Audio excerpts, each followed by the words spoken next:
The poem of the man God, the first year of the public life. Chapter 90.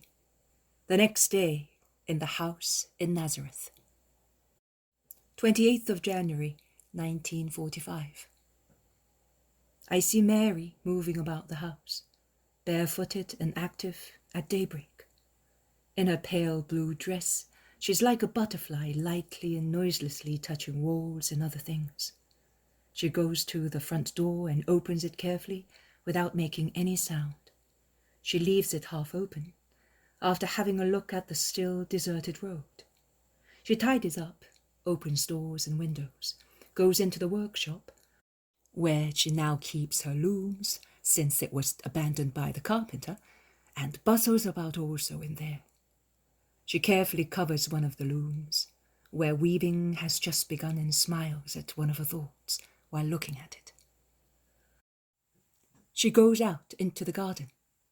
The doves gather on her shoulders, and with short flights from one shoulder to the other, to have the best place, quarrelsome and jealous of her love, they accompany her to a closet where foodstuffs are stored. She takes some grains for them and says, "Here, stay here today. Don't make any noise. He is so tired." She then takes some flour and goes into an anteroom near the stone oven and starts making the bread. She kneads it and smiles. Oh, how Mother smiles today. She's like the young mother of the Nativity. So much joy has made her young again. From the dough she takes a lump and puts it aside, covering it, and then resumes her work, getting heated, while her hair looks lighter in color as it becomes slightly powdered with flour. Mary of Alphaeus comes in quietly. "Are you working already?" "Yes, I am baking bread, and look, the honey cakes he likes so much." "You make the cakes. The dough is quite bulky. I'll work it for you." Mary of Alphaeus, a more robust countrywoman, works at the bread with enthusiasm, while Mary mixes butter and honey to the cakes. She makes many round-shaped ones and places them on a metal plate. I do not know how to inform Judas. James does not dare, and the others. Mary of Alphaeus sighs. Simon Peter is coming today. He always comes with the fish on the second day after Sabbath. We will send him to Judas. If he is willing to go. Oh, Simon never says no to me. May peace be on this day of yours, says Jesus, appearing. Though two women start, hearing his voice. Are you already up? Why, I wanted you to sleep. I slept like a child in its cradle, Mother. I am afraid you have not slept. I watched you sleeping. I always did so when you were a baby. You always smiled in your sleep, and that smile of yours remained all day long in my heart like a pearl. But last night, son, you were not smiling. You kept sighing as one who is afflicted. Mary, sore at heart, looks at him. I was tired, Mother. The world is not like this house, where everything is honesty and love. You know who I am and can thus understand what it is for me to be in touch with the world. It is like walking along a foul, muddy road. Even if a man is careful, he will get splashed with mud and the stench will penetrate him, even if he endeavors not to breathe. And if he is a man who loves cleanliness and pure air, you can imagine how troublesome it is. Yes, son, I understand. But it grieves me that you should suffer. Now I am with you and I do not suffer. There is only the memory, but it serves to increase the joy of being with you. And Jesus bends down to kiss his mother. He caresses also the other Mary, who has just come in, all flushed, after lighting the oven fire. We will have to inform Judas. It is the worry of Mary of Alphaeus. It is not necessary. Judas will be here today. How do you know? Jesus smiles and is silent. Son, every week, this day, Simon Peter comes. He comes to bring the fish caught early in the night, and he arrives here shortly after daybreak. He will be happy today. Simon is good. He always helps us while he's here. Does he not, Mary? Simon Peter is honest and good, says Jesus. But also the other Simon, whom you will see shortly, is a kind-hearted man. I am going to meet them. They must be about to arrive. And Jesus goes out whilst the women, after putting the bread into the oven, go into the house, where Mary puts on her sandals and then comes back wearing a snow-white linen dress. Some time goes by, and while waiting, Mary of Alphaeus says, "You did not have time to finish that work." It will soon be finished, and my Jesus will have the relief of shade without having his head burdened. The door is pushed from outside. "Mother, here are my friends. Come in." The disciples and shepherds go in all together. Jesus is holding by their shoulders the two shepherds, and he leads them towards his mother. "Here are two sons looking for a mother. Be their joy, woman." "You are welcome." "You? Levi? You? I do not know, but according to your age, as he told me, you must be Joseph. That name is sweet and sacred in this house. Come, come, it is with joy that I say to you, my house welcomes you, and a mother embraces you, in remembrance of the love you, in your father, had for my child." The shepherds seem spellbound. They are so enraptured. "Yes, I am, Mary. You saw the happy mother. I am still the same. Also now I am happy seeing my son among faithful hearts." "And this is Simon, mother." "You deserved the grace because you are good, I know, and may the grace of God always be with you." Simon, who is more experienced in the customs of the world, bows down to the ground, his arms crossed over his chest, and says, "I salute you, true Mother of Grace, and now that I have met both light and you, who are more gentle than the moon, I will not ask the Eternal Father for anything else." "And this is Judas of Kerioth." "I have a mother, but my love for her fades away compared to the veneration I feel for you." "No, not for me, for him. I am only because he is. I want nothing for myself. I only ask for him. I know how you honored my son in your town, but I say to you, let your heart be the place where he receives the highest honor from you. Then I will bless you with a motherly heart." "My heart is under the heel of your son. A happy oppression, only death will undo my loyalty." "And this is our John, mother." "I have not been worried ever since I knew you were with my Jesus. I know you, and my mind is at peace when I know that you are with my son. I bless you, my peace." She kisses him. Peter's harsh voice is heard from outside. "Here is poor Simon, bringing his greetings, and—" He comes in and is dumbfounded. He then throws onto the floor the round basket which was hanging from his shoulder, and he throws himself on his knees, saying, "Ah, eternal Lord! But no, you should not have done that to me, master. You were here, and I did not let poor Simon know. May God bless you, master. How happy I am! I could not bear to be without you any longer." And he caresses Jesus' hand without listening to him, who keeps repeating, "Get up, Simon. Will you get up?" "Yes, I will get up. But hey, you boy," the boy is John, "at least you could have come to tell me. Now run quick, go to Capernaum and tell the others, and Judas's household first of all. Your son is about to arrive, woman. Be quick. Just imagine that you are a hare chased by dogs. John leaves laughing. Peter has got up at last. He is still holding Jesus' thin hand in his short, thick-set ones, marked by swollen veins, and he kisses it without letting it go, although he appears to be anxious to hand over the fish, which is in the basket on the floor. No, I don't want you to go away again without me. Never again, never again. Such a long time without seeing you. I will follow you as a shadow follows a body and the rope follows the anchor. Where have you been, Master? I kept wondering. Oh, where will he be? What will he be doing? And will that boy John be able to look after him? Will he make sure that Jesus does not get too tired? That he is not left without food? I know you.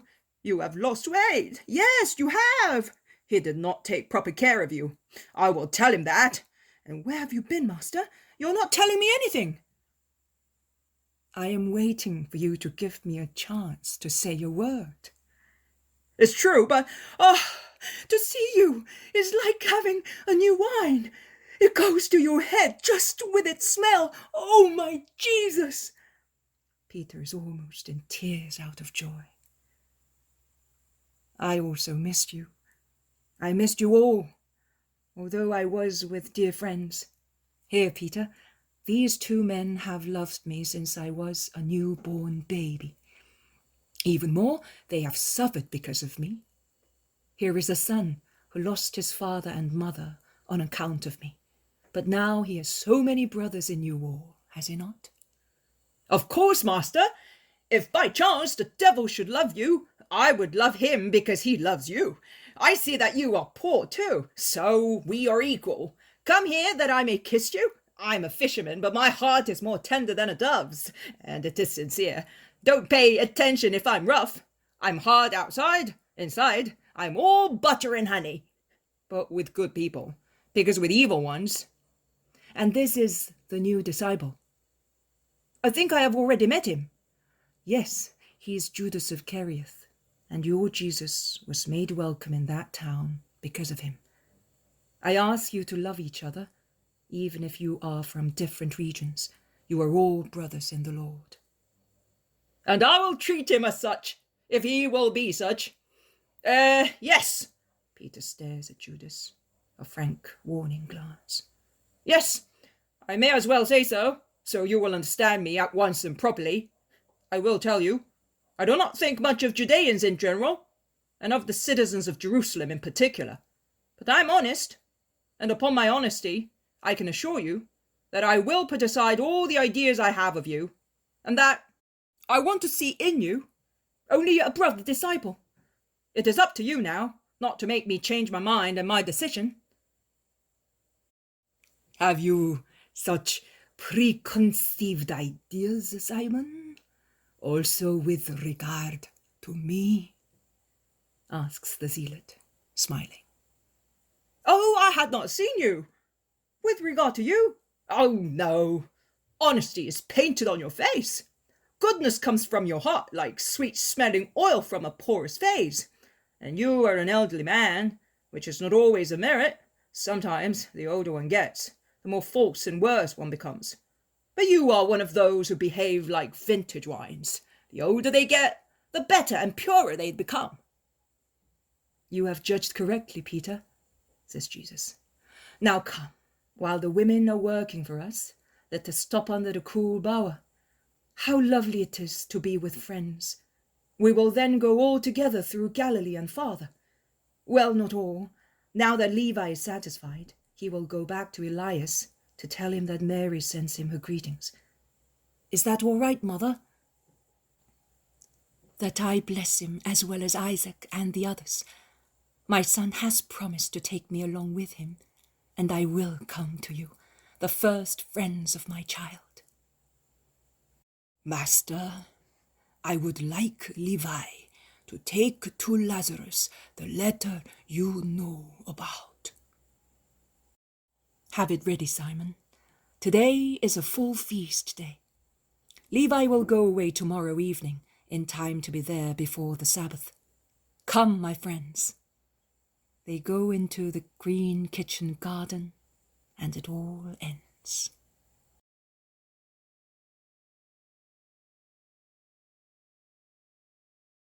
The poem of the man God, the first year of the public life.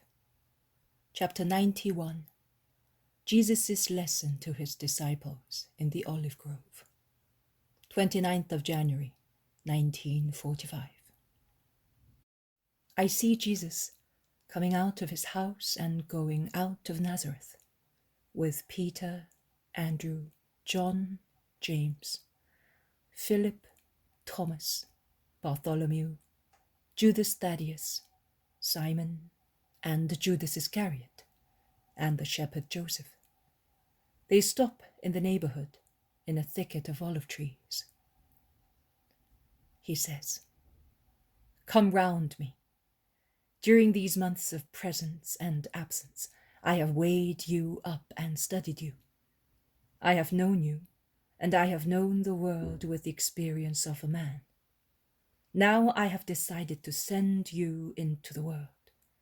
But before I must teach you, to make you capable of facing the world with the kindness and wisdom, the calm and perseverance, the conscience and science necessary for your mission. This period of excessive heat, which makes any long journey through Palestine impossible, will be used by me for your education and formation as disciples.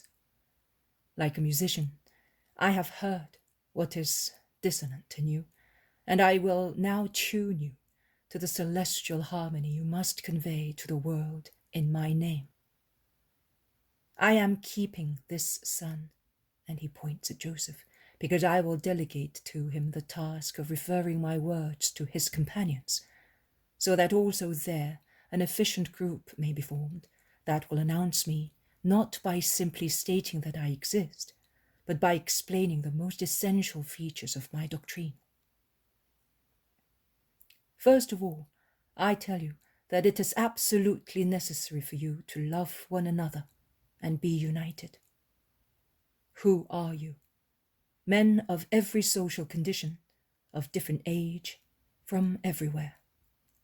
I preferred to choose those who are not indoctrinated, because I will more easily instill into them my doctrine, and also because, as you are destined to evangelize those who are in complete ignorance of the true God, I want them not to disregard their previous ignorance of God when they remember it, and to teach them with charity, remembering with how much charity I taught them.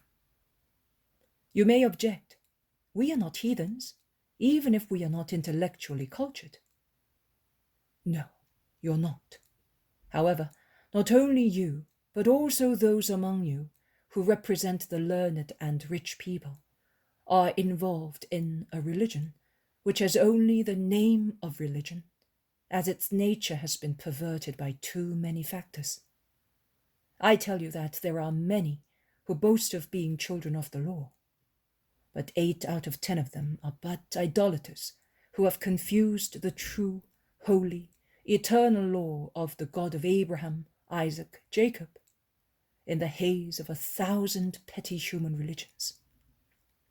Therefore, looking at one another, both you, humble fishermen without culture, and you merchants or sons of merchants, and you officials or sons of officials, and you wealthy people or sons of wealthy people, you must say, we are all equal. We have all the same faults, and we all need the same teaching. Since we are brothers in our personal or national faults, from now on, we must become brothers in the knowledge of the truth and in our efforts in practicing it. Exactly, brothers. I want to call and to consider one another as such. You are like one family. When does a family thrive, and when does the world admire it? When its members are united and of the same mind. if one son becomes the enemy of another, if one brother harms another, is it possible for the prosperity of that family to last long? No. In vain, the father of the family strives to work, to smooth down difficulties, to impose himself on the world. His efforts are not successful because the wealth of the family falls to pieces. Their difficulties increase. The world laughs at their perpetual quarrels by which hearts and possessions, which united were powerful against the world, are broken into a small knot of tiny opposite interests. And the enemies of the family take more and more advantage of them to hasten their ruin. You must never be like that.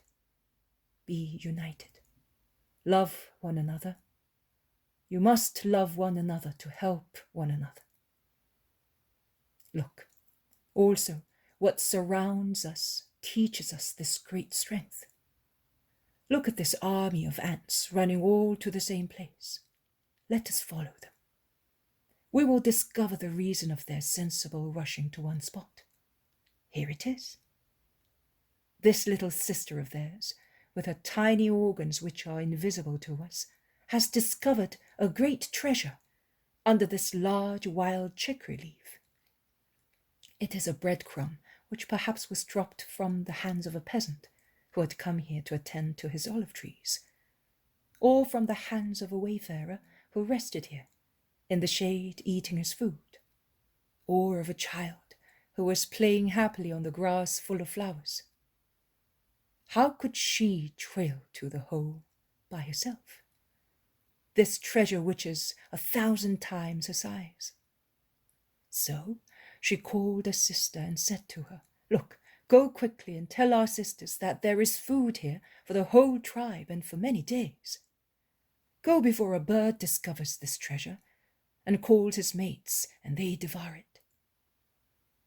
And the little ant ran, panting, because of the rough ground, up and down pebbles and stalks, until she reached the anthill, and she said, "Come, one of us is calling you.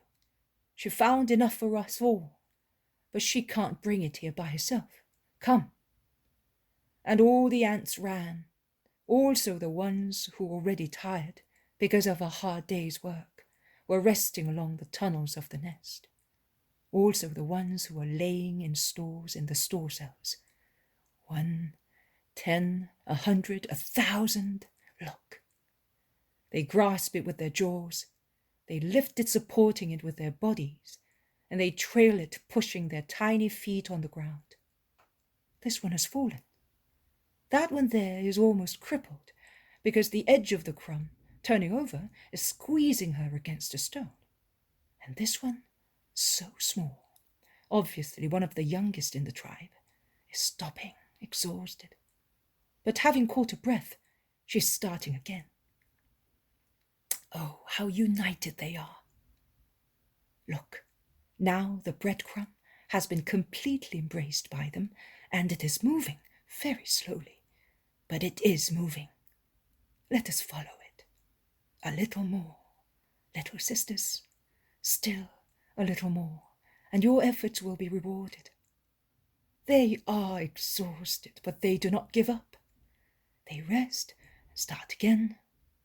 Now they're reaching the ant nest. And now they work to break the big crumb into little bits. Look how they work. Some cut bits off, some carry them away. It's all finished. Now it is all safely stored, and they happily disappear into the crevices down along the tunnels. They are ants, nothing but ants.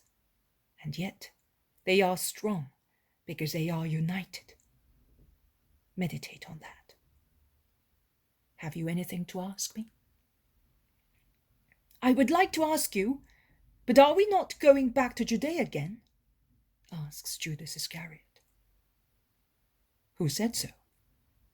You did, Master. You said that you want to prepare Joseph so that he may teach the others in Judea. Have you felt so hurt that you do not want to go there again?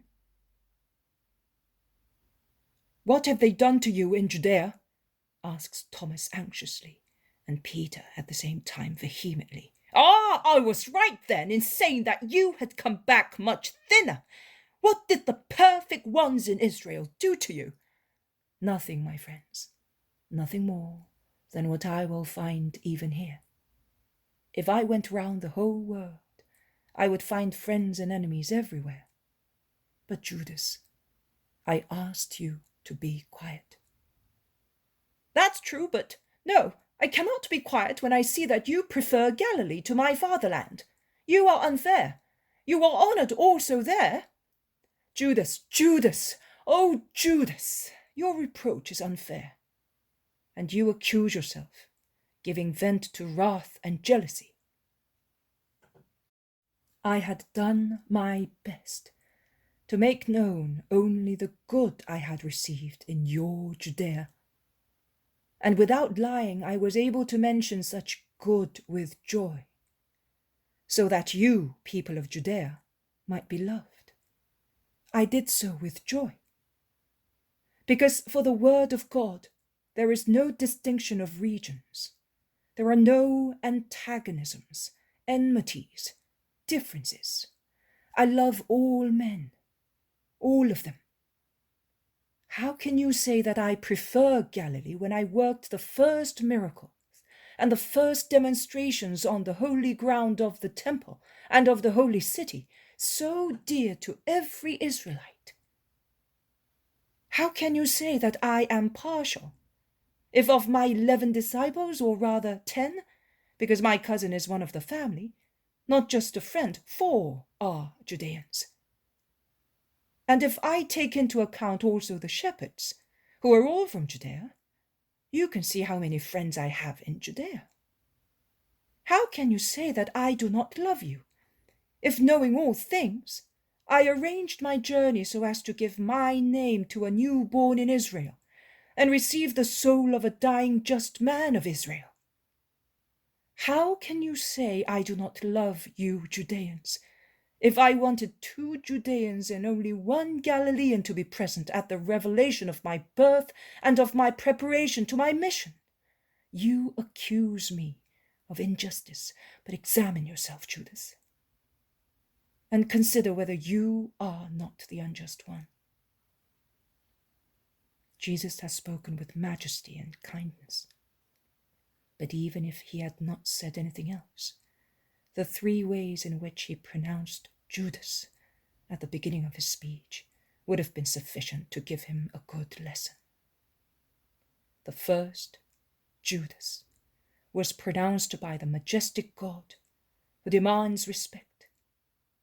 The second, by the Master who teaches in a fatherly manner. The third was the prayer of a friend, grieved at the behavior of a friend. Judas lowers his head mortified, but still bad-tempered and ugly-looking because of low sentiments coming to light. Peter cannot keep silent. At least beg for his forgiveness, boy. If I had been in Jesus' place, you would not have got off just with words. You are more than unfair. You're lacking in respect, my fine gentleman. Is that how they educate you in the temple? Or is it you that is not educable? Because if it is, then— That is enough, Peter. I said what was to be said. This will be a starting point for tomorrow's teaching, and now I will repeat to everybody what I told these disciples in Judea. Do not tell my mother that her son was ill-treated by the Judeans. She is already quite sad, because she has realized that I am suffering. Respect my mother. She lives in seclusion and silence. She is active only in virtue and prayer for me, for you, for everybody. Let the gloomy lights of the world and harsh quarrels be far away from her retreat, which is protected by discretion and purity. Do not put even the shadow of hatred where everything is love. Please respect her. She is braver than Judith, as you will see, but do not compel her, before her time to taste the dregs which are the sentiments of the wicked people of the world. That is, the sentiments of those who have not even a rough idea of God and God's law. I spoke to you of them at the beginning. They are the idolaters who consider themselves the wise men of God, and thus they add idolatry to pride. Let us go. And Jesus goes back to Nazareth.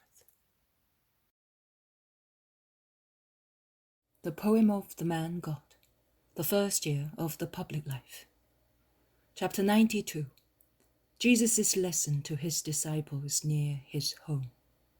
30th of January, 1945.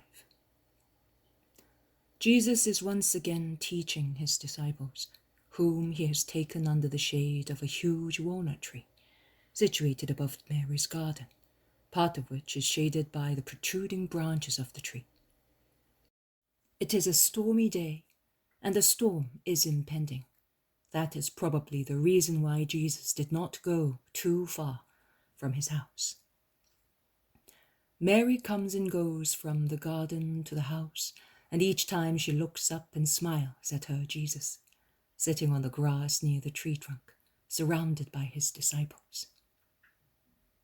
Jesus says, I told you yesterday that today's lesson would be on what was caused yesterday by a careless word. And here is the lesson. You must consider as certain, and it should be your rule when acting, that nothing of what is hidden will remain such forever. It is either God who takes care to make known the work of one of his children by means of his miracles, or by means of the words of just people who acknowledge the merits of a brother. Or it is Satan who, through the mouth of a careless person, I will not say more, reveals what good people prefer to say nothing about, so as not to provoke uncharitable situations. Or Satan distorts the truth in order to create confusion in the minds of people. Therefore, the moment always comes when hidden things are made known. You must always bear that in your minds, and may it restrain you from doing evil without, however, encouraging you to refrain from doing good. How often one acts out of goodness, true goodness, but human goodness. And as such, acting is human. That is, its intention is not perfect. One wishes it to be known to men, and one is worried and gets enraged, seeing that it remains unknown, and strives to make it known. No, my friends, do not do that. Do good and give it to the eternal Lord. He knows how to make it known also to men, if it is for your own good. If instead that should impede your just actions, owing to a burst of proud satisfaction, then the Father will keep it secret, and will give you glory in heaven, in the presence of all the celestial cohort. And never judge a deed by its appearance, never accuse anyone, because the actions of men may at times seem bad, and yet conceal other reasons. A father, for instance, may say to his lazy glutton son, "Go away," which may seem hard and contrary to his paternal duties. But it is not always so. His "go away" is seasoned with bitter tears, shed more by the father than by the son, and it is accompanied by words and by the wish that the words may be true. You will come back when you are sorry for your indolence. And it is also an act of justice with regard to the other sons, because it prevents a glutton from squandering in vice what belongs also to the others. It is bad, instead, if that word is pronounced by a father who is at fault himself, against God and his own children, because in his selfishness he considered himself above God and deems he has rights also on the soul of his son. No, the Spirit belongs to God, and not even God violates the freedom of the soul, which is thus free to give itself or not. All actions seem identical to the world, and yet how much one differs from another. One is justice, the other a faulty, arbitrary act. Therefore, never judge anybody.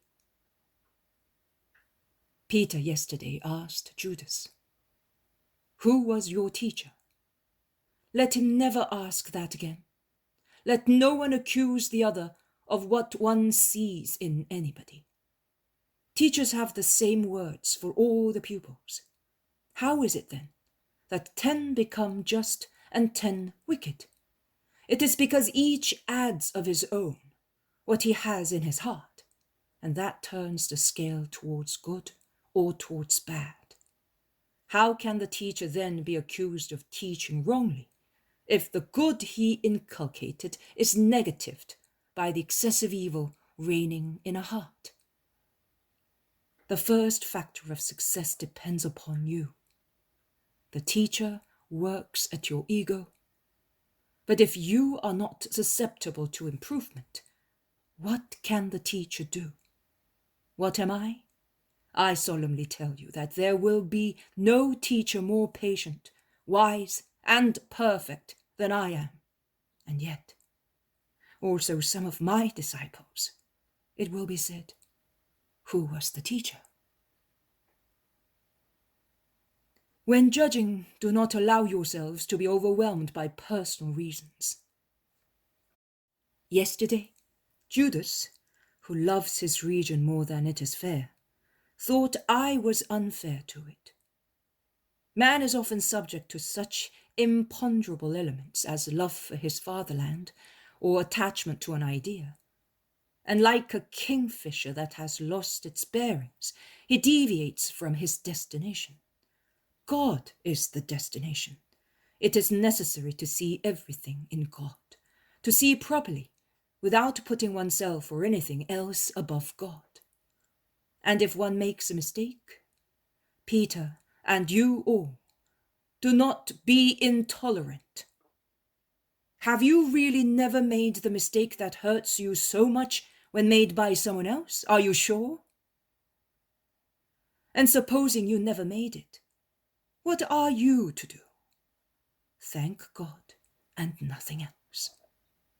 And watch carefully and unceasingly, so that tomorrow you will not fall into what has been avoided so far. See, the sky today is dark because of an impending hailstorm. And looking at the sky, we said, do not let us go too far from home. Well, if we can judge things, which, however dangerous, are nothing as compared to the danger of losing God's friendship by sinning, why can we not discern where there may be a danger for our souls? Look, there is my mother over there. Can you conceive an inclination to evil in her? Well, since love urges her to follow me, she will leave her home when my love so wishes. But this morning, after asking me once again, because she, my teacher, used to say to me, "Son, let your mother be among your disciples. I want to learn your doctrine." She, who possessed that doctrine in her womb, and even before in her soul, as a gift of God to the future mother of his incarnate word, she said, "But decide whether I can come without losing my union with God, and without my heart being corrupted by what there is in the world, and which you say penetrates with its stench, because my heart has always been, is, and wants to be only of God. I search my heart, and as far as I know, I think I can do it, because," and at this point unknowingly she gave herself the highest praise, "because I find no difference between the spotless peace I enjoyed as a flower in the temple and the peace I have now within me. now that I have been a housewife for over 30 years. But I am an unworthy servant who does not know the things of the Spirit well, and is even less capable of judging them. You are the Word, the wisdom, the light, and you may be the light of your poor mother, who is agreeable not to see you any longer, rather than not be grateful to the Lord. And I had to say to her, while my heart trembled with admiration, Mother, I tell you, it is not you that will be corrupted by the world, but it is the world that will be purified by you. My mother, as you have just heard, has been able to see the dangers of living in the world, dangers also for her. And you, men, should you not see them? Oh, Satan is really lying in wait, and only those on the alert will win. And the others? You are asking about the others. For the others, it will be as it was written. What was written, Master? And Cain set on Abel and killed him. And the Lord said to Cain, Where is your brother? What have you done with him? The voice of his blood is crying to me. Now you shall be accursed on the earth that has tasted human blood at the hands of a brother who has opened the veins of his brother, and that horrid thirst of the earth for human blood will never cease. And the earth, poisoned by that blood, will be more sterile than a woman withered by age. And you shall be a fugitive, seeking peace and bread, and you shall not find them. On account of your remorse, you shall see blood on every flower and blade of grass, on all waters and food. The sky will seem blood to you, and the sea blood, and from the sky, from the earth and the sea, 3 voices will reach you. The voice of God, of the innocent, of the demon. And you will kill yourself not to hear them. Genesis does not say that, remarks Peter. No, Genesis does not, but I do. And I am not mistaken. And I say so for the new Cains of the new Abels. For those who, not watching over themselves and the enemy, will become one thing with him. But none of us will be such. Is that right, Master? John, when the veil of the temple will be torn, a great truth will be written brightly all over Zion. Which, my Lord? That the children of darkness have in vain been in touch with the light. Remember that, John. Will I be a son of darkness, Master? No, not you. But remember that, to explain the crime to the world. Which crime, Lord? Cain's? No, that is the first chord of Satan's hymn. I am referring to the perfect crime, the inconceivable crime, the one to understand which it is necessary to look at it through the sun of divine love and through Satan's mind, because only the perfect love and the perfect hatred, only the infinite good and the infinite evil can explain such offer and such sin. Do you hear that? Satan seems to be listening and shouting out of the desire to commit it. Let us go before the clouds burst with lightning and hailstones. And they run down the cliff, jumping into Mary's garden, while the storm begins to rage.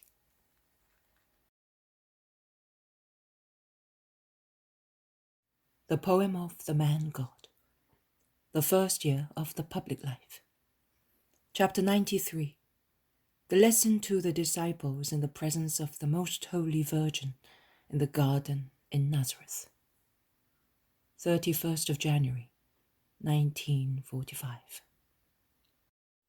Jesus goes into the kitchen garden, which looks as if it has been washed by the storm of the previous evening.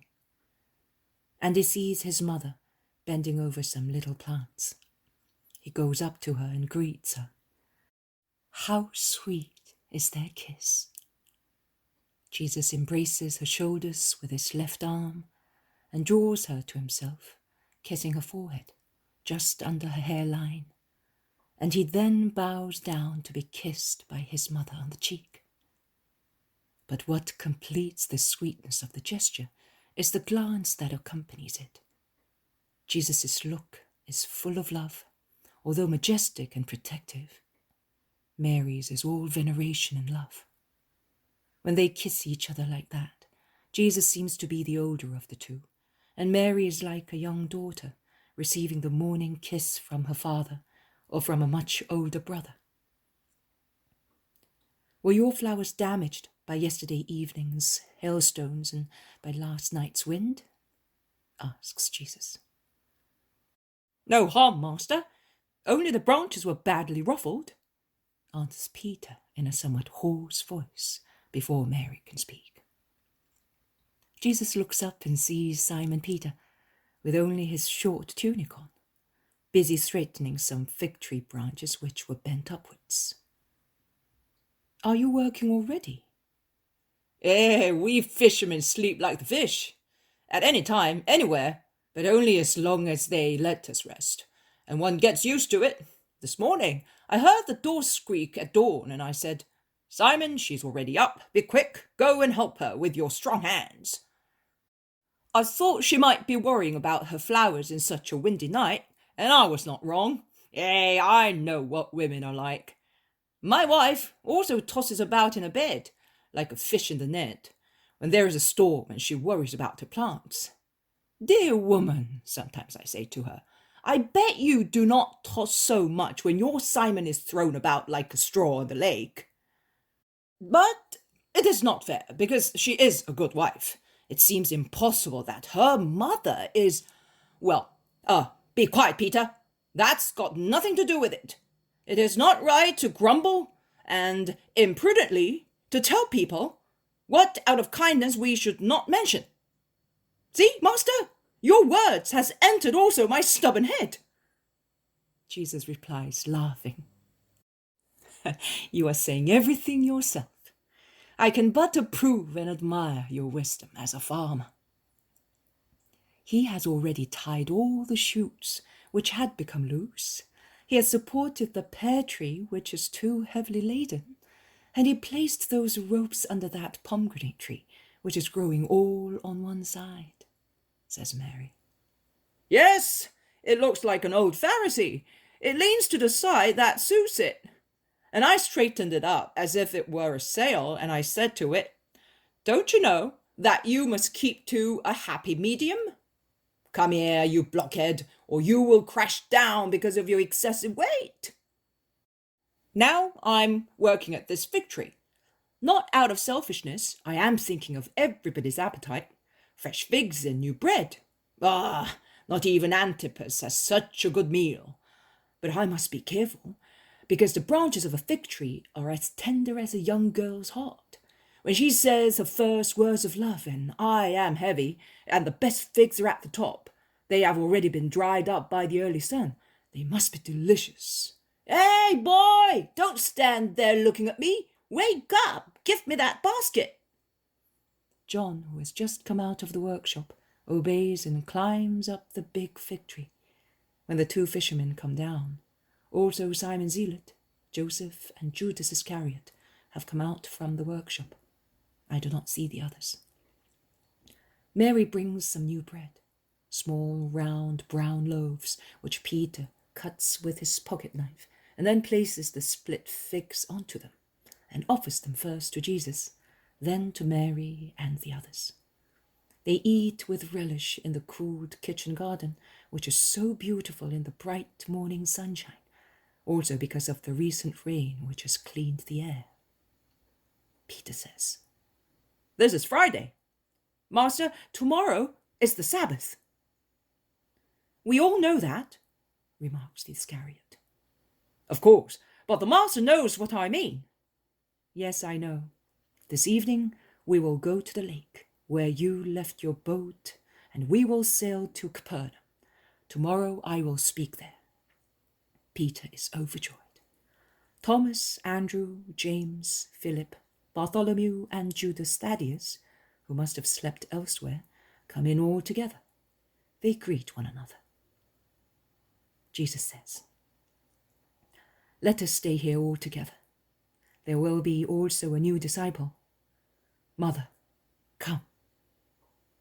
They sit down, some on stones, some on stools, forming a circle round Jesus, who has sat on the stone bench against the wall with his mother beside him, and at his feet John, who preferred to sit on the ground in order to be near.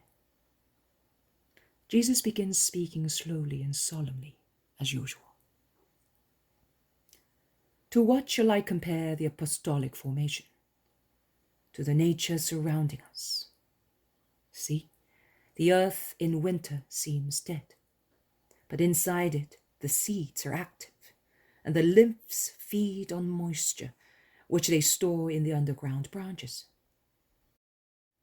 I could call the roots thus, so that they may have plenty for the upper branches when it is time to blossom.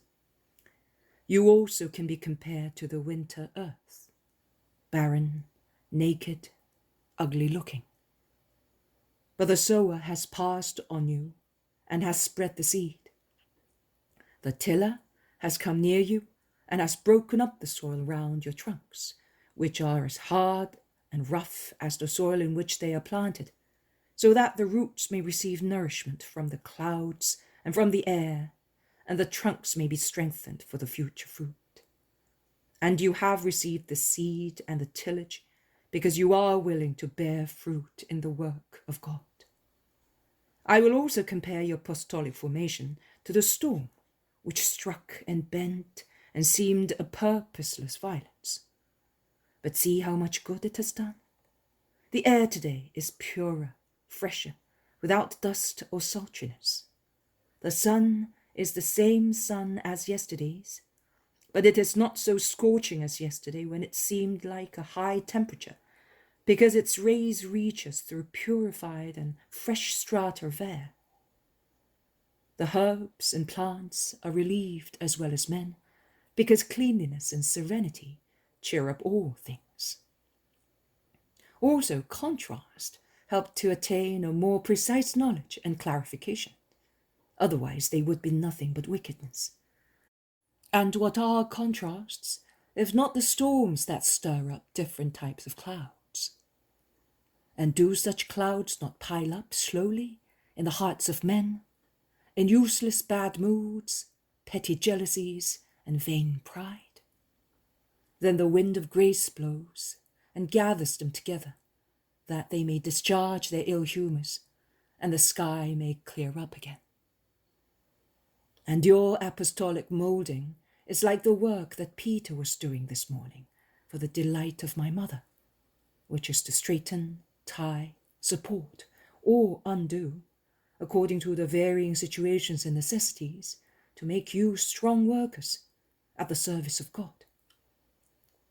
It is necessary to correct wrong ideas, to tie and subdue the rebelling flesh, to support weaknesses, to cut off evil inclinations if necessary, and to free from slavery and timidity. You must be free and strong, like eagles that leave their native mountaintops and fly higher and higher. The service of God is the flight. Affections are the mountaintops. One among you is sad today because his father's life is on the decline, and he is declining with his heart closed to the truth and to his son who is following the truth. More than closed, hostile. The father has not yet said the unfair "go away" of which I spoke to you yesterday, thus declaring himself to be above God. But his closed heart and sealed lips are not yet capable of saying at least, "Follow the voice that is calling you." Neither the Son nor I, who am speaking to you, would expect to hear those lips say. Come and let the Master come with you, and may God be blessed, because he chose a servant in my family, creating thus with the word of the Lord a kinship which is more sublime than blood.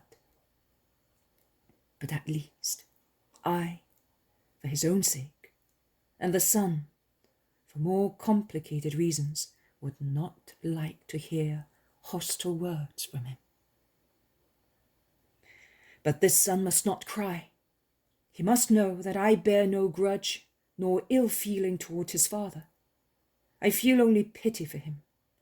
I have come and stopped here, although I knew it would be useless, so that one day the son may not say to me, "Oh, why did you not come?" I have come that he may be fully convinced that everything is quite useless when a heart is hardened by hatred. I have also come to comfort a good woman who is suffering because of this family division, as if her heart were torn to pieces. But both the son and the good mother must be convinced that I do not return hatred for hatred. I respect the honesty of the old believer who is faithful to what has been so far his religion, although his faith has gone off the right path. There are many like him in Israel. That is why I say to you, I will be more accepted by the heathens than by the children of Abraham. Mankind has depraved the idea of the Saviour and has lowered his supernatural royalty to the poor idea of a human sovereignty. I must break the hard bark of Hebraism, penetrate it, and cut it till I reach the bottom, and then place the fruitful new law exactly where the heart of Hebraism is. O Israel, brought up around the vital stone of the law of Sinai, has become like a monstrous fruit, the pulp of which is formed by layers of harder and harder fibers, protected outside by a shell firm against every penetration and also against the ejection of the germ, so much so that the Eternal Father deems the moment has come to create the new plant of the faith in the one enshrined God. To allow the will of God to be fulfilled and Hebraism to become Christianity, I must notch, pierce, penetrate, and make my way to the very stone, then warm it with my love, so that it will awake and swell, sprout, and grow more and more, and thus become the mighty plant of Christianity, the perfect, eternal, divine religion. And I solemnly tell you that it will be possible to penetrate Hebraism only in the proportion of 1 part to 100. I therefore do not deem reprobate this Israelite who does not want me and is not willing to give me his son. That is why I say to the son, do not cry on account of the flesh and blood that suffer, being rejected by the flesh and blood that generated them. That is why I say, do not even cry on account of the soul. Your suffering operates more than anything else in favor of your soul and his, in favor of your Father who does not understand and who does not see. And I also say to you, do not feel remorse for being more of God than of your Father. And I say to you all, God is more than father, mother, brother. I have come to join people, not according to the world, to flesh and blood, but according to the Spirit and to heaven. I therefore must separate flesh and blood, to take with me the souls, which even when on this world are fit for heaven, to take the servants of heaven. So I have come to call the strong ones and make them even stronger, because my army of meek people is made of strong people, meek towards their brothers, strong against their own ego, and the selfishness of family blood. Do not cry, my cousin. I can assure you that your pain is operating before God in favor of your father and brothers more than any word, not only yours, but also mine. Believe me, words cannot enter where preconceived ideas form a barrier, but grace enters, and the sacrifice draws graces. I solemnly tell you that when I call someone as a disciple, there is no obedience greater than this one. And we must obey without even stopping to reckon how and how much others will react to our going towards God. One must not even stop to bury one's father, and you will receive a reward for your heroism, a reward not only for yourselves, but also for those from whom you are torn away, broken-hearted, and whose words often strike you more painfully than a slap in the face, because they accuse you of being ungrateful children, and in their selfishness they curse you as rebels. No, not rebels, saints. The first enemies of those who are called are their relatives. But we must learn to distinguish between love, and to love in a supernatural way. That is, to love more the master of the supernatural than the servants of the master. We must love our relatives in God, but not more than God. Jesus is silent. He gets up and goes near his cousin, who, with lowered head, can hardly hold back his tears. Jesus caresses him. Judas, I left my mother to follow my mission. This should remove all doubts about the honesty of your behavior. If it had not been a good deed, would I have done it to my mother, who, above all, has no one but me? Judas presses Jesus' hand to his face and nods his head, but he cannot say anything. Let us go, the two of us, by ourselves, as when we were boys, and Alphaeus thought I was the most sensible boy in Nazareth. Let us go and take these beautiful bunches of golden grapes to the old man, so that he may not think that I am neglecting him, or that I am hostile to him. Also your mother and James will be pleased.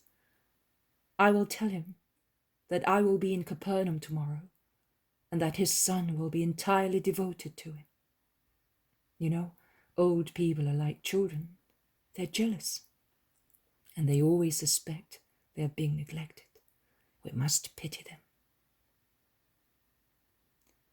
Jesus is gone, leaving in the garden the disciples dumbfounded at the revelation of pain and incompatibility between a father and the son because of Jesus. Mary has gone with Jesus as far as the door, and now she comes back, sighing in distress. It all ends. The poem of the man God. The first year of the public life. Chapter 94. Cure of the beauty of Korazim. Sermon in the Synagogue at Capernaum. 1st of February, 1945. Jesus comes out of the house of Peter's mother-in-law, together with his disciples, except Judas Thaddeus. A boy is the first to see him, and he informs also those who do not want to know. Jesus, who is on the shore of the lake, sitting in Peter's boat, is immediately surrounded by people who welcome him and ask him endless questions, which Jesus answers with his unsurpassed patience, smiling gently, as if all the chattering were a celestial harmony. Also the arch-synagogue comes. Jesus gets up to greet him. Their reciprocal salutation is full of oriental respect. Master, may I expect you to come and teach the people? Of course, if you and the people wish so. We have been wishing it for so long.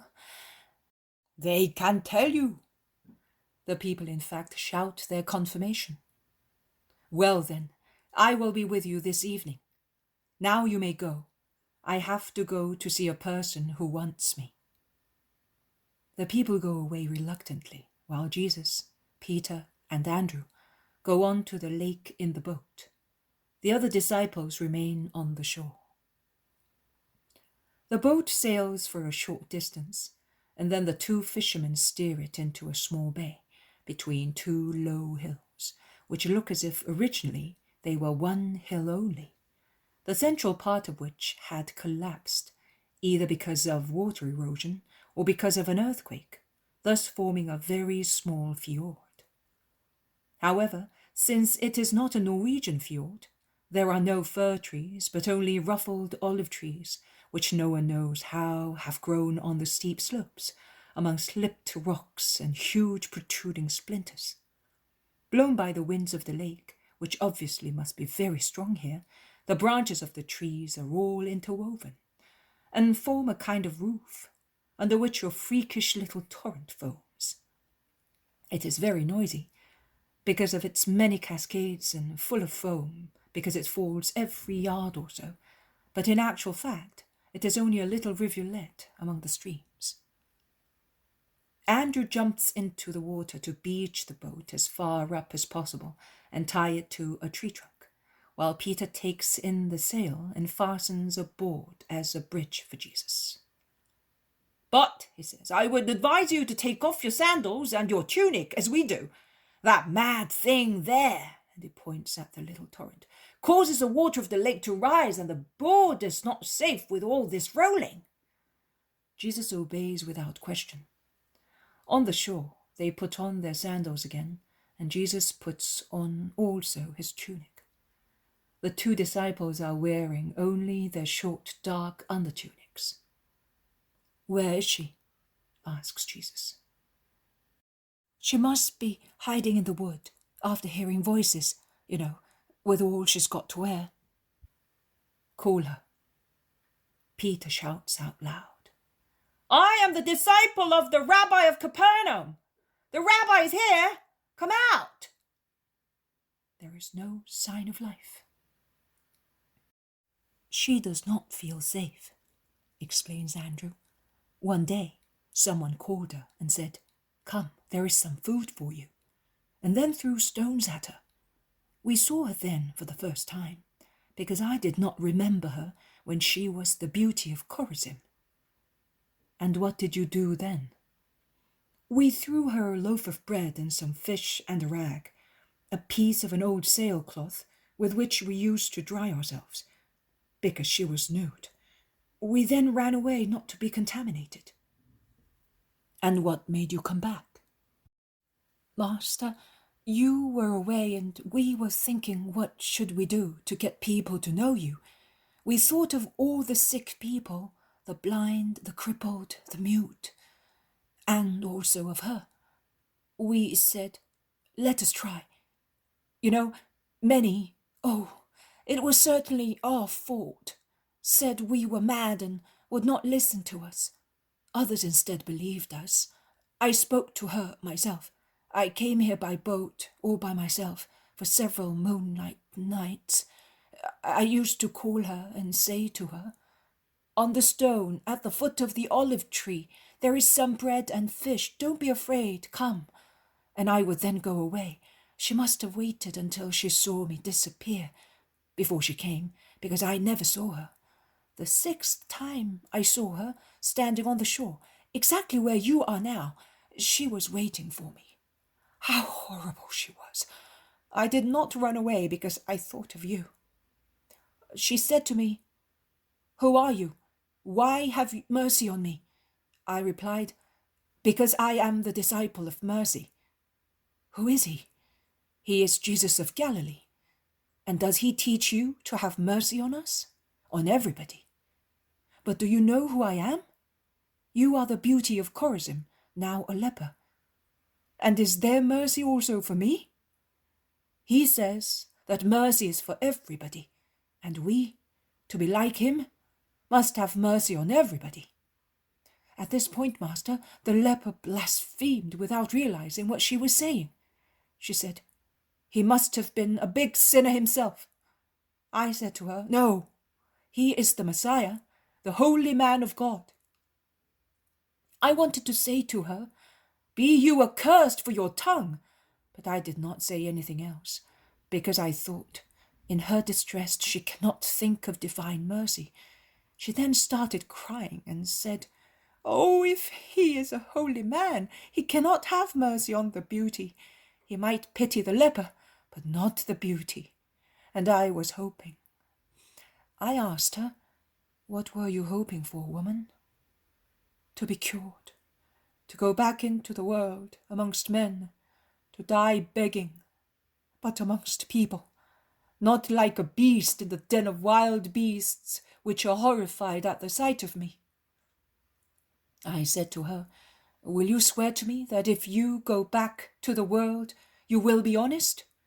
She replied, "Yes, God has justly punished me for my sins. I now repent. My soul is expiating its sins, but it abhors sin forever." I thought I could then promise her salvation in your name. She said to me, come back again. Speak to me of him, that my soul may know him before my eyes see him." And I came and spoke to her of you as best as I could. "And I have come to grant salvation to the first convert of my Andrew." It is Andrew who has been speaking all the time, while Peter has gone up the torrent, jumping from stone to stone, calling the leper. She at last shows her horrid face among the branches of an olive tree. She sees and shouts. "Come down then," exclaims Peter. "I am not going to stone you. Over there, can you see him? There is the Rabbi Jesus." The woman tumbles down the slope.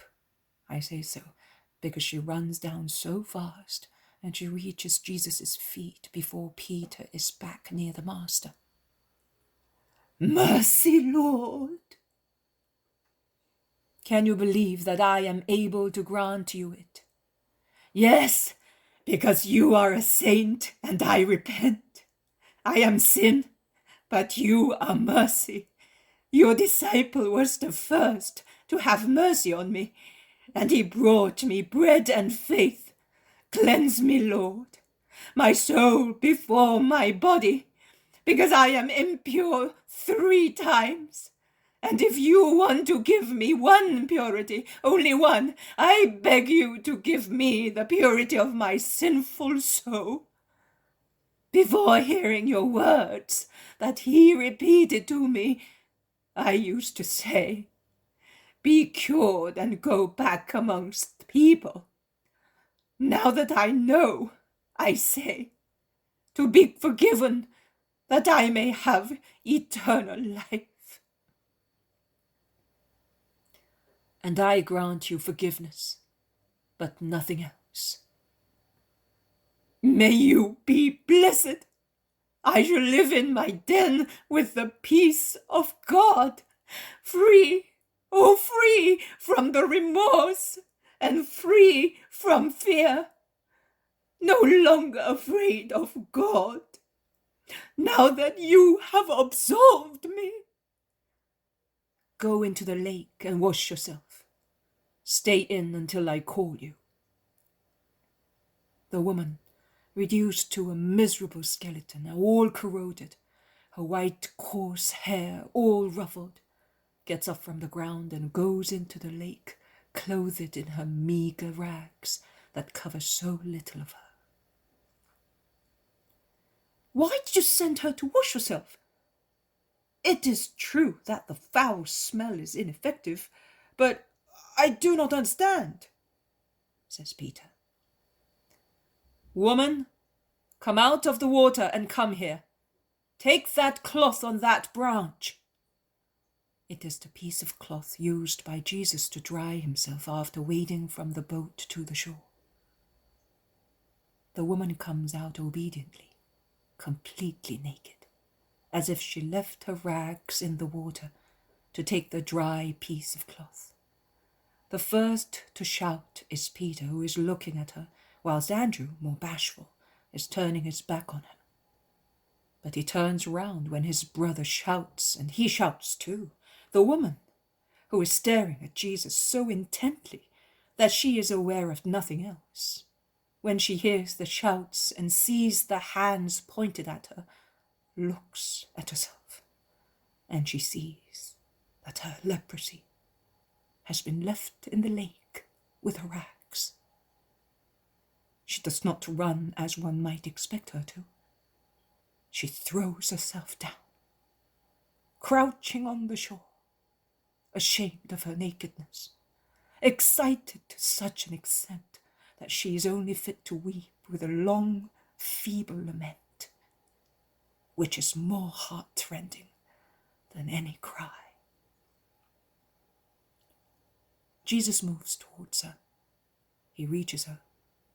He throws the cloth on her, caresses her head very lightly, and says to her, "Goodbye. Be good. You deserved the grace because of the sincerity of your repentance. Grow in the faith of Christ and fulfill the purification law." The woman is weeping all the time. Only when she hears the noise of the board that Peter is drawing into the boat, she looks up, stretches out her hands and shouts, "Thanks, my Lord! Thanks, blessed Lord! Oh, blessed, blessed!" Jesus waves her goodbye before the boat disappears round the rocky promontory of the little fjord. Jesus with his disciples goes into the synagogue at Capernaum after crossing the square and the street leading to it. The news of the recent miracle has already spread because many people whisper and make comments. Just on the threshold of the synagogue door, I see Matthew, the future apostle. He is standing there, half inside, half outside, and I do not know whether he is shy or is annoyed at all the meaningful glances cast at him, and at some rather unpleasant raillery of which he is the object. Two richly dressed Pharisees gather their wide mantles affectedly, as if they were afraid of being infected by the plague if they touched Matthew's tunic even slightly. When Jesus is going in, he stares at him and stops for a moment, but Matthew lowers his head, that is all. As soon as they are inside, Peter whispers to Jesus, "Do you know who that curly-headed man is? The one who is more scented than a woman. He's Matthew, our tax collector. What has he come here for? It's the first time. Perhaps he did not find his mates, and above all his women, with whom he spends the Sabbaths, squandering in orgies the doubled and trebled taxes he squeezes out of us to have plenty for the revenue and his vices." Jesus looks at Peter so severely that Peter becomes as red as a poppy, lowers his head and stops, so that he ends up at the rear in the apostolic group. Jesus has reached his place. After some songs and prayers said with the people, he turns round to speak. The Arch-Synagogue asks him whether he wants a roll of the Bible. But Jesus answered, "It is not necessary. I already have a subject." And he begins. "The great king of Israel, David of Bethlehem, after committing his sin, cried with a penitent heart, shouting to God his repentance and asking God's forgiveness. David's soul had been darkened by the fog of sensuality, which prevented him from seeing the face of God and understanding his word. His face, I said. In the heart of man, there is a spot which remembers the face of God. The most noble spot, which is our sancta sanctorum, from which holy inspirations and decisions originate. The point that is centered like an altar, shines like a fire, and sings like a chorus of seraphim. But when sin rages in us, that area grows so dark that light, perfume, and singing fade out, and only the stench of thick smoke and the taste of ashes are left. But when light comes back, because a servant of God brings it to the dimmed man, he then sees his own ugliness, his inferior condition, and struck with horror, he exclaims like King David, "Have mercy on me, Lord, in your goodness, in your great tenderness, wipe away my faults." And it does not say, "I cannot be forgiven, I will therefore go on sinning." But he says, "I am humiliated and contrite, but I beg you, you know that I was born guilty, but wash me and purify me, that I may become as white as the snow on mountain tops." He also says, "My holocaust will not consist of rams and bulls, but of the true contrition of my heart, because I know that this is what you want from us, and you do not scorn it." That is what David said after his sin, after the servant of God, Nathan, made him repent. That is what sinners must say, even more so, now that the Lord has sent not a servant, but the Redeemer himself, his word, who, as a just ruler, not only of men, but also of celestial and infernal beings, has risen amongst his people like the light at dawn, which at sunrise shines in a cloudless sky. You have already read how a man, a prey to mammon, is weaker than a person dying of tuberculosis, even if before he was the strong one. You know how Samson was worthless after yielding himself up to sensuality. I want you to understand the lesson of Samson, the son of Manoah, destined to beat the Philistines, the oppressors of Israel. The first condition to be such was that from his conception he was to be kept virgin from everything that stirs up base sensations and contaminates the intestines with impure foodstuffs, that is wine, cider, and fat meats, which kindle the loins with an impure fire. The second condition, to be the deliverer, he was to be sacred to the Lord from his childhood, and was to remain such by uninterrupted Nazarite. He is sacred who remains holy, not only externally, but also internally. Then God is with him. But the flesh is flesh, and Satan is temptation. And temptation to fight God in the hearts of men and in his holy decrees uses as a weapon the flesh that excites men, woman. The strength of the strong man then quivers, and he becomes a weakling that spoils the gift of God. Now listen, Samson was tied with 7 fresh bowstrings, with 7 new ropes. He was fixed to the ground with 7 plaits of his hair. And when he had always won, but one must not tempt God, not even in his goodness. It is not lawful. He forgives, he always forgives, but he exacts the firm will to abandon sin, that he may continue to forgive. Who says, "Lord, forgive," but does not shun what induces him to continual sin, is foolish. Samson, 3 times the winner, did not avoid Delilah, sensuality, sin, and bored to death, says the book. And having lost heart, says the book, he revealed his secret. My strength is in my 7 plates.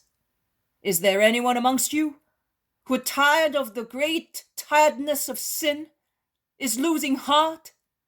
Because nothing is so depressing as a bad conscience, and is about to surrender to the enemy. No, whoever you are, do not do it. Samson revealed to temptation the secret to defeat his 7 virtues, the 7 symbolical plates, his virtues. That is his faithfulness to Nazareth. Tired as he was, he fell asleep in the lap of the woman and was defeated. He was blind, a slave, powerless, because he had not been faithful to his vow. Neither did he become again the strong man, the deliverer, until he found his strength again in the grief of repentance. Repentance, patience, perseverance, heroism. And then, O sinners, I promise you will be your own deliverers. I solemnly tell you that no baptism, no rite is of any avail if there is no repentance and will to forego sin. And I tell you that no one is so big a sinner that he cannot revive with his tears the virtues which sin had torn from his heart. Today, a woman, a guilty woman of Israel, punished by God for her sins, received mercy on account of her repentance. I said, mercy. Those who had no mercy on her and treated the punished woman pitilessly shall receive less mercy. Had they no guilty leprosy in their hearts? Let everybody examine himself and have mercy to receive mercy. I hold my hand out on behalf of this repentant woman who is coming back to the living after a segregation of death. Simon of Jonas, not I, will collect the offerings for the repented woman who from the threshold of life is coming back to true life. And do not grumble, you older people. Do not grumble. I was not here when she was the beauty, but you were. I will say no more. Are you accusing us of being her lovers? Asks one of the 2 resentful old men. Let everyone have his heart and his actions before him. I do not accuse. I am speaking in the name of justice. Let us go. And Jesus goes out with his disciples. Judas Iscariot is detained by 2 people who appear to know him. I hear them say, Are you with him too? Is he really a holy man? Judas has one of his disconcerting outbursts. I hope you will at least be able to understand his holiness. But he cured on the Sabbath. No, he forgave on a Sabbath. And which day is more suitable than a Sabbath for forgiveness? Are you not giving me anything for the redeemed woman? We do not give our money to prostitutes. It is offered to the holy temple. Judas laughs disrespectfully and leaves them in the lurch. He joins the master, who is entering the house of Peter, who is saying to him, Here, just outside the synagogue, little James gave me 2 purses today instead of 1, on behalf of the unknown man. Who is he, master? You'd know. Tell me. Jesus smiles. I will tell you when you learn not to speak ill of anyone. And it all ends.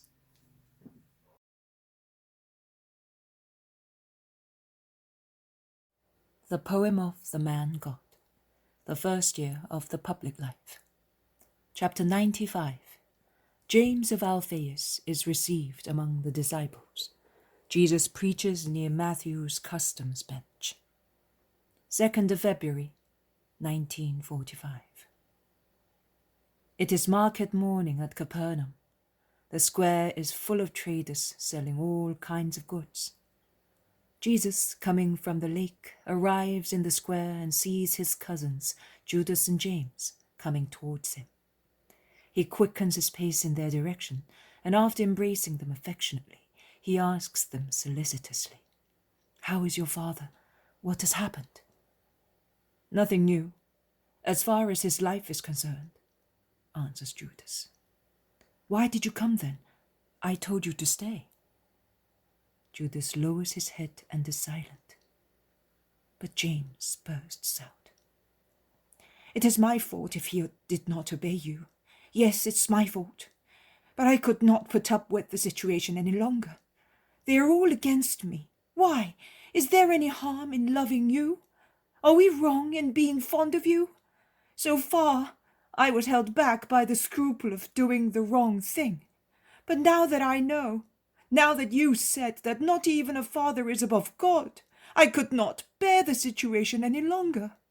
Oh, I have tried to show respect, to make him understand my reasons, to clarify the situation. I said, 'Why are you against me if he is the prophet, the Messiah? Why do you want the world to say his own family was against him? The world followed him, his family did not. Because if he is as insane as you say, should we of the family not be close to him to prevent his insanity from harming him and us?' Oh, Jesus, that's what I said, arguing in a human way, as they did. But you know that Judas and I do not believe that you are insane. You know that we consider you the holy man of God. You know that we have always looked at you as our major star. But they would not understand us. They would not listen to us any more. And I came away. Between Jesus and the family, I chose you. Here I am. If you want me. If you do not want me, I'll be the most unhappy of all men, because I will not have anything, neither your friendship nor the love of the family." Have we got to this stage? Oh, James, my poor James, I wish I had not seen you suffer so, because I love you. But if Jesus' man is crying with you, Jesus' word is jubilant on account of you. Come, I am sure that the joy of bringing God to men will increase your happiness every hour of today, until it reaches its full rapture in the last star of the earth and in the eternal hours of heaven. Jesus turns round and calls his disciples, who are discreetly stopped a few yards away. "Come here, my friends. My cousin James is now one of my friends, and thus a friend of yours. How I longed for this hour, for this day, because he was a perfect friend in my childhood and a good brother in my youth." The disciples welcomed the newcomer and Judas, whom they had not seen for several days. "We looked for you at home, but you were on the lake." "Yes, I was on the lake for 2 days with Peter and the others. Peter had a good haul. Is that right, Peter?" "Yes, but what annoys me is that now I have to give my didrachmas to that thief over there." And he points at Matthew, the exciseman, whose bench is besieged by people paying for the store ground, I think, and for foodstuffs. It will all be proportioned, I suppose. The better the haul, the more you pay, and the more you earn. "No, master, the more I catch, the more I earn. But if the weight of my draught of fish is doubled, that man there does not make me pay twice as much. He charges me 4 times as much. The profiteer." Peter, well, Let us go just there. I want to speak. There is always a lot of people near the customs bench." "No wonder," grumbles Peter. "Lots of people and imprecations. Well, I will go and grant blessings. Perhaps some honest feeling will enter the exciseman's heart." "You need not worry about that. Your words will never go through his crocodile skin." "We shall see." "What are you going to say to him?" "Nothing directly, but I will speak in such a way that my words will be addressed also to him." "Say that a thief is both who assails people in the road and who fleeces poor people who work for their daily bread and not for women and orgies." "Peter, do you want to speak in my place?" "No, master, I would not be able to speak properly." "And with your acrimony, you would harm yourself and him." They have reached the customs bench. Peter is about to pay. Jesus stops him and says, "Give me the money. I will pay today." Peter looks at him amazed and then gives him a leather purse containing some money. Jesus waits for his turn, and when he is before the exciseman, he says, "I am paying for 8 baskets of fish belonging to Simon of Jonas. The baskets are over there, where the servants are standing. You can check if you wish. But honest people should be able to trust each other's words, and I think that you will believe that I am honest. How much do I pay?" Matthew, who was sitting at his bench when Jesus says, "And I think that you will believe me that I am honest," stands up. He's a small and rather elderly man, about Peter's age, but his face has the weary look of the pleasure lover, and he is obviously bewildered. At first, he lowers his head. Then he raises it and looks at Jesus. And Jesus stares at him gravely, dominating him from his imposing height. "How much?" Jesus asks again after a few seconds. "There is no taxation for the disciple of the Master," replies Matthew, and in a lower voice he adds, "Pray for my soul." "I carry it within me, because I am gathering sinners. But why do you not look after it?" And Jesus turns his back on him at once and goes back to Peter, who is struck with wonder. Also the others are dumbfounded. They whisper and wink meaningfully. Jesus leans against a tree about 10 yards from Matthew and begins speaking. "The world may be compared to a large family, the members of which are in different trades, all of which are necessary. There are farmers, shepherds, vine dressers, carpenters, fishermen, bricklayers, joiners, and blacksmiths, and then clerks, soldiers, officers, responsible for special missions, doctors, priests. There is everything. The world could not consist of only one class of people. They are all necessary, all holy, if they do what they should do with honesty and justice. How can they achieve that if Satan tempts them on all sides? By turning their thoughts to God, who sees everything, also the most concealed deeds, and to his law that says, love your neighbor as you love yourself.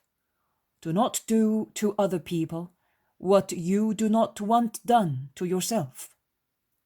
Do not steal in any way. Tell me, you who are listening to me, when a man dies, does he take his purses of money with him? And even if he were so silly as to have them buried with him in his tomb, could he make use of them in the other world? No.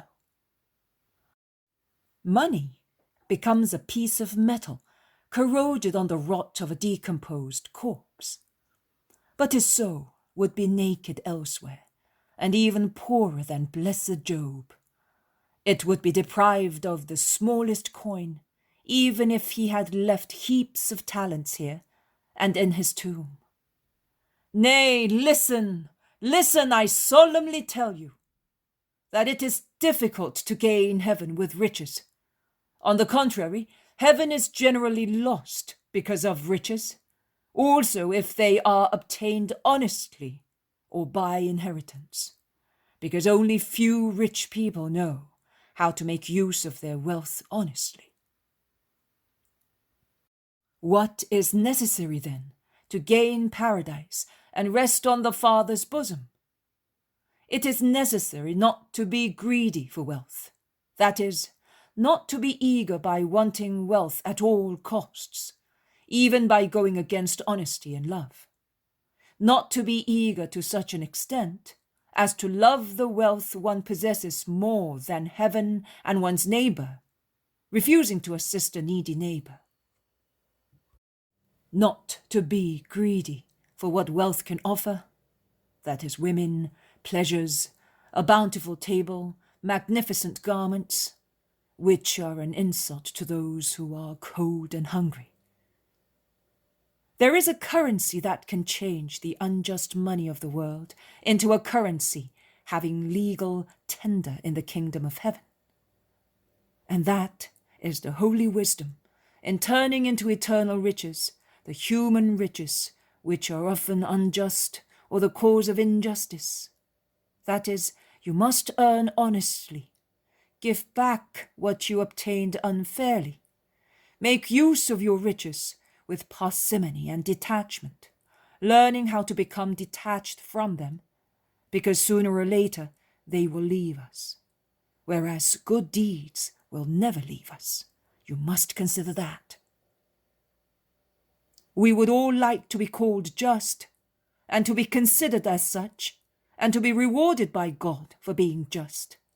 But how can God reward who is just only by name, but in fact is not so?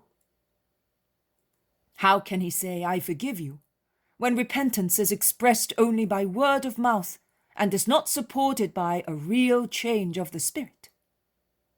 There is no real repentance as long as the lust for the thing for which we sinned will last.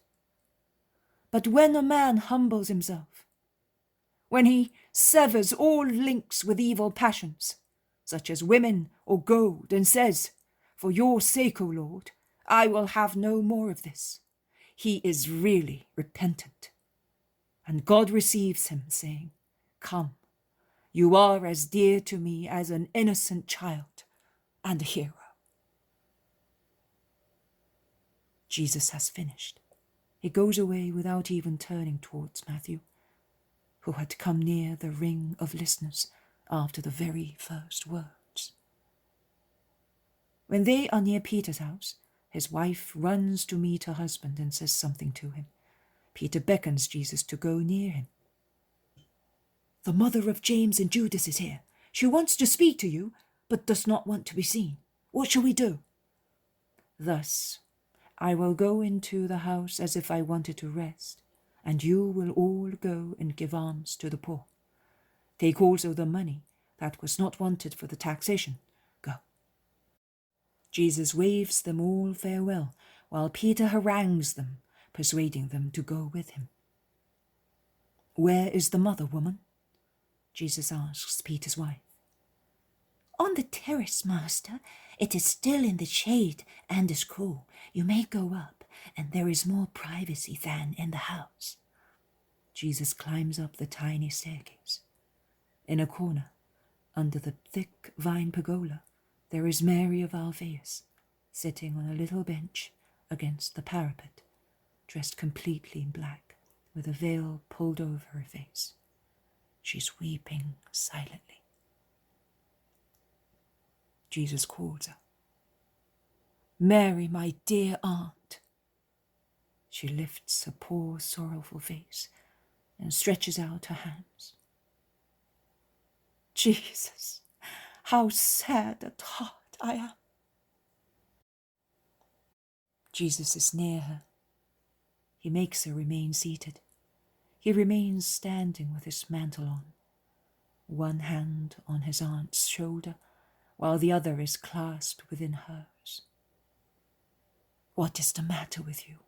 Why are you crying so much?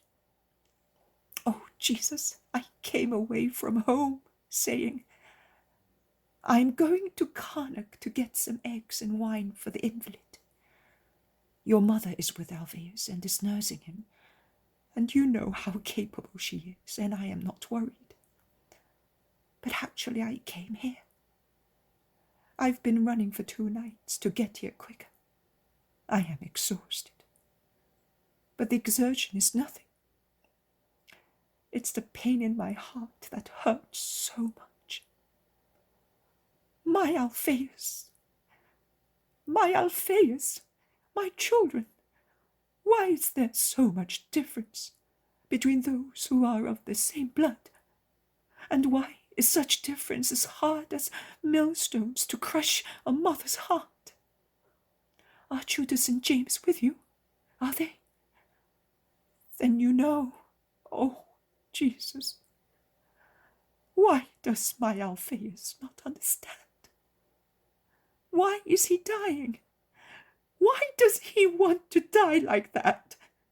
And Simon and Joseph, why are they against you and not with you? Don't cry, Mary. I bear them no grudge. I already told Judas. I understand, and I am sorry for them. If that is the reason why you are crying, please, cry no more. Yes, that's why. Because they offend you. That's one reason, and then I do not want my husband to die being hostile to you. God will not forgive him. And I will not have him, not even in future life. Mary is really distressed. She's crying her heart out, and the tears fall on Jesus' left hand, which she is still holding in her own, and now and again kisses it and lifts her poor face tortured by pain. No, says Jesus, no, do not say that. I forgive. And if I forgive, oh, come, Jesus, come. Come and save his soul and his body. Come. People are saying also to accuse you. They already say that you have taken away 2 sons from a dying man. That's what they are saying in Nazareth, see? They also say he works miracles everywhere, but he is not capable of working them in his own home. And they contend with me when, to defend you, I say, what can he do if you have practically driven him away with your reproaches and if you do not believe? You said the right words. If you do not believe, what can I do where there is no faith? Oh, you can do everything. I believe for them all. Please come. Work a miracle for your poor aunt. I cannot. Jesus is most sad in saying so. Standing up and clasping the head of the crying woman to his chest, he seems to be confessing his inability to nature itself, and to be calling nature as a witness to his pain at not being able because of an eternal decree.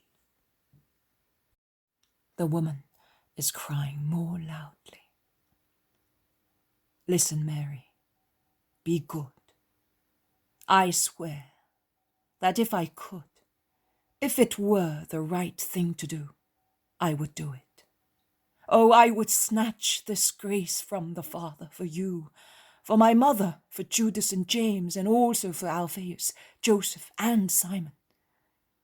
But I cannot. You are now so broken-hearted that you cannot understand the justice of my inability. I will tell you, although you will not understand. When it was the hour of my father's death, I did not bring him back to life again. And you know how just he was, and how much my mother loved him. I did not bring him back to life again. It is not the just that a family should be exempt from the inevitable misfortunes of life only because one of its members is a holy person. If that was the case, I should remain on the earth forever, and yet I will soon die. And Mary, my holy mother, will not be able to snatch me from death. I cannot. This is what I can do, and I will do. Jesus has sat down and is holding his relative's head against his shoulder. This is what I will do.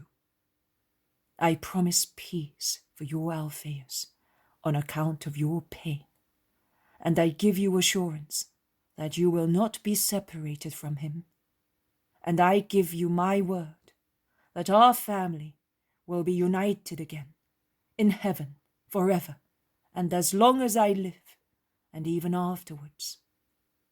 I will grant you so much peace and so much strength that you will become my apostle for so many poor women whom it will be easier for you, a woman, to contact.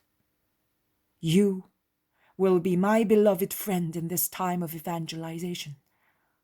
Alphaeus' death, do not cry, will free you from your duties of a wife and will raise you to the more sublime status of a mystical female priesthood, so necessary near the altar of the great victim, and amongst so many heathens who will yield more willingly to the holy heroism of female disciples than of male ones. Oh, your name, dear aunt, will be like a bright star in the Christian sky. Do not cry any more. Go in peace. Be strong, resigned, and holy. My mother became a widow before you and will console you as she can console. Come, I do not want you to go away in this heat. Peter will take you in his boat as far as the Jordan, and then to Nazareth on a donkey. Be good. Bless me, Jesus. Give me strength. Yes, I bless you and kiss you, my good aunt. And he kisses her tenderly, pressing her for a long while to his heart, until he sees that she is calmed down.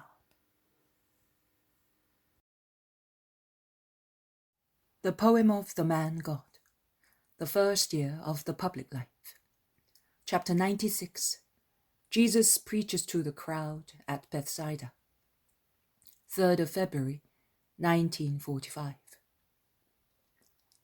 Jesus is at Bethsaida. He is speaking, standing on the boat which has taken him there, and is now almost beached, tied to a pole of a little rough pier. Many people, sitting in a semicircle on the sand, are listening to him. Jesus has just started his speech.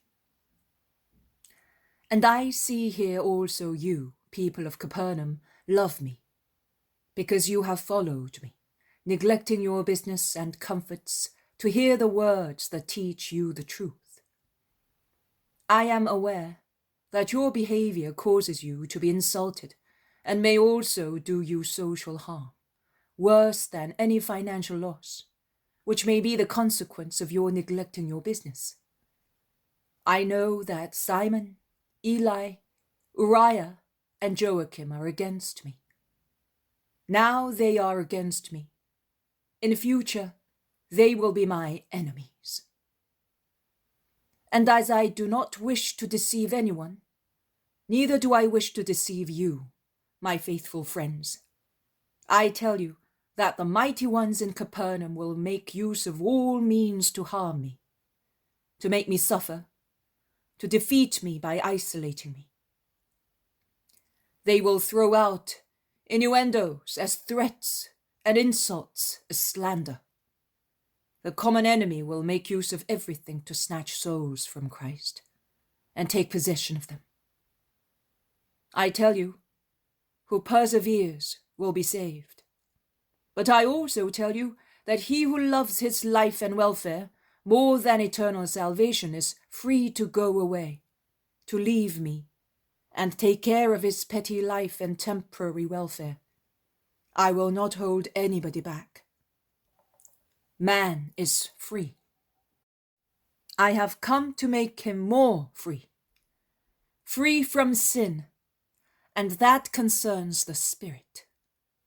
And free from the chains of a distorted, oppressive religion, which with torrents of words, clauses, and precepts suffocates the true word of God, a word which is clear, short, light, easy, holy, and perfect. I have come to sieve consciences.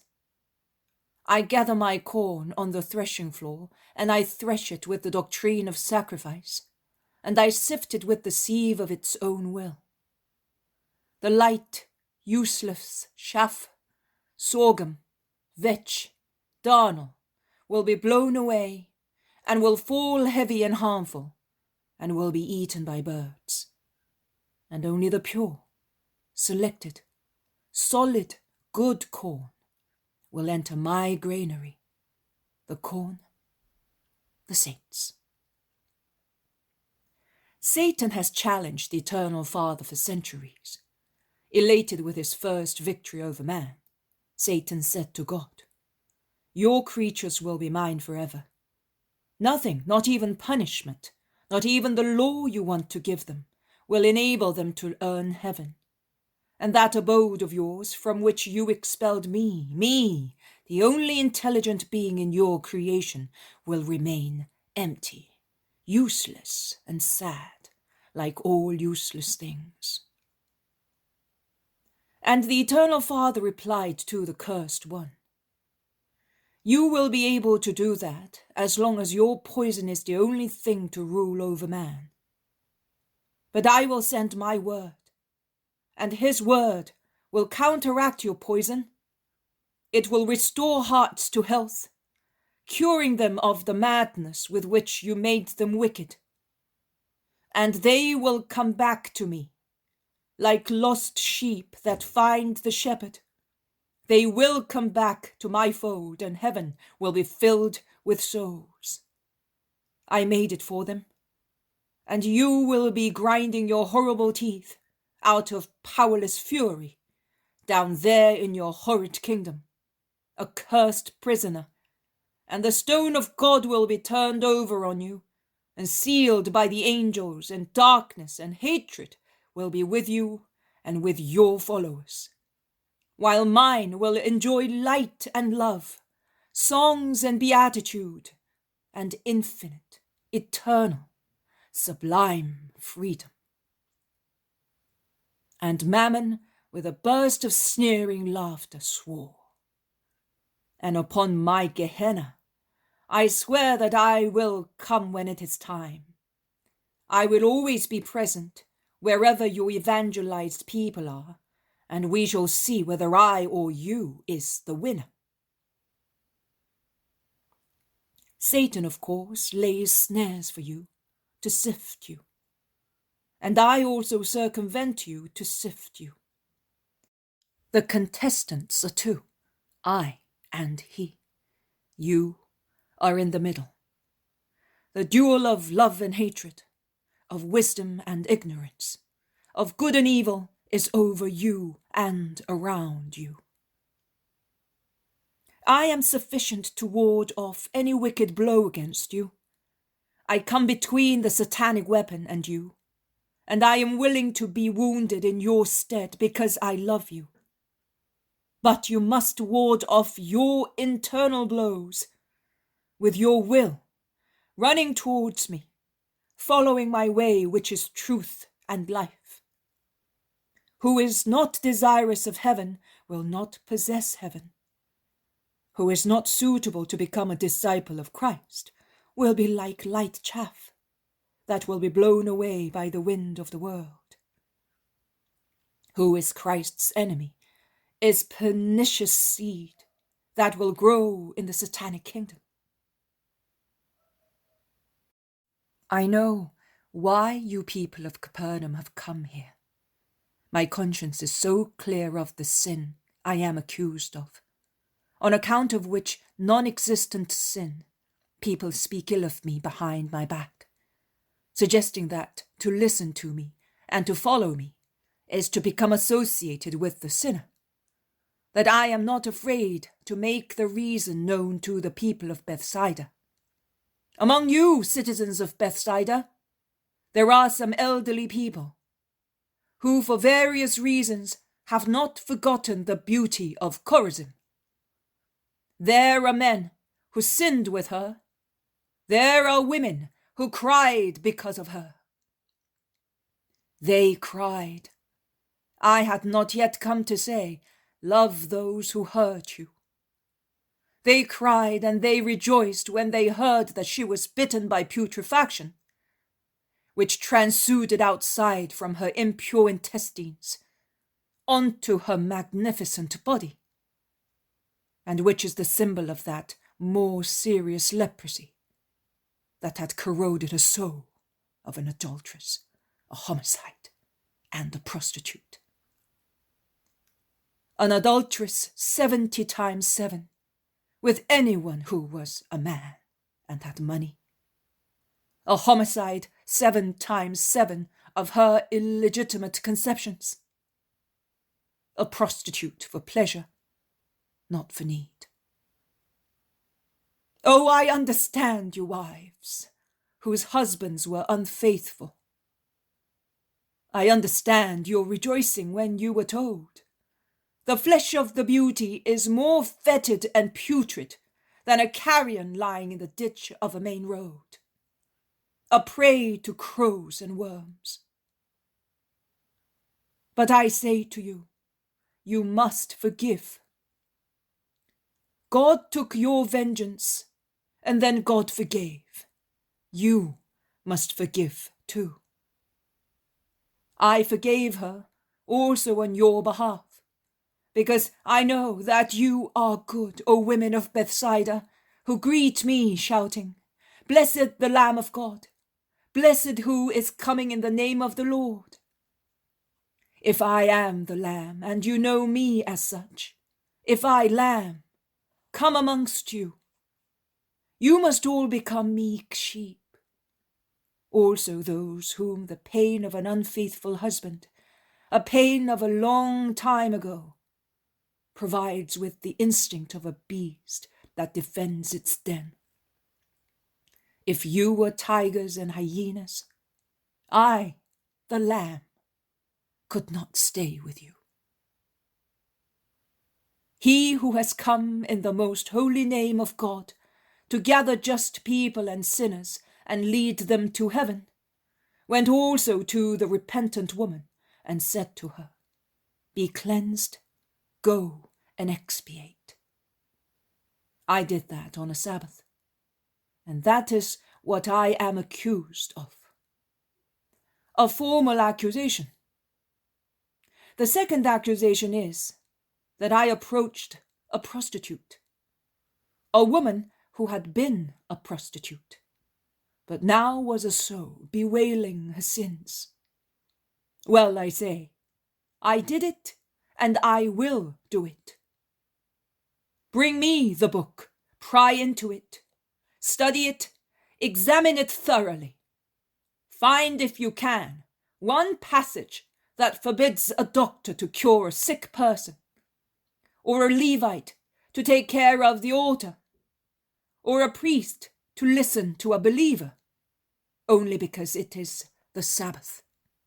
And if you find it and show it to me, I will beat my chest and say, Lord, I have sinned before you and before men. I am not worthy of forgiveness, but if you have mercy on your servant, I will bless you as long as I live. Because that soul was diseased, and sick people need a doctor. It was a desecrated altar, and a Levite was required to clean it. It was a believer going to cry in the true temple of the true God, and it needed a priest to introduce it. I solemnly tell you that I am the doctor, the Levite, the priest. I solemnly tell you that if I do not do my duty, and I lose only one of the souls anxious to be saved, God the Father will ask me to account for it, and will punish me for losing it. That is my sin, according to the mighty ones in Capernaum.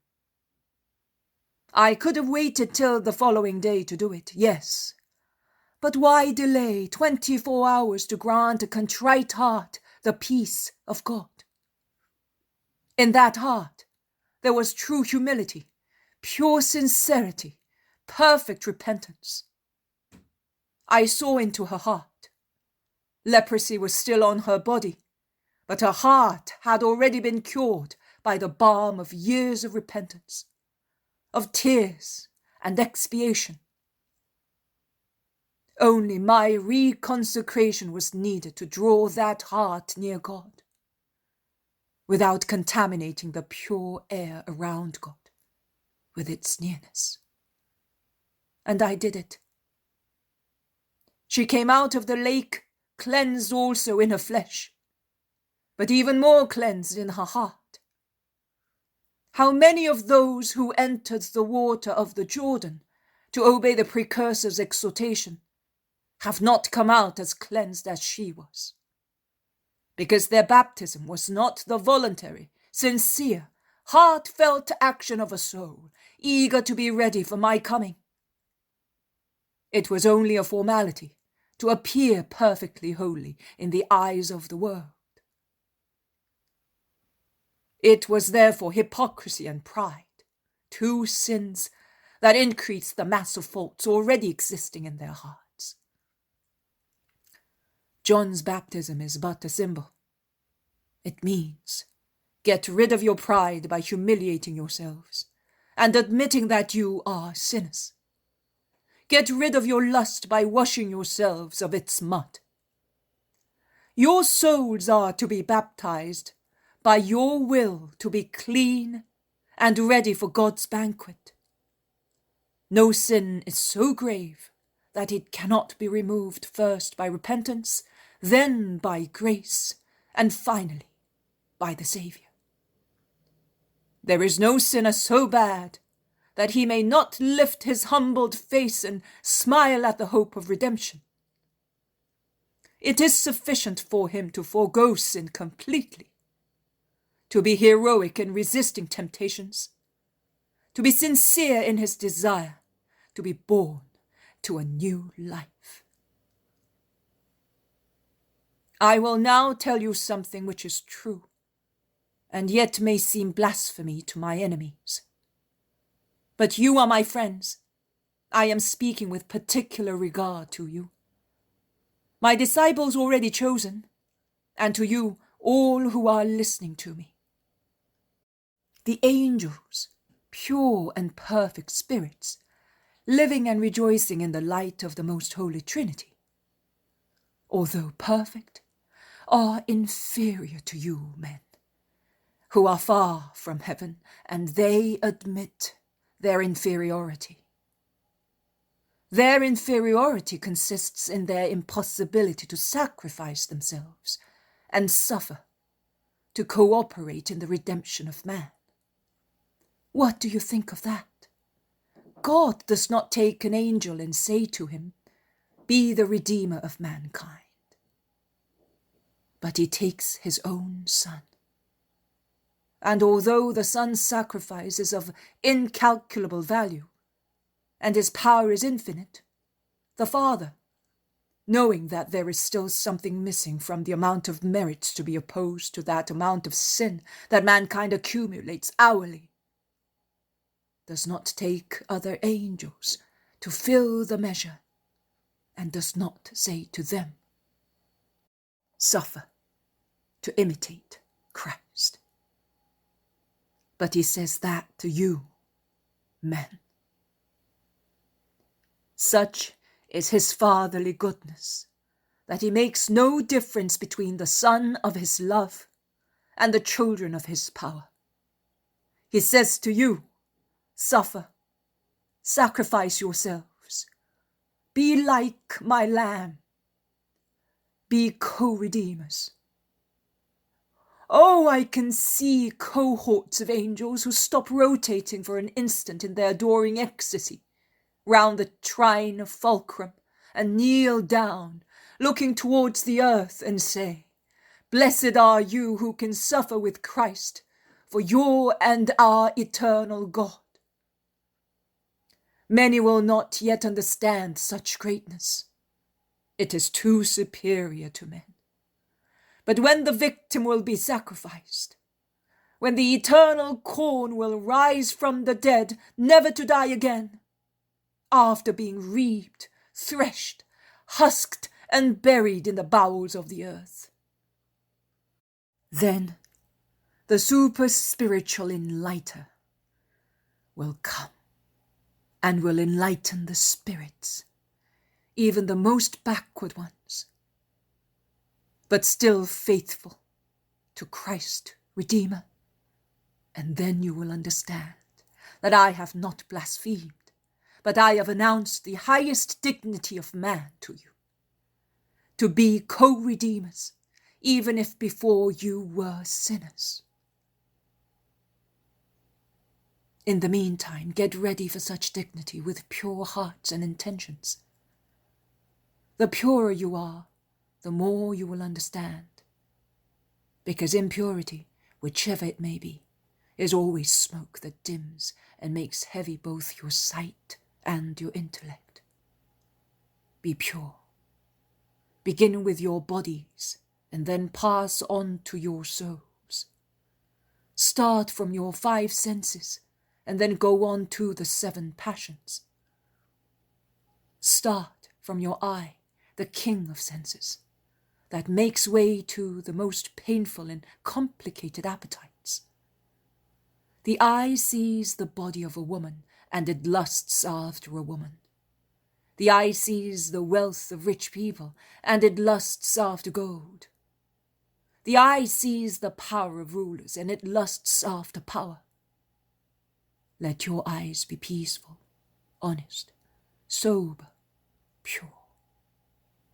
And your desires will be peaceful, honest, sober, and pure. The purer your eye is, the purer your heart will be. Keep a watch on your eye, a greedy discoverer of tempting apples. Be chaste in your looks if you want to be chaste in your bodies. If you possess the chastity of the flesh, you will possess the chastity of riches and power. You will possess all chastities and be the friend of God.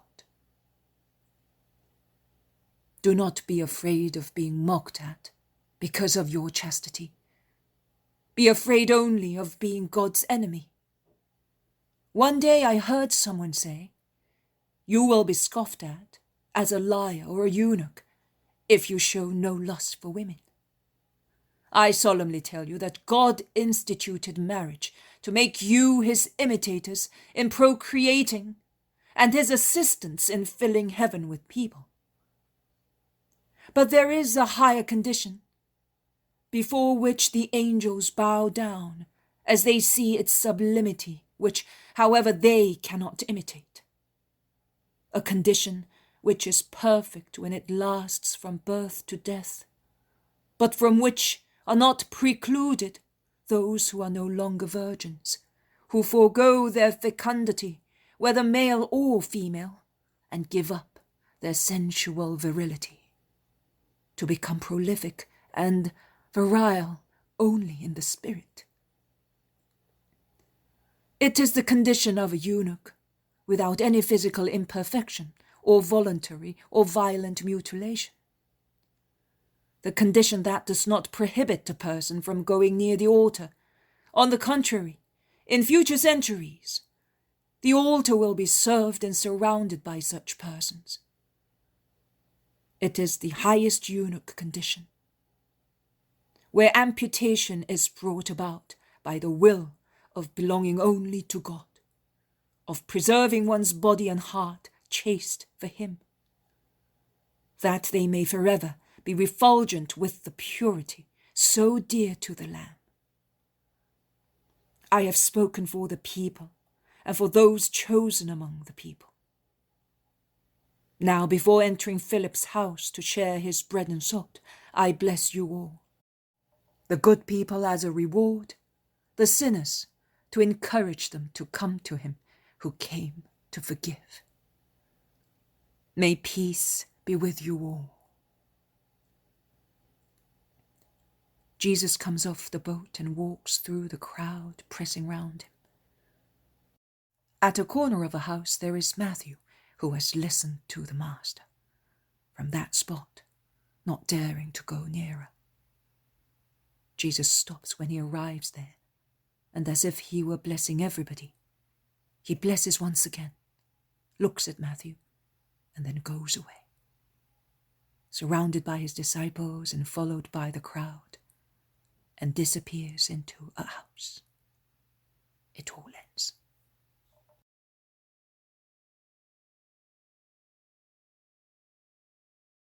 The poem of the man God, the first year of the public life. Chapter 97, The Call of Matthew. 4th of February, 1945. This morning I was thinking again of what you said yesterday when I read the vision to you. You were simply astonished, and I told Jesus who was near me. He replied to me, "That is why I give them. You cannot imagine how joyfully I brighten up for my true friends. I thus give myself to my Romualdo for his joy, love, and hope, and because I see him. I had no secrets for John.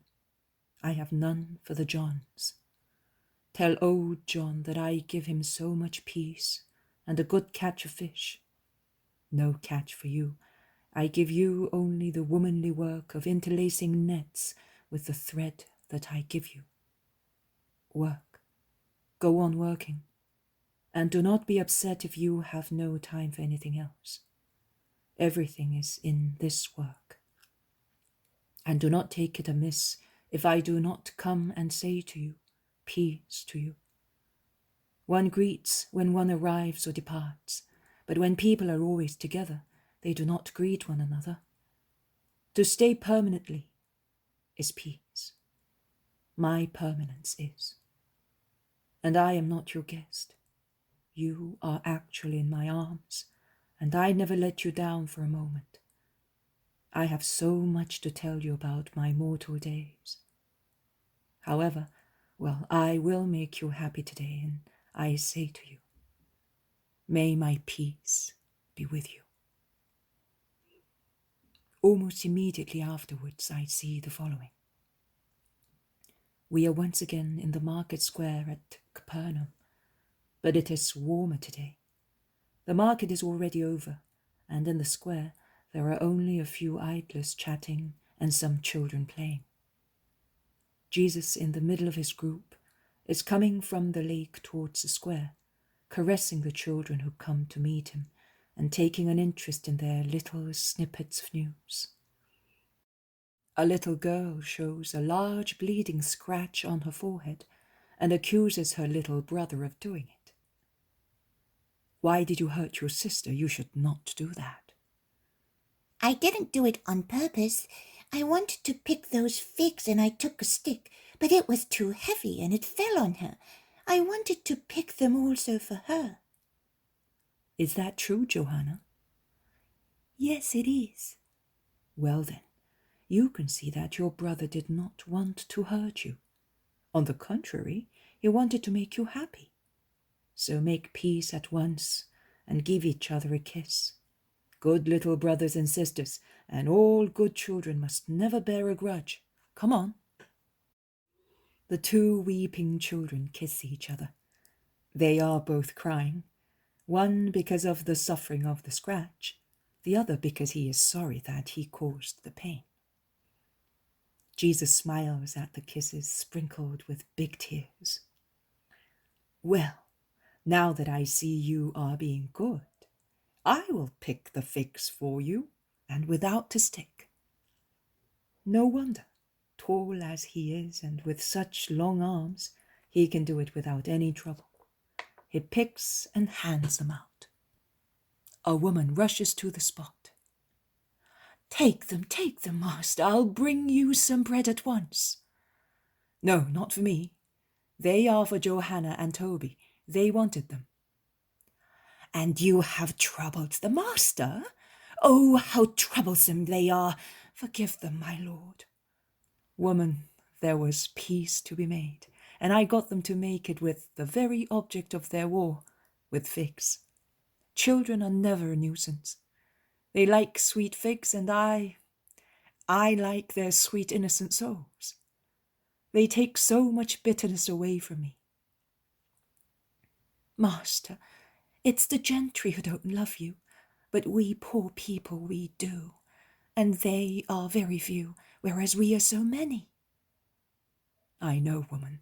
Thanks for your encouragement. Peace be with you. Goodbye, Johanna. Goodbye, Toby. Be good.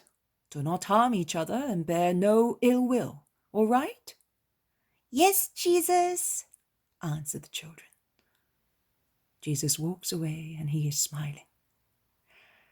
Now that with the help of figs we have cleared the sky of all clouds, we are going to... Where do you think we are going? The apostles do not know. Some mention one place, some another. But Jesus shakes his head every time and laughs.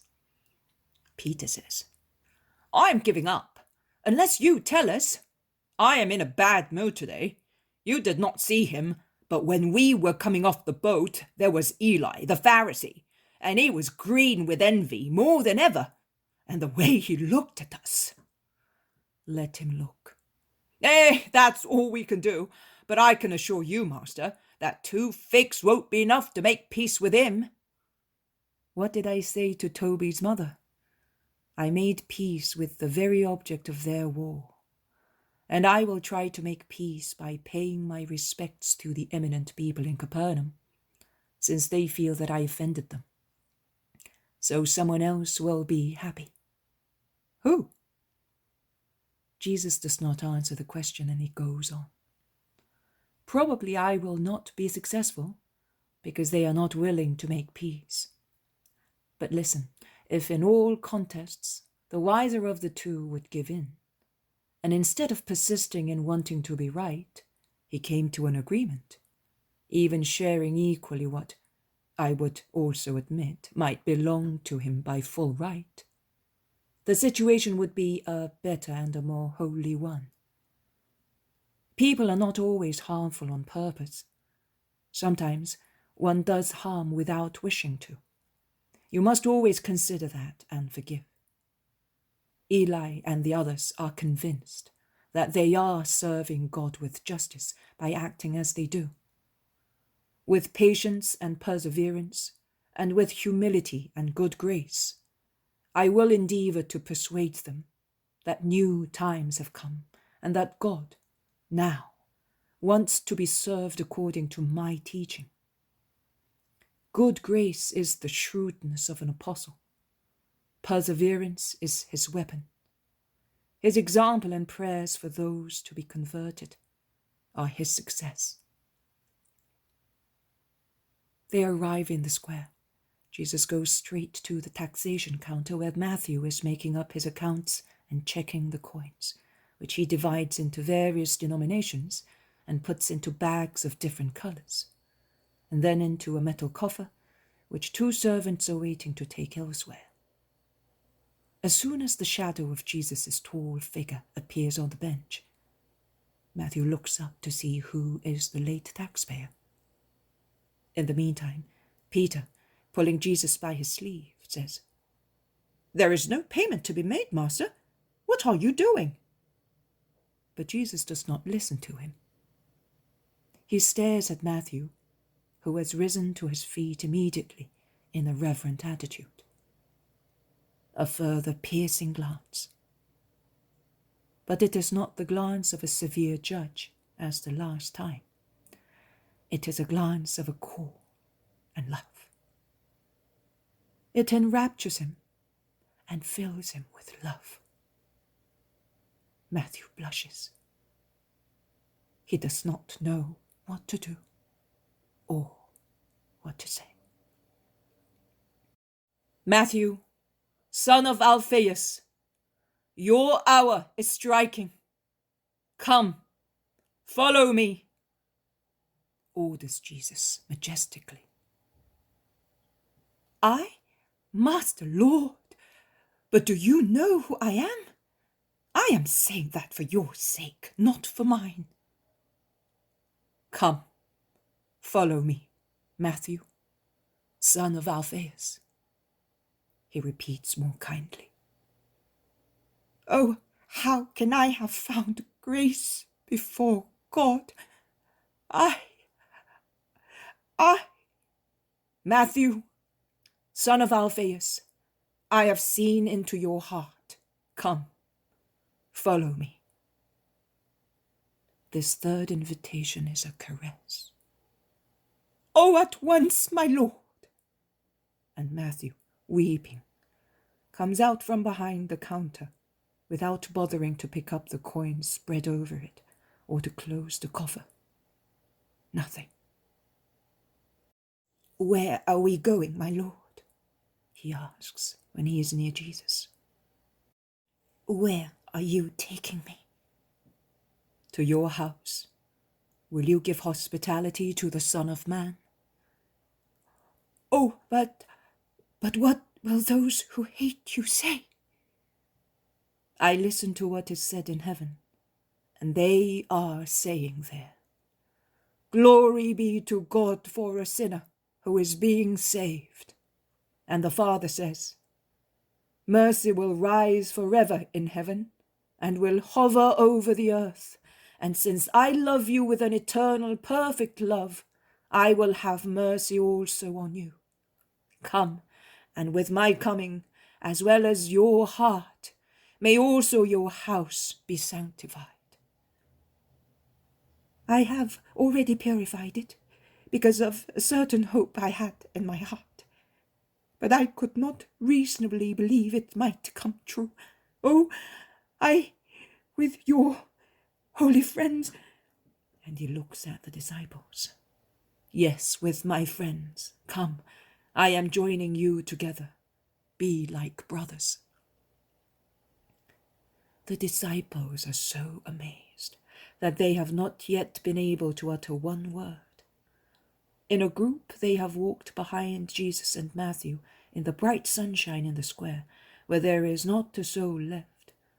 And then for a short distance, along a street which is burning in the blazing sun. There is not a soul in the streets. There is nothing but sunshine and dust. They go into a house, a beautiful house with a large front door opening onto the road.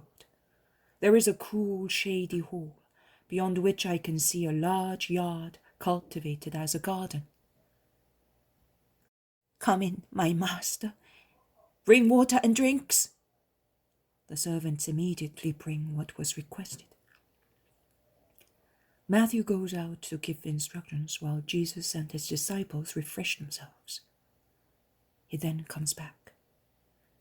Come now, master, the dining room is cooler. My friends are coming. Oh, I want a big celebration. It is my regeneration. It is my true circumcision. You have circumcised my heart with your love. Master, it will be the last feast. No more feast now for Matthew, the exciseman. No more worldly feasts. Only an internal rejoicing because I have been redeemed and I am serving you. And I am loved by you. How much I have cried. How much. During the past months. I have been crying for almost 3 months. I did not know what to do. I wanted to come, but how could I, with my unclean soul, come to you, the Holy One? You were cleansing it with repentance and charity towards me and your neighbor. Peter, come here. Peter, who is so astonished that he has not yet said one word, comes forward. The two men, both elderly, thick-set and stout, are now facing each other, and Jesus, handsome and smiling, is between them. Peter, you asked me many times who was the unknown man of the purse which James used to bring us. Here he is, in front of you. Oh, that Rob! Oh, forgive me, Matthew. Who could have imagined it was you? And that you were able to tear out a piece of your heart every week and make that rich offering? You, who were our despair on account of your usury. I know. I taxed you unfairly. But now I kneel down before you all, and I say to you, do not reject me. He has accepted me. Don't be more severe than he is. Peter, who sees Matthew at his feet, suddenly lifts him bodily, roughly, but affectionately. Stand up. You don't have to ask me or the others to forgive you. You must ask him. Well, never mind. We are more or less thieves like you. Oh, I have said it. Cursed be my tongue. But that's me. I say what I think, and what's in my heart is also on my lips. Come, let us make a pact of peace and love. And he kisses Matthew on his cheeks. The others do the same, more or less affectionately. I say so because Andrew is somewhat reserved out of shyness, and Judas Iscariot is icy. He seems to be embracing a bundle of snakes, so aloof and brief is his embrace. Matthew hears a noise and goes out. Master, says Judas Iscariot, I do not think that is wise. The Pharisees are already accusing you, and you, an exciseman as one of your disciples, an exciseman after a prostitute. Do you want to ruin yourself? If so, tell us that we may make ourselves scarce. Is that it? Concludes Pete ironically. Who spoke to you? I know that you're not speaking to me. I, instead, am speaking to your noble soul, to your most pure and wise soul. I know that you, a member of the temple, smell the stench of sin in us poor people, who are not of the temple. I am aware that you, a full Judean, a blend of Pharisee, Sadducee, and Herodian, half a scribe and a dash of an S&E. Do you wish any more noble words? I am aware you do not feel at home with us, and you're like magnificent aloes caught in a net full of gudgeons. What can we do? He caught us, and we are staying. If you feel uncomfortable, you had better go away. We shall all have some respite. Also he, who, see, is irritated with me and with you. With me because I lack patience, and also charity. But even more with you, because you understand nothing, notwithstanding all your alleged attributes. And you have neither charity, nor humility, nor respect. You have nothing, my boy, except a lot of hot air. And God grant it is harmless. Jesus has allowed Peter to speak while he is standing with folded arms, pressed lips, a stern look and piercing eyes. At the end he says, Have you finished, Peter? Have you also cleansed your heart of the yeast that was inside it? You have done the right thing. Today is Passover for a son of Abraham. Christ's call is like the blood of the Lamb on your souls. And where his call is, there will be no more faults. There will be no fault if he who receives it is faithful to it. My call is redemption, and is to be celebrated without any yeast." Not a word is spoken to Judas. Peter is quiet and mortified. "Our host is coming back," says Jesus, "and with some friends. Do not let us show them anything but virtue. Who is not capable of doing so should go out. Do not be like Pharisees, who oppress people with precepts which they cannot keep themselves." Matthew comes back in with some other men, and the banquet starts. Jesus is in the center between Peter and Matthew. They speak of many things, and Jesus patiently explains to this and that one what they want to know. There are also complaints about the Pharisees who despise them. "Well, come to him who does not despise you, and behave in such a way that at least good people may not scorn you," answers Jesus. "You are good, but you are the only one. No, these are like me, and then there is the Father God who loves him, who repents, and wants to become his friend again. If man should lack everything, but the Father should still remain, would man's joy be not full?" The banquet is at the end when a servant nods to the landlord and says something to him. "Master, Eli, Simon, and Joachim are asking to come in and speak to you. Do you wish to see them?" "Certainly." "But my friends here are excisemen." "And that is why they are coming to see. Let them see. It would be no use hiding it. It would not serve any good purpose, because evil tongues would make the situation worse, stating that there were also prostitutes here. Let them come in." 3 Pharisees come in. They look around with ironical smiles and are about to speak. But Jesus, who has stood up and goes to meet them with Matthew, precedes them. He lays one hand on Matthew's shoulder and says, "O true children of Israel, I salute you, and I give you a great piece of news that will bring great joy to your hearts, the hearts of perfect Israelites, pining for the observance of the law in every heart, to give glory to God. Here, Matthew, the son of Alphaeus, as from today, is no longer the sinner, the scandal of Capernaum. A mangy sheep of Israel has been cured. Rejoice! After him, other mangy sheep will be cured, and your town, in the holiness of which you are so interested, will be pleasing to God for its holiness. He leaves everything to serve God. Give the kiss of peace to the Israelite led astray, who is returning to Abraham's bosom." Is he returning with excisemen? In a joyful banquet? Oh, it is truly a gracious conversion. Look over there, Eli.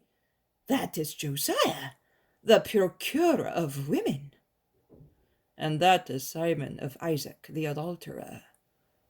And that one, that's Azariah, the gambling house keeper, in whose gambling house Romans and Judeans play, quarrel, and go with women. Master, do you know who these are? Did you know? I did. Well then, why are you people of Capernaum your disciples? Why did you allow all this? I am surprised at you, Simon of Jonas.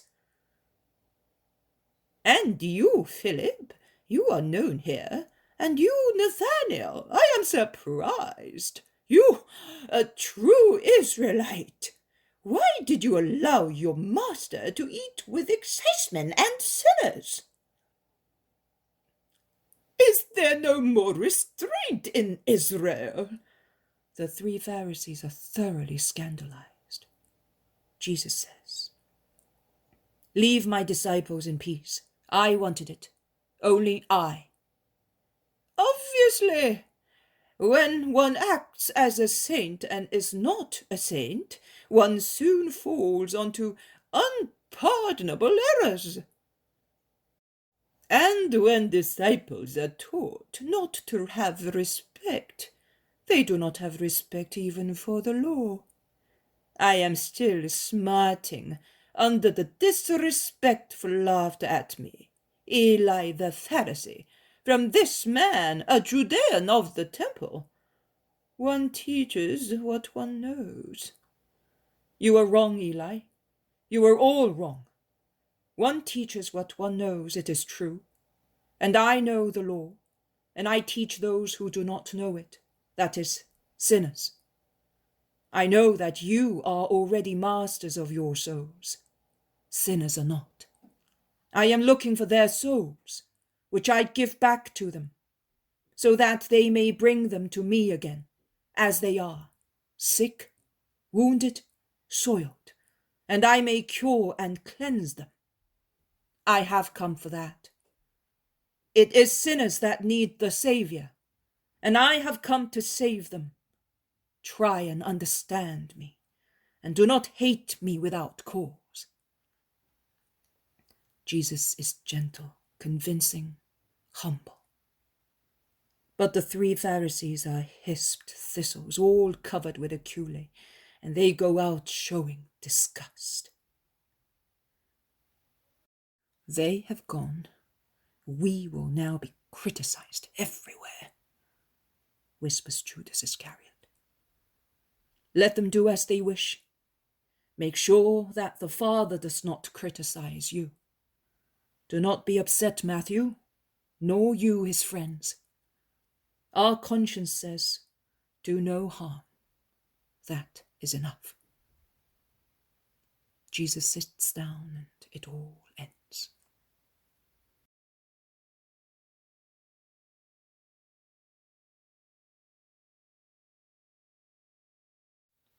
The poem of the man God, the first year of the public life. Chapter 98. Jesus on the Lake of Tiberias. Lesson to his disciples near the same town. 5th of February, 1945. Jesus is with his 13 disciples on the Lake of Galilee. There are 2 boats with 7 people in each. Jesus is in Peter's, the first one, with Peter, Andrew, Simon, Joseph, and his 2 cousins. In the other boat, there are the 2 sons of Zebedee, with Judas Iscariot, Philip, Thomas, Nathanael, and Matthew. The boats are sailing fast before a cool Boreas, which ripples the water very lightly, and the ripple marks outlined by a thin veil of foam, which resembles fine lacework on the blue turquoise of the beautiful clear lake. The boats leave behind them 2 wakes, which meet almost immediately, thus forming a bright sparkling froth, most pleasant to be seen, as they sail in company, Peter's boat being only a few yards ahead of the other one. From boat to boat, only a few yards apart, the disciples exchange remarks and comments. I thus understand that the Galileans are illustrating and explaining to the Judeans the various spots of the lake, their trades, the important people who live in the area, the distance from their starting point to the place of arrival, that is from Capernaum to Tiberias. The boats are not being used for fishing, they are only carrying passengers. Jesus is sitting on the prow and is evidently enjoying the beauties of nature around him. The quietness, the blue sky and lake, the latter encircled by green shores, where many white villages stand out against the green of the countryside. Almost lying on a bundle of sails, in the very front of the prow, he pays no attention to the conversation of the disciples, and often lowers his head, looking at the sapphire mirror of the lake, as if he were studying its depth and were interested in the creatures living in the pellucid water. I wonder what he is thinking about. Peter addresses him twice to find out whether the sun is annoying him, as it has already risen from the east and is shining full on the boat and is already warm, although not hot. And the second time he asks him if he wants some bread and cheese like the others. But Jesus does not want a tent or any bread, and Peter leaves him alone. A few small leisure boats, almost the size of a shallop, but fitted with purple canopies and soft cushions, cut across the course of the fishermen's boats. Shouts, bursts of laughter, and the smell of perfumes go by with them. They are full of beautiful women, many merry Romans, some Palestinians, and a few Greeks. This I gather so from the words of a thin, slender young man, as brown as an almost ripe olive, smartly dressed in a short red tunic, bordered by a heavy Greek fret, and held tight at his waist by a belt, which is the masterpiece of a goldsmith. He says, "Hellas is beautiful, but not even my Olympic fatherland has this blue and these flowers. It is really not surprising that the goddesses left it to come here. Let us spread flowers, roses, and our compliments to the goddesses, no longer Greek but Judean." And he spreads on the women in his boat the petals of magnificent roses, and he throws some into a nearby boat. A Roman replies to him, spread them, Greek. But Venus is with me. I do not spread roses. I pick them from this beautiful mouth. It is sweeter." And he bends down to kiss the open, smiling lips of Mary Magdala, who is leaning on cushions with a blonde head in the lap of the Roman. By now, the little boats are in front of the two big ones, and both, because of the inexperience of the rowers and because of a sudden gust of wind, the boats almost collide. "Be careful if your lives are dear to you," shouts Peter, who is wild when he veers, shifting the helm to avert a collision. Insults from the men and shouts from fear from the women go from boat to boat. The Roman insults the Galilean, saying, "Get out of the way, you dirty Jewish dogs!" Peter and the other Galileans do not let the insults pass, and Peter in particular, flushing like a cockerel, standing on the edge of the boat, which is pitching heavily, with his hands on his hips, gives tit for tat, and does not spare Romans or Greeks or Jews or Jewesses. Nay, he assails the women with such courteous titles that I prefer to omit. The squabble lasts until the tangle of keels and oars is loosed, and they all go their own ways. Jesus has not moved from his place. He has remained sitting, his mind far away, without a glance or a word to the boats or the passengers. Leaning on one elbow, he has continued to look at the far-away shore, as if nothing was happening. Also, a flower is thrown at him. I do not know by whom, certainly by a woman, because I can hear a woman laugh when it is being thrown. But he does not stir. The flower almost hits his face, then falls onto boards and ends up under the feet of the furious Peter. When the little boats are about to move away, I see the Magdalene stand up and follow the indication of one of her partners in vice. That is, she turns her beautiful eyes towards the serene face of Jesus, whose mind is so far away. How far from this world that face is. "Say, Simon," asks Judas Iscariot, "since you are a Judean like me, tell me, that beautiful blonde in the Roman's lap, the one who stood up a few minutes ago, isn't she the sister of Lazarus of Bethany?" "I don't know," is the sharp reply of Simon the Cananean. I came back amongst the living only a short while ago, and she is a young woman."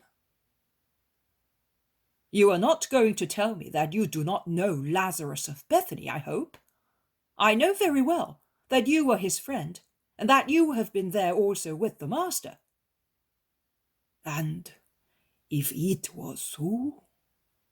And since it is so, I say that you must know also the sinner, who is Lazarus' sister. Even the dead know her. People have been talking about her for the last 10 years. She began to be light-headed as soon as she reached the age of puberty, but for over 4 years. You must be aware of the scandal.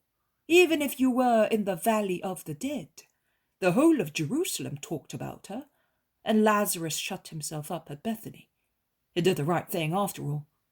No one would have set foot in his magnificent house in Zion, where she also came and went. I mean, no holy living person. In the country, well, in any case, she is always around, but never at home. She's certainly at Magdala now, with a new lover. Are you not answering me? Can you give me the lie? "I am not giving you the lie. I am silent." So is she. You have recognized her, too. "I saw her when she was a child, and she was pure then. I have seen her again now, but I recognize her. Although lewd, she is living in image of her mother, a holy woman." Well then, why were you not on the point of denying that she is your friend's sister? "We always endeavor to conceal our sores and those of the people we love, particularly when one is honest." Judas gives a forced laugh. "You're quite right, Simon, and you are honest," remarks Peter. "And did you recognize her? You certainly go to Magdala to sell your fish, and I wonder how many times you have seen her. My boy, you must know that when your back is broken after an honest day's work, you're not interested in women. You only love the honest bed of your wife. Everybody likes beautiful things, at least, if for no other reason than to look at them. Why? To say, 'It is no food for my table'? No, certainly not. I have learned many things from the lake and from my job, and this is one of them. A fish of fresh and calm water is not fit for salt water or a vorticose watercourse." What do you mean? I mean that everybody should keep his place to avoid dying an evil death. Did the Magdalene make you feel as if you were dying? No, I am tough, but tell me, are you not feeling well, perhaps? Me? Oh, I didn't even look at her. You liar! I am sure that you were consumed with envy because you were not on this boat to be closer to her. You would have put up even with me to be nearer, so much so that you are honouring me with your conversation because of her after so many days of silence. Me? She would not have even seen me. She was always looking at the Master. Ah-ha-ha! And he says that he was not looking at her. How could you see where she was looking if you did not look at her? They all laugh at Peter's remark, except Judas, Jesus, and Simon Zealot. Jesus puts an end to the discussion, which he feigns he has not heard, by asking Peter, "Is that Tiberias?" "Yes, Master, it is. I will now haul—" "Wait. Can you stop in that quiet small bay? I would like to speak to you only." "I will measure the depth and let you know." And Peter lowers a long pole into the water and moves slowly towards the shore. "Yes, I can, Master. Shall I go closer to the shore? As far as you can. There is shade and solitude. I like it. Peter steers towards the shore. The land is about 15 yards away, at most. I would now touch. Stop, and you come as close as possible, and listen. Jesus leaves his place and sits in the middle of the boat, on a plank placed athwartwise. The other boat is in front of him, while the disciples in his boat are sitting round him. Listen. You may think that I do not pay attention to your conversation, and that, consequently, I am a lazy teacher who does not look after his pupils. You must know that my soul does not leave you one moment. Have you ever seen a doctor who studies a patient affected by a disease not yet identified and presenting contrasting symptoms? He keeps an eye on him. After visiting him, he watches him both when he sleeps and is awake, in the morning and in the evening, when he speaks and when he is silent, because every symptom may help to identify the hidden disease and suggest a cure. I do the same with you. I hold you by means of invisible but most sensitive threads, which are grafted into me, and they transmit to me even the slightest vibrations of your ego. I allow you to believe that you are free, that you may reveal yourselves for what you are, which happens when a schoolboy or a maniac thinks he is not being watched by his overseer. You are a group of people, but you form a nucleus. That is one thing only.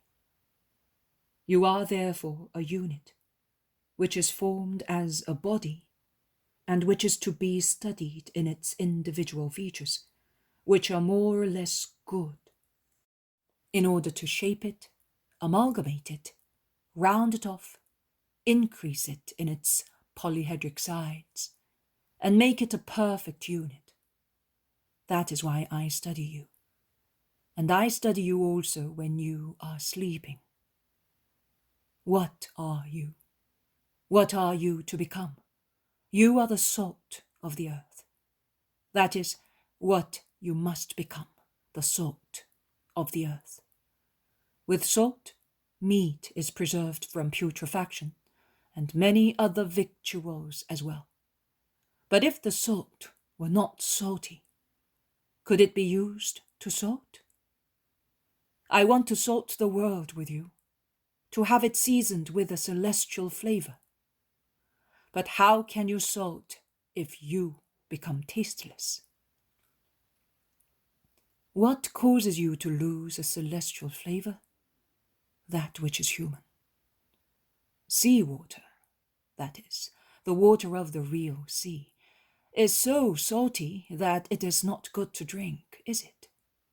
And yet, if one takes a cup of seawater and pours it into an amphora of fresh water, then one can drink it, because the seawater is so diluted that it has lost its biting strength.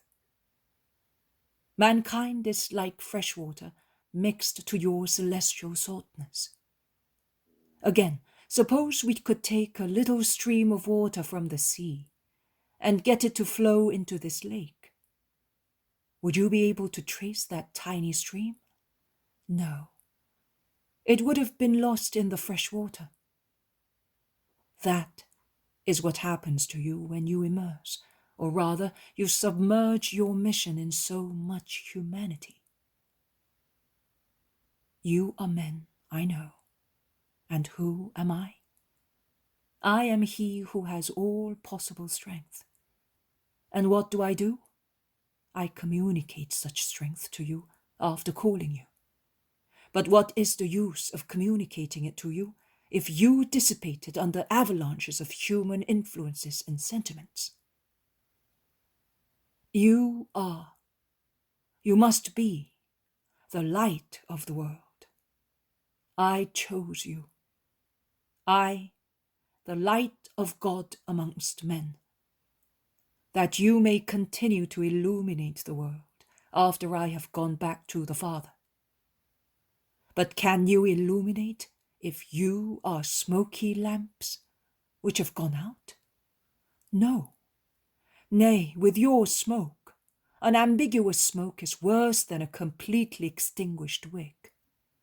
You would darken the dim light that the hearts of men may still have. Oh, miserable are those who will apply to the apostles, seeking God, and instead of light will receive smoke. It will be scandal and death for them, but the unworthy apostle will be cursed and punished. Your destiny is a great one, and a great, tremendous commitment as well. But remember that who has been given more is obliged to give more. And you have been given the most, both in the way of education and of gifts. You are educated by me, the Word of God, and you receive from God the gift of being the disciples, that is, the continuators of the Son of God. I would like you to meditate upon your election, to examine yourselves thoroughly, to weigh yourselves, and if anyone feels that he is suitable only to be a believer, I will not even say if anyone feels he is but an unrepentant sinner.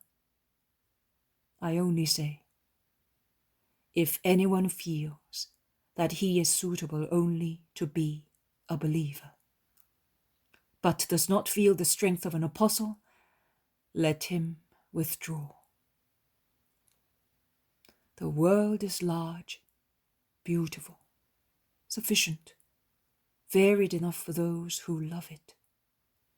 It offers all the flowers and all the fruit suitable for the stomach and the senses.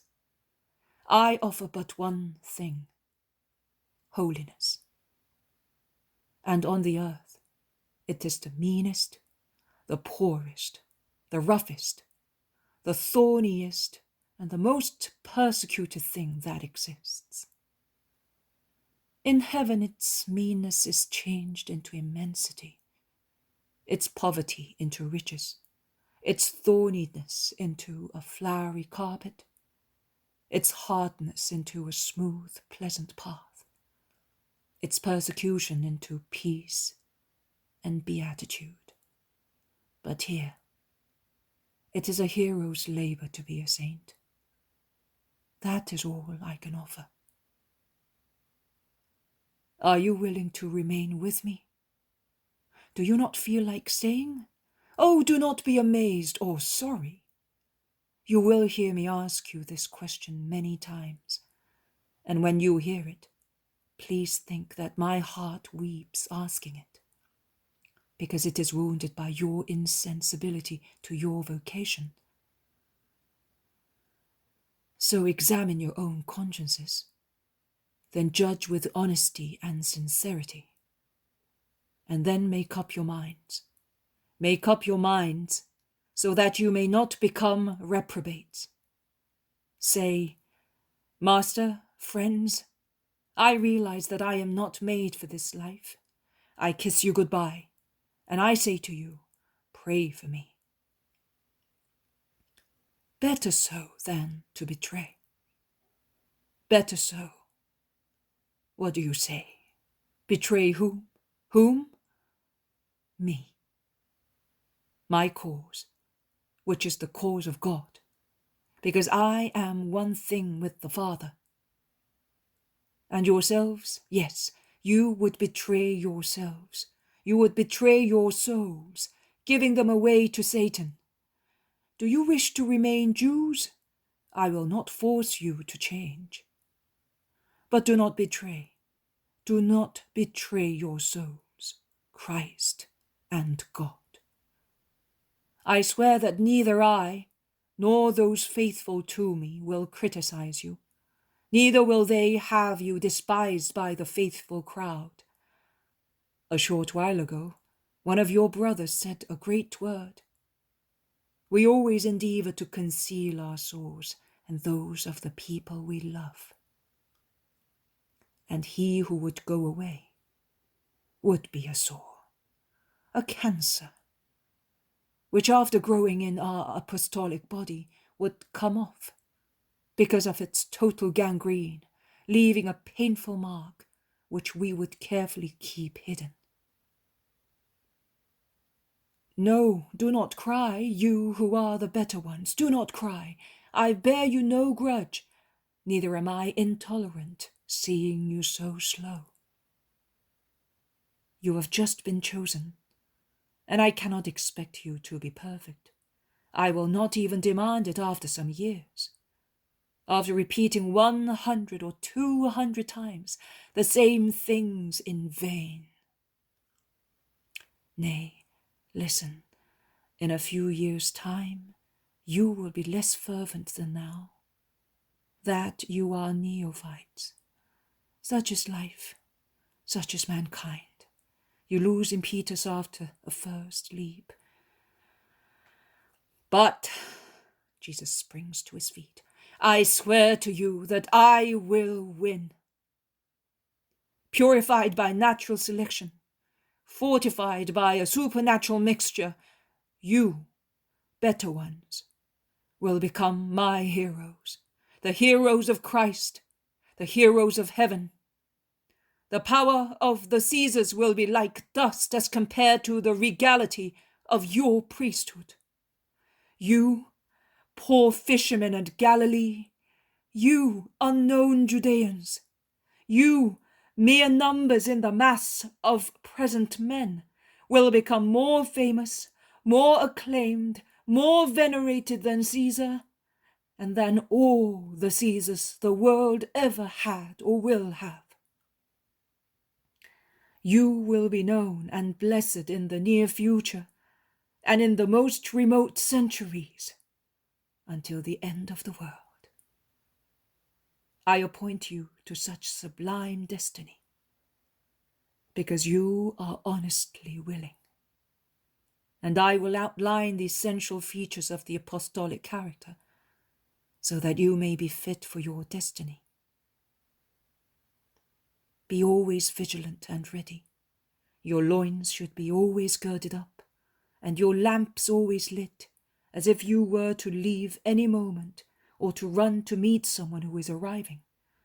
You are, in fact, and will be until your death, the indefatigable pilgrims looking for wanderers, and until death puts them out, your lamps are to be held high up and lit to show the way to misguided souls coming towards the fold of Christ. You are to be faithful to the Master who appointed you to such service. That servant will be rewarded, whom the Master always finds vigilant, and upon whom death comes in the state of grace. You cannot and must not say, I am young, I have time for this and for that, and then I will think about my Master, my death, my soul. Young people die like old ones, and strong men like weak ones. And old and young, strong and weak, are equally subjected to the assaults of temptation. Be careful, because the soul can die before the body, and you may unknowingly carry around a putrid soul. The dying of a soul is so imperceptible, like the death of a flower. Not a cry, not a convulsion, it inclines its flame like a tired corolla and goes out. Later, sometimes after a long time, sometimes immediately after, the body realizes it is carrying a verminous corpse within itself. It becomes mad with fear and commits suicide to avoid such union. Oh, it does not avoid it. It falls onto a swarm of snakes in Gehenna with its very verminous soul. Do not be dishonest like brokers or pettifoggers who side with two opposite customers. Do not be as false as politicians, who call this man and that man a friend, whereas they are enemies to both of them. Do not act in two different ways. You cannot laugh at God or deceive him. Behave with men as you do with God, because an insult to man is an insult to God. Let God see you as you wish to be seen by men. Be humble. You cannot reproach your master for not being so. I set the example. Do as I do. Be humble, gentle, patient. That is how the world is conquered, not by violence or force. Be strong and violent against your vices. Extirpate them at the cost of breaking your own hearts. Some days ago I told you to watch over your eyes, but you do not know how to do it. I tell you, it would be better to become blind by pulling out covetous eyes rather than become lustful. Be sincere. I am the truth, both in sublime and human things. I want you to be genuine too. Why be deceitful with me, or your brothers, or your neighbor? Why cheat people? Proud as you are, why do you not say, I do not want people to find out that I am a liar? And be sincere with God. Do you think you can deceive him with long manifest prayers? Oh, poor children, God sees into your hearts. Be chaste in doing good, also in giving alms. An exciseman knew how to be so before his conversion. And are you not capable? Yes, I am praising you, Matthew, for your chaste weekly offer, which only the Father and I knew, was yours, and I am quoting you as an example. Also, that is a form of chastity. My friends, do not disclose your goodness as you would not undress a young daughter before a crowd of people. Be virgins in doing good. A good act is virgin when it is free from any connection with thoughts of pride and praise, or from incentives of pride. Be faithful to your vocation to God. You cannot serve two masters. A nuptial bed cannot hold two brides at the same time. God and Satan cannot share your embraces. Man cannot. Neither can God nor Satan share a treble embrace, contrasting with the three embracing one another. Be averse to the lust for gold, as well as to the lust for the flesh, to the lust for the flesh as to the lust for power. That is what Satan offers you. Oh, his deceitful riches, honor, success, power, wealth, obscene markets where your souls are the legal tender. Be satisfied with little. God gives you what is necessary. It is enough. He guarantees that for you, as he does for the birds of the air, and you are worth much more than birds. But he wants reliance and moderation from you. If you rely on him, he will not disappoint you. If you are moderate, his daily gift will be sufficient for you. Do not be heathens, by being of God only by name. Those are heathens who love gold and power, to appear as demigods, more than they love God. Be holy, and you will be like God in eternity. Do not be intolerant, since you are all sinners. Behave to others as you would like others to behave to you. That is, with mercy and forgiveness. Do not judge. Oh, do not judge. You have only been with me for a short time, and yet you have seen how many times I, although innocent, have been wrongly judged and accused of non-existent sins. A bad judgment is an insult, and only true saints do not pay back in the offender's coin. Refrain, therefore, from offending, so that you may not be offended. Thus, you will not fail in your duties either to charity or to holy, dear, kind humility, which is Satan's enemy, together with chastity. Forgive, always forgive. Say, I forgive, Father, that I may be forgiven by you of my numberless sins. Improve hourly with patience, perseverance, heroism. Who told you that it is not painful to become good?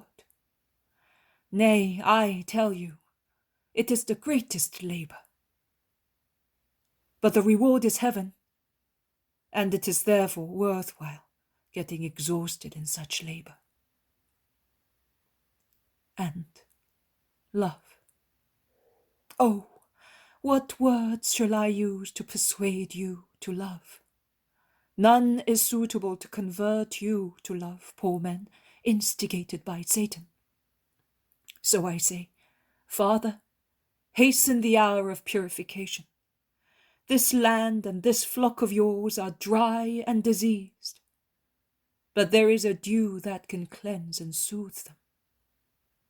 Open its fountain. Open me, Father. Here I am, burning with the desire to fulfill your will, which is also mine and of the eternal love. Father, Father, Father, look at your lamb and be its sacrificer. Jesus is really inspired, standing, his arms stretched out in the shape of a cross, his face raised toward the sky. In his linen tunic and with the blue lake behind him, he seems a praying archangel. The vision ends on this gesture of his.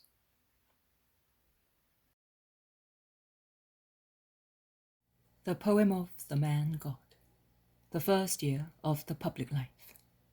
Chapter 99. Jesus looks for Jonathan in the house of Chuza at Tiberias. 6th of February, 1945. I see the beautiful new town of Tiberias. Its whole layout makes me understand that it is a new and a wealthy town. The town plan is neater than that of any other town in Palestine and shows a civilized and harmonious ensemble, not to be found even in Jerusalem. There are beautiful avenues and straight roads, already provided with a sewer system whereby water and rubbish are cleared away. There are also wide squares with large fountains, the bases of which are built with the most beautiful marbles. Many buildings copy the Roman style, with spacious arcades. Through some front doors, already open at this early hour, one can see large halls, marble peristyles decorated with valuable curtains, chairs, and tables. In almost every building there is a central yard, paved with marble, with a jet fountain and marble vases full of blossoming flowers. It is definitely an imitation of the Rome architecture, which has been copied very well and very richly. The loveliest houses are in the streets nearest to the lake. The first 3 streets, parallel to the lake, are really luxurious. The first one follows the gentle curve of the lake and is absolutely magnificent. The last part is a series of villas, with the main facades on the back streets, and on the lakeside they have luxuriant gardens which stretch so far down as to be lapped by the waves of the lake. Almost every one has a little harbour, in which there are leisure boats with precious canopies and purple seats. Jesus does not seem to have disembarked from Peter's boat in the harbour of Tiberias, but somewhere else, probably in the suburbs, and is now walking along the avenue alongside the lake. Have you ever been to Tiberias, master? Asks Peter. No, never. Hey, Antipas has done things well and in great style to flatter Tiberias. He is corrupted indeed. It seems more a holiday resort than a business town. A trading centre is on the other side. It has a lot of trade and is wealthy. And these houses, do they belong to Palestinians? Some do, some don't. Many belong to Romans, and many, although full of statues and similar trash, belong to Jews. Peter sighs and mumbles. I wish they had taken away only our independence, but they have taken away also our faith. We are becoming more heathen-minded than they are. Not through their fault, Peter. They have their habits, and they do not force us to adopt them. We want to become corrupted ourselves, because of material interest, of the fashion, servilism. You're right, and the Tetrarch is the first one. Master, here we are, says the shepherd Joseph. This is the house of Herod's steward. They stop at the end of the avenue, where there is a fork, and the avenue becomes a second street, so that the villas are situated between it and the lake. The house indicated by Joseph is the first one, and is really beautiful, with a flower garden all around it. Branches of jasmine and roses and their sweet smell spread out as far as the lake. Is this where Jonathan lives? I was told that he lives here. He is the steward's steward. He has been fortunate. Chuza is not a bad man, and is just in acknowledging the merits of his steward.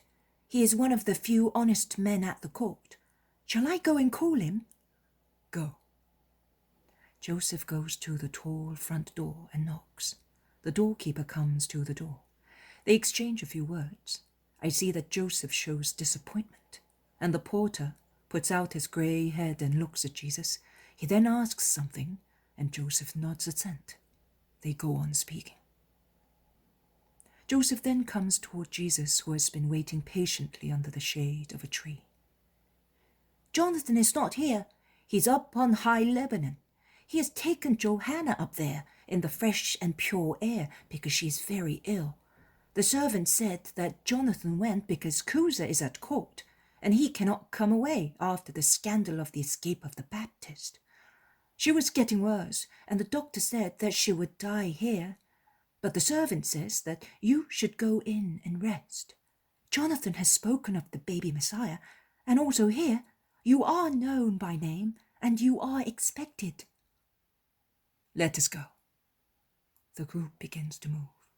The porter, after casting a sidelong glance, calls other servants and opens wide the door, so far only half open, and runs towards Jesus with the utmost respect. Bless us, Lord, and this sad house. Come in. Oh, Jonathan will be very sorry that he is not here. He was hoping so much to see you. Please come in with your friends. In the hall there are servants and maids of all ages. They all bow down respectfully, greeting Jesus, and they are curious at the same time. A little old woman is weeping in a corner. Jesus goes in and blesses with his usual gesture and his greeting of peace. They offer him refreshments. Jesus sits on a chair, and they all gather round him. I can see that I am not unknown to you, remarks Jesus. Oh, Jonathan brought us up, telling us about you. Jonathan is good. He says that he is good because the kiss he gave you made him good. But it is also because he is good. I have given and received kisses, but as you say, it is only in good people that they increase their goodness. Is he absent just now? I came to see him. As I said, he's up in Lebanon. He has friends there. It is the last hope for our young mistress. If it does not help. The little woman in the corner cries louder. Jesus looks at her inquisitively. She is Esther, the mistress's wet nurse. She is crying because she cannot resign herself to lose her. Come, mother, don't cry like that. Jesus encourages her. Come here near me. A disease does not necessarily mean death. Oh, it is death, it is death. After she had her only unfortunate childbirth, she is dying. Adulteresses have deliverers secretly, and yet they live. And she, so good, so honest, dear, so dear, she must die. What is the matter with her now? She has a fever that consumes her. She's like a lamp that burns in a very windy place. It gets stronger every day, and she gets weaker. Oh, I wanted to go with her, but Jonathan wanted young maids, because she has no strength left, and she has to be lifted bodily, and I am no longer capable. Not capable of that, but I am capable of loving her. I received her from her mother's womb. I was a servant, and I was married, and I had a child 1 month old, and I suckled her, because her mother was very weak and could not. I acted as her mother when she became an orphan, and she could hardly say Mummy. I have grown old and wrinkled watching her bedside when she was ill. I dressed her as a bride and led her to a nuptial bed. I smiled at her hopes of becoming a mother. I wept with her over her dead baby. I have gathered all the smiles and all the tears of her life. I have given her all the smiles and all the consolation of my love. And now she is dying, and I am not beside her. One can but feel sorry for the old woman. Jesus caresses her, but to no avail. Listen, mother, have you faith? In you? Yes, I have. In God, woman, do you believe that God can do everything? I do, and I believe that you, his Messiah, can do it too. Oh, they already speak in town of your power. That man there, and she points to Philip, some time ago was speaking of your miracles near the synagogue. And Jonathan asked him, Where is the Messiah? And he replied, I do not know. Jonathan then said to me, If he were here, I swear it, she would be cured. But you were not here, and he has gone away with her, and now she will die. No. Have faith. Tell me exactly what you feel in your heart. Can you believe that she will not die because of your faith? Because of my faith? Oh, if that is what you want, here it is. Take also my life, my old life. Just let me see her cured. I am the life. I give life and not death. You gave life to her one day with the milk of your breast, and it was a poor life that could finish. Now with your faith, you are giving her an endless life. Smile, mother. But she's not here. The woman is uncertain between hope and fear. She's away, and you are here. Have faith. Listen, I am now going to Nazareth for a few days. Also, there are some friends of mine who are ill. I will then go to Lebanon. If Jonathan comes back within 6 days, send him to Nazareth, to Jesus of Joseph. If he does not come, then I will go. How will you find him?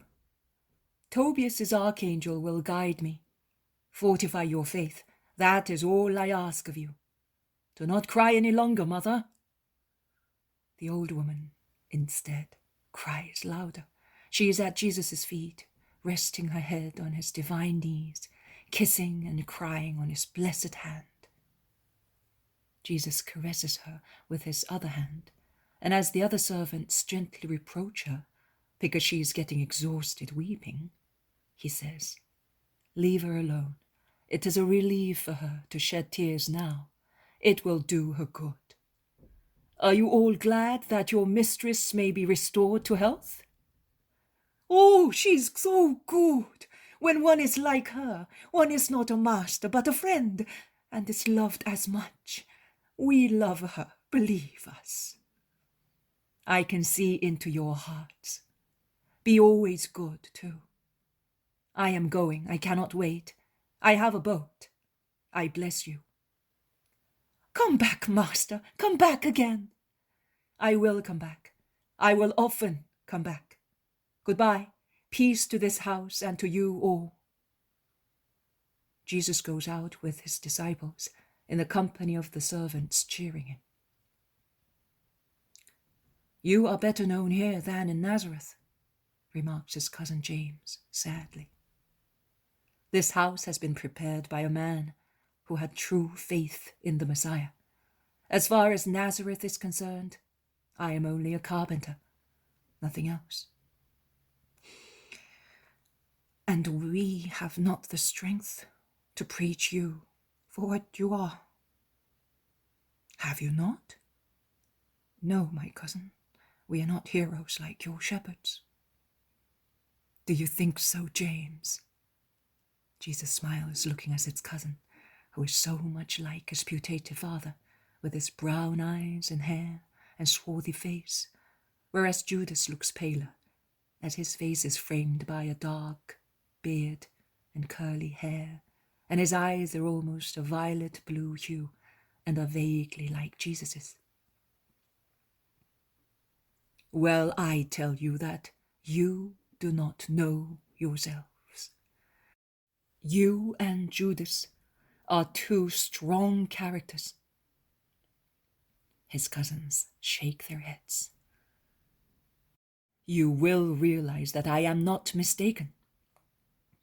"Are we really going to Nazareth?" "Yes, I want to speak to my mother and do something else. Who wants to come can come." They all want to go. The cousins are the happiest of the lot. "It is because of our father and mother, see?" "Yes, I understand. We will go to Cana and then to Nazareth." "To Cana? Oh, well, we will go to Susanna's. She will give us eggs and fruit for our father, James. And she will give us, certainly, some of her good honey. He likes it so much. And it is very nourishing. Poor father.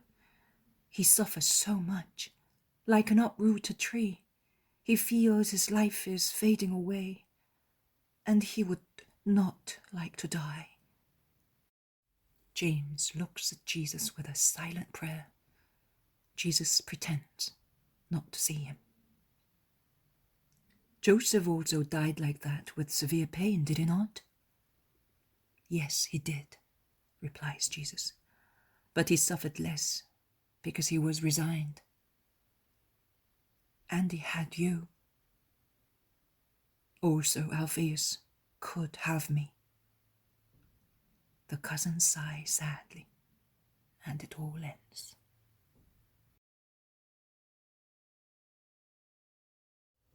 The poem of The Man God, the first year of the public life. Chapter 100. Jesus in the house of his uncle Alphaeus, and then at his own home. 7th of February, 1945, Saint Romo. Jesus is on the beautiful hills of Galilee with his disciples. To escape the sun, which is still high in the sky, although beginning to set, they walk under trees, mainly olive. "Beyond that edge there is Nazareth," says Jesus. "We shall soon be there." I now tell you that at the entrance to the town we will part. Judas and James will go at once to see their father, as their hearts desire. Peter and John will give alms to the poor people, who will certainly be near the fountain. The others and I will go home for supper, and then we will think about resting. We will go back to good Alphaeus. We promised him last time, but I will come only to say hello to him. I give my bed to Matthew, who is not yet accustomed to hardships and privations, says Philip. No, not you, you are old. I will not allow that. I have had very comfortable beds so far, but I suffered the pains of hell in them. Believe me, I am enjoying so much peace now, that even if I lie down on stones, I seem to be resting on feathers. Oh, it's your conscience that makes you sleep or not, replies Matthew.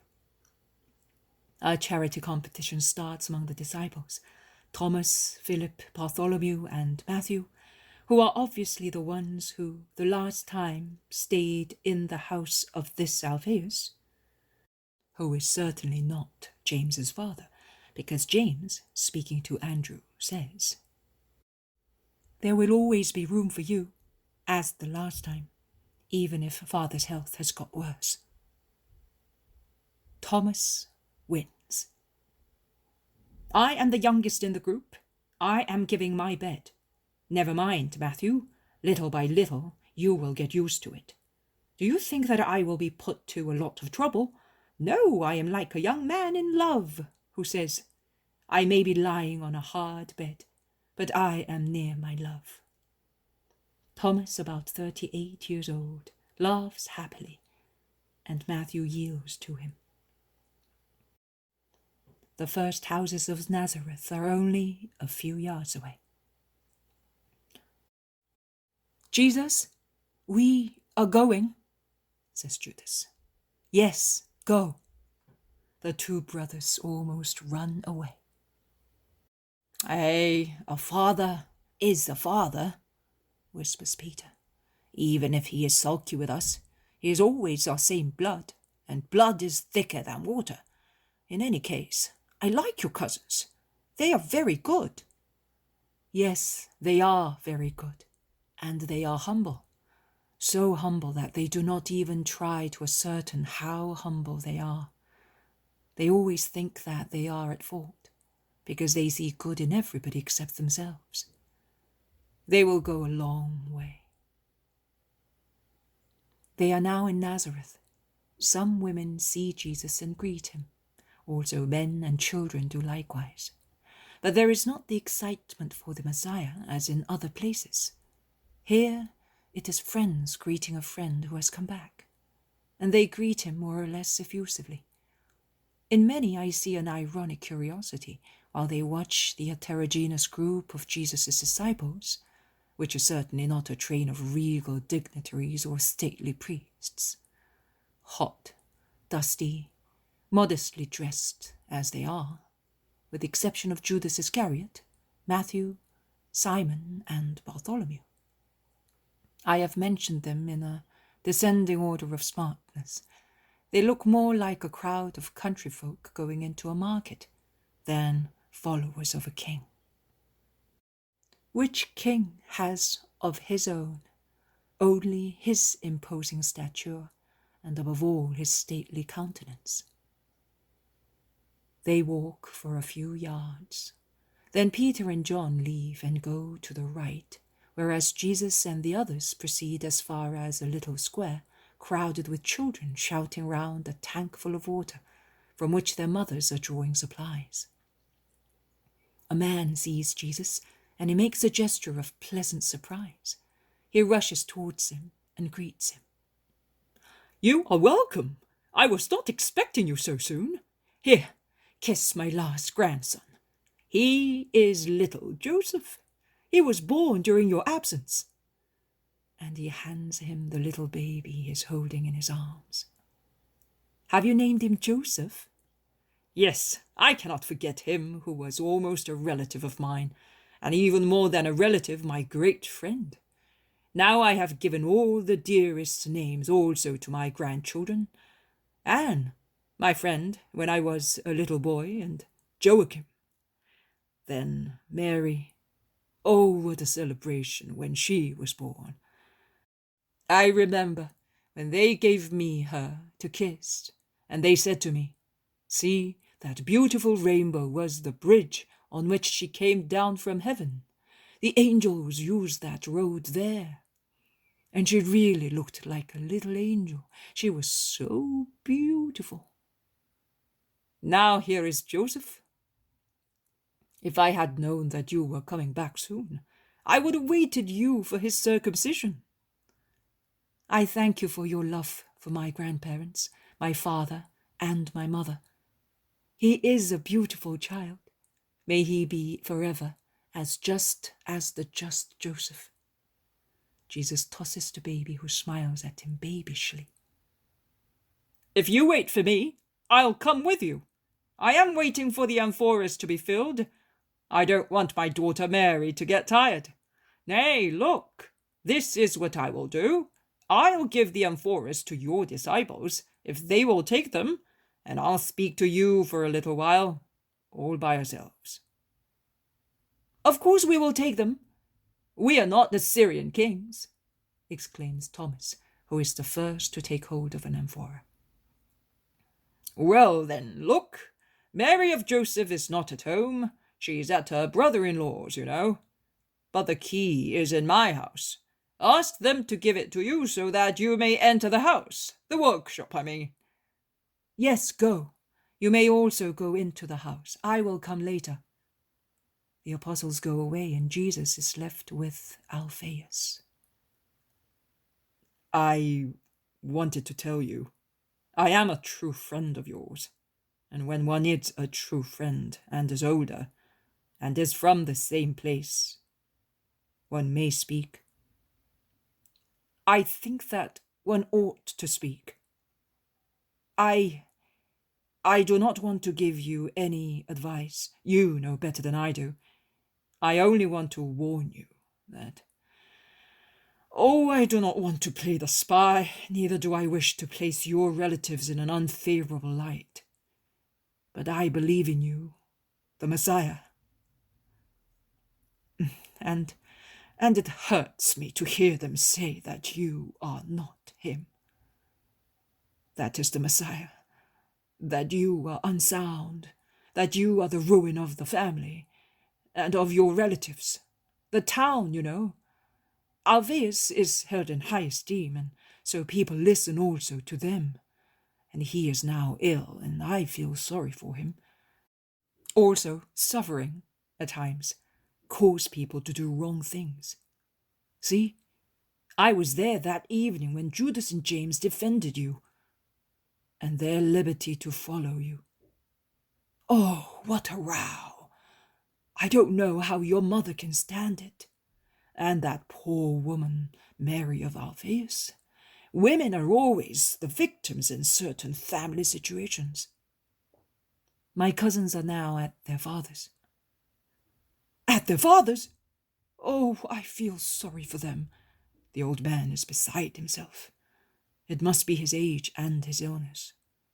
But he is behaving like a madman. If he were not mad, I would feel even more sorry for him, because he would ruin his soul. Do you think that he will treat his sons badly? I am sure he will. I am sorry for them and for the women. Where are you going? To Alphaeus' house. Don't, Jesus. Don't let them be disrespectful to you. My cousins love me more than themselves, and it is fair that I should reward them with equal love. There are 2 women there who are dear to me. I'm going. Do not keep me back.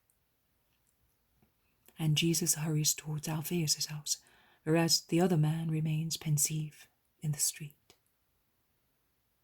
Jesus is walking fast. There he is, at the entrance to Alphaeus' kitchen garden. He hears the crying of a woman and the unbecoming shouting of a man. Jesus walks faster the few yards that separate the street from the house, across the very green kitchen garden. He is almost on the threshold of the house when his mother looks out of the door and sees her son. Mother! Jesus! 2 cries of love. Jesus is going to enter, but Mary says, "No, son." And she stands on the threshold with her arms stretched out, clasping the door jambs with her hands, a barrier of body and love. And she repeats, "No, son, do not go in. Let me in, mother. Nothing will happen." Jesus is very calm, although Mary's growing pallor is certainly upsetting him. He takes her slender wrist, moves her hand away from the door jamb, and goes in. There are strewn on the kitchen floor, reduced to a slimy pulp, the eggs, the grapes, and the jar of honey brought from Cana. From another room, a querulous voice is heard, that of an old man who is cursing, accusing, complaining in one of those senile fits of temper, so unfair, impotent, and painful to be seen, and so sorrowful to endure. "There you are! My house is ruined! We have become the laughing stock of the whole of Nazareth, and I am here, alone, helpless, struck in my heart, in the respect due to me, in my needs. That is what is left for you, Alphaeus, for behaving as a true believer. Why? Why? Because of a madman who has made my foolish sons insane. What a pain!" And Mary of Alphaeus' tearful voice implores, Be good, Alphaeus, be good. Don't you see that you are hurting yourself? Come, let me help you to lie down. You are always good, always just. Why are you behaving thus to yourself, to me, to the poor children? No, don't touch me. I don't want you. The children are good. They certainly are. 2 ungrateful sons. They brought me honey after filling me with bitterness. They brought me eggs and grapes after feeding on my heart. Go away, I tell you, away. I don't want you. I want Mary. She knows how to do things. Where is that weak woman now? Who can't get her son to obey her? Mary of Alphaeus, chased out, enters the kitchen while Jesus is about to go into Alphaeus' room. She sees him and collapses on him, sobbing desperately, while Mary the Virgin goes humbly and patiently near the old angry man. "Do not cry, Aunt. I will go in now." No, don't let him insult you. He seems to be mad. He has a stick. No, Jesus, no. He struck also his sons. "He will not do anything to me." And Jesus resolutely, though kindly, moves his aunt to one side and goes in. "Peace to you, Alphaeus." The old man, who is on the point of lying down with endless complaints and reproaches to Mary, because she is not capable of doing anything, before he had said that only she knew how to do things, suddenly turns round. "You are here? Here to scoff at me? Also that?" "No, to bring you peace. Why are you so cross? You are making your condition worse. Mother, leave him. I will lift him. I will not hurt you, and you will not have to make any effort. Mother, lift the blankets.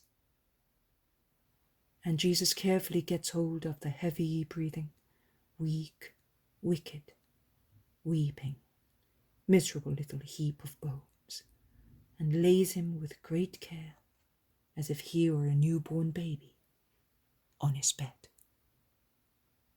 There you are, as I used to do to my father.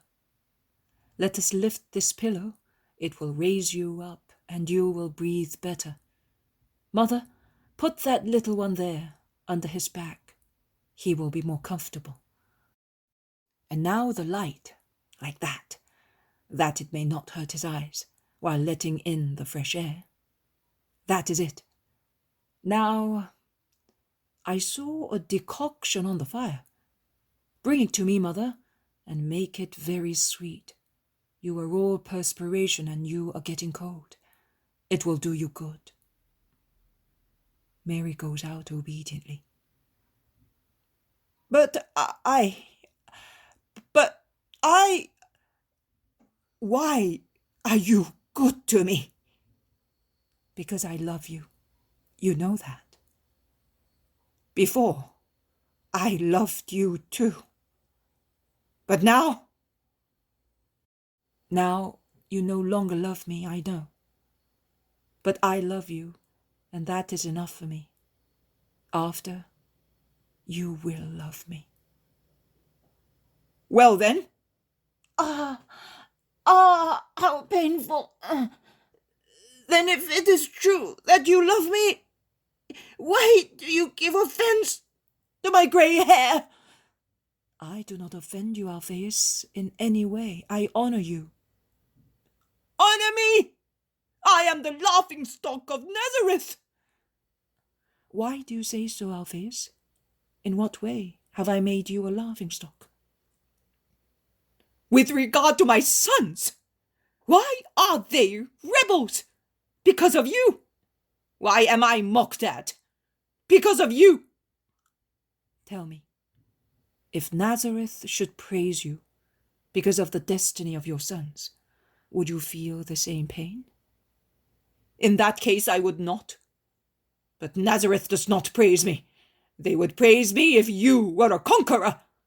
But that they should leave me on account of one who is little less than an insane man who roams about the world, drawing upon himself hatred and derision, a poor man amongst the poor.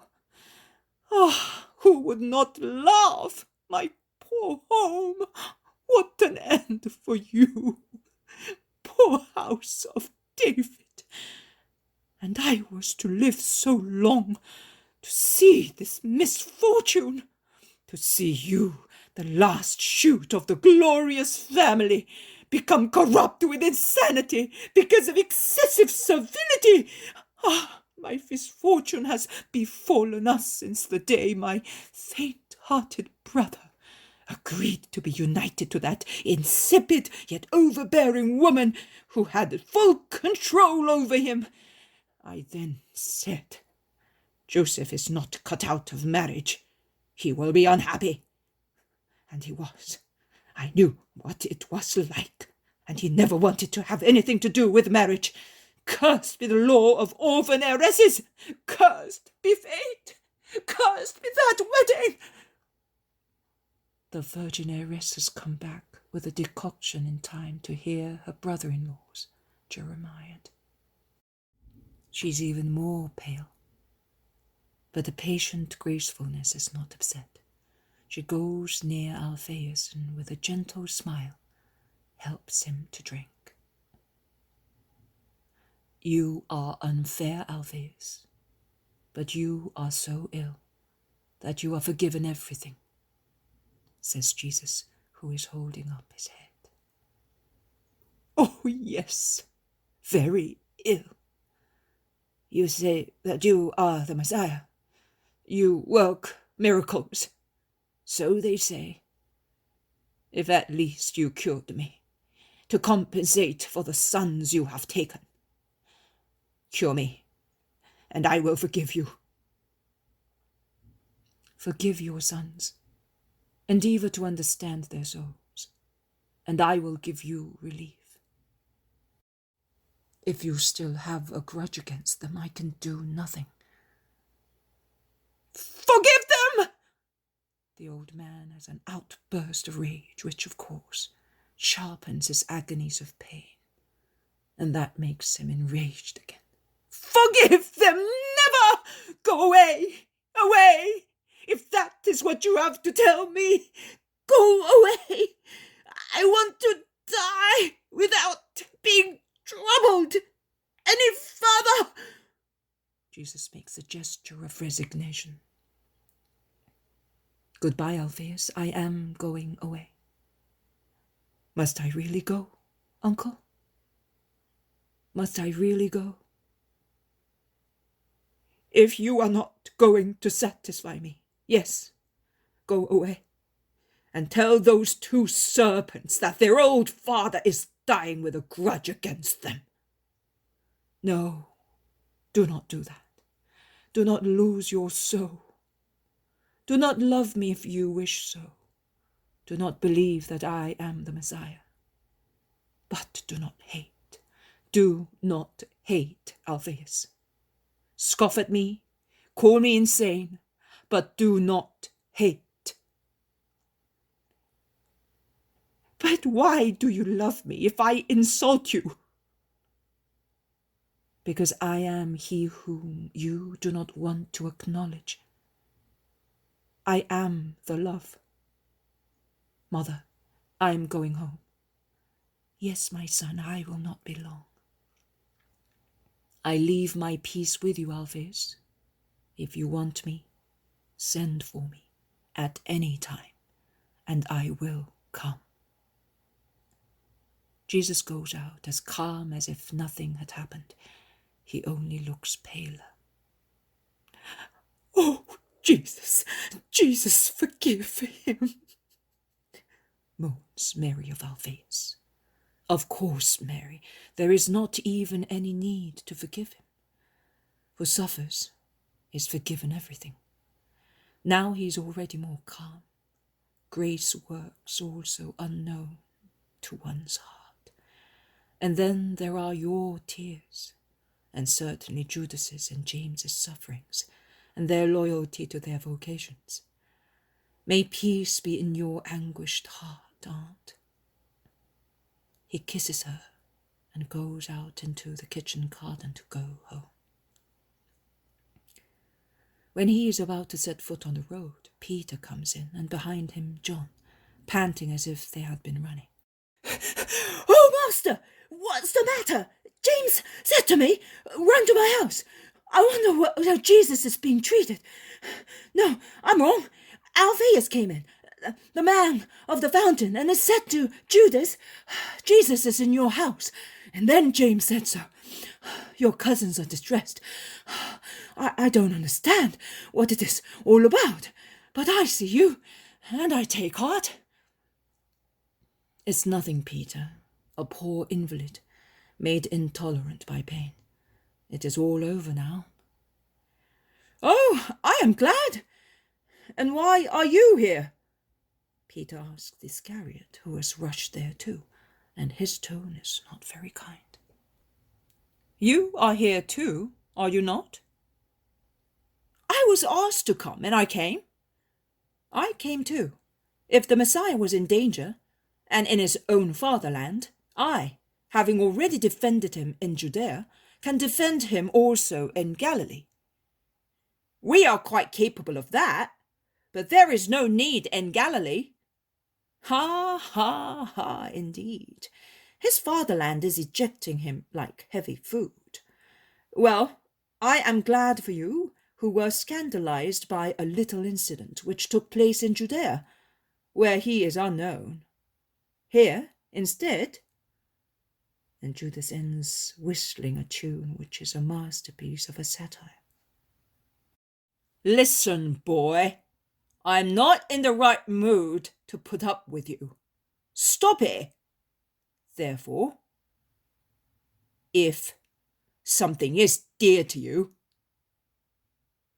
Master, did they hurt you? No, my dear Peter, I can assure you. Let us walk faster to comfort my cousins. They go and enter the large workshop. Judas and James are near the big carpenter's bench. James is standing. Judas is sitting on a stool, his elbow on the bench, his head resting on his hand. Jesus goes towards them, smiling, to reassure them at once that his heart loves them. Alphaeus is calmer now. His pains are subsiding and everything is peaceful again. You must be calm too. Did you see him and Mother? I saw everybody, Judas asks. Also our brothers? No, they were not in. They were there. They did not want to be seen by you. But with us? Oh, if we had committed a crime, we would not have been treated like that. And we flew from Cana for the joy of seeing him again and bringing him what he is fond of. We love him, but he no longer understands us. He no longer believes us. Judas bends his arm and cries, his head resting on the bench. James is stronger, but his internal torture can be read on his face. Do not cry, Judas, and you, do not suffer. Oh, Jesus, we are his children, and he cursed us. But even if that tears our hearts, no, we are not turning back. We belong to you, and we will remain yours, even if they threaten us with death to detach us from you, exclaims James. And you said that you were not capable of heroism. I knew, but you have said it yourself, really. You will be faithful also against death. And you too. Jesus caresses them, but they are suffering. The stony vault resounds with Judas's crying. And it is thus possible for me to become better acquainted with the disciples' souls. Peter, whose honest face is sorrowful, exclaims, Yes, it is painful, a sad situation. But my dear boys, and he shakes them affectionately, not everybody deserves such words. I realize that I have been fortunate in my vocation. That good woman, my wife, always says to me, it is as if I were repudiated because you are no longer mine. But I say, oh, happy repudiation. You should say that too. You lose your father, but you gain God. The shepherd Joseph, an orphan, devoid of experience of family life, is amazed that a father can be the cause of so many tears, and says, I thought I was the most unhappy of all, because I am fatherless, but I see that it is better to moan over his death than to bewail him as an enemy. John kisses and caresses his friends. Andrew sighs and is quiet. He's pining to speak, but his shyness gags him. Thomas, Philip, Matthew, and Nathanael are speaking in low voices in a corner, with the respect due to real sorrow. James of Zebedee is praying, just intelligibly, that God may grant peace. Simon Zealot, oh, how much I like his gesture. He leaves his corner and comes near the two distressed men.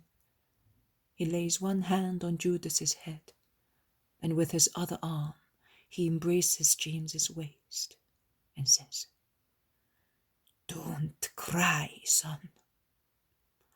Jesus did say to us, to you, and to me, I am uniting you. You who are losing your father because of me, and you who have a father's heart without having any children. And we did not understand how much of a prophecy there was in his words. But he knew. Now, I beg you, I am old, and I always dreamt of being called Father. Accept me as such, and I, as a father, will bless you every morning and evening. Please accept me as such. The two brothers nod in assent, sobbing more loudly. Mary comes in and hastens towards the two sad men. She caresses Judas's dark head and James's cheeks. She is as pale as a lily. Judas takes her hand, kisses it, and asks, "What is he doing?" "He is sleeping, son. Your mother sends you her kisses." And she kisses them both. Peter's harsh voice bursts out. Listen, come here a moment. I want to tell you something. And I see Peter get hold of an arm of the Iscariot with a strong hand and take him out in the street. And then he comes back in alone. "Where did you send him?" asks Jesus. Where? To get some fresh air, or I would have ended up by giving him some myself, but in a different way. And I did not do it only because of you. Oh, I feel better now. Who laughs in the presence of sorrow is an asp, and I crush snakes. You are here, and I only sent him out in the moonlight. It may well be, but I will become even a scribe, a change that only God can work in me, as I hardly know that I am in this world. But he will not become good, not even with the help of God. Simon of Jonas can assure you, and I am not mistaken. No, don't worry. He could not believe that he was getting away from a sad situation. He's more arid than a flintstone in the sun in August. Come on, boys. There is a mother here, that not even heaven has a sweeter one. There is a master here who is more loving than paradise, and there are so many hearts that sincerely love you. Storms do a lot of good. They clear away the dust. Tomorrow, you will be fresher than flowers, swifter than birds, to follow our Jesus. And it all ends on these simple good words of Peter. Jesus says, "After this vision, you will put the one I gave you in spring 1944, the one in which I asked my mother her impression on the apostles. By now, their moral characters are sufficiently clear to allow that vision to be put here without scandalizing anybody. I did not need anybody's advice, but when we were alone and the disciples were scattered among friendly families or nearby villages, when I stopped in Nazareth, how pleasant it was to speak to and ask advice of my kind friend, my mother, and have confirmation from her graceful, wise lips of what I had already seen. I have never been anything but her son with her, and among those born of woman, there was never a mother more mother than she, in all the perfections of human and moral motherly virtues. Neither was there a son more son than I, with regard to respect, confidence, and love. And now that you also have had at least a little knowledge of the 12, of their virtues, faults, characters, struggles, is there still anyone who believes that it was an easy task for me to keep them together, elevate and perfect them? And is there still anyone who considers the life of an apostle to be easy, and that to be an apostle, or, as very often is the case, to consider oneself as such. One is entitled to a smooth life, free from sorrows, contrasts, defeats. Is there still anybody who, only because he serves me, expects me to be his servant, and to work miracles uninterruptedly in his favor, making his life as beautiful as a flowery carpet, easy and glorious from a human point of view? My way, my work, my service is the cross, sorrow, abnegation, sacrifice. I did that. Let those who say that they are my friends do the same. The above is not for the Johns, but for the discontented and difficult doctors, and also for doctors of captious objections. I say that I made use of the words uncle and aunt, which are unusual in Palestinian languages, to clarify and settle a disrespectful question concerning my condition of an only begotten son of Mary, and the virginity of my mother, pre and postpartum.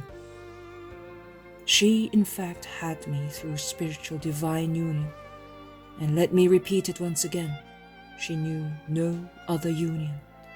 Neither did she give birth to any other child, inviolate flesh, which even I did not rend, closed on the mystery of a tabernacle womb, the throne of the Trinity and of the incarnate Word.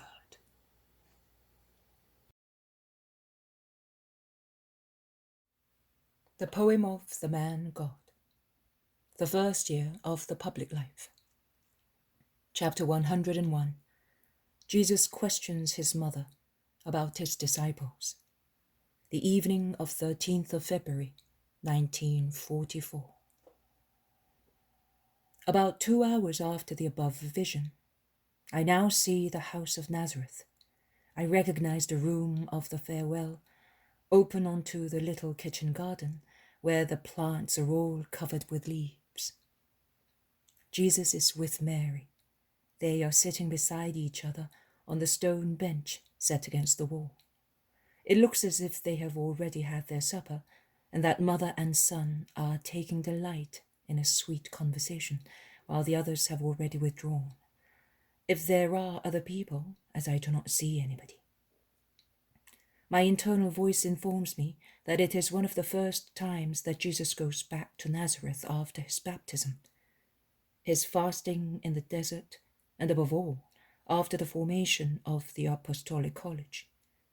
He tells his mother of his first days of evangelization and the first hearts he conquered. Mary is hanging on the words of her Jesus. Mary is thinner and paler, as if she had suffered during this period of time. 2 dark shadows have formed under her eyes, as if she had been crying and worrying a great deal. But now she is happy and smiling. She smiles, caressing her Jesus' hand. She is happy to have him there, talking heart to heart with him in the silence of the oncoming evening. It must be summertime, because the fig tree already has its first ripe fruits, which stretch out as far as the house. And Jesus, standing up, picks some and gives the best ones to his mother, peeling them carefully and offering them in the crown of skins pulled down inside out, as if they were white buds, streaked in red, amidst a corolla of petals white inside and violet outside. He offers them in the palm of his hand and smiles, seeing that his mother relishes them. Then he asks her point blank, "Mother, have you seen the disciples? What do you think of them?" Mary, who is about to put a third fig into her mouth, starts, withholds her hand, lifts her head and looks at Jesus. What do you think of them, now that I have shown them all to you? Urges Jesus. I think that they love you, and that you will get much out of them. John, love John as you know how to love. He is an angel. I do not worry when I think that he is with you. Peter, too, is good, somewhat harder because he is older, but sincere and convinced. And his brother, too, they love you as best as they can, just now. Later, they will love you more. Also your cousins, now that they are convinced, will be faithful to you. But the man from Kerioth, I do not like him, son. His eye is not crystal clear, and his heart even less so. He frightens me. He is full of respect for you. Too much respect. He is full of respect also for you, but not for you, the master, for you, the future king, from whom he hopes to receive wealth and glory. He was a nobody, just a little more than the others at Kerioth. He hopes to play a big role, an important role, at your side. And oh, Jesus, I do not want to be uncharitable, but I think, even if I do not want to believe it, that in case you should disappoint him, he will not hesitate to take your place, or endeavour to do so. He is ambitious, greedy, and vicious. He is more suitable to be the courtier of a worldly king than your apostle, my son. He frightens me. And the mother looks at Jesus with 2 eyes, full of dismay, in her pale face. Jesus sighs. He ponders. He looks at his mother. He smiles to encourage her. Also, that is needed, mother. If it were not he, it would be someone else.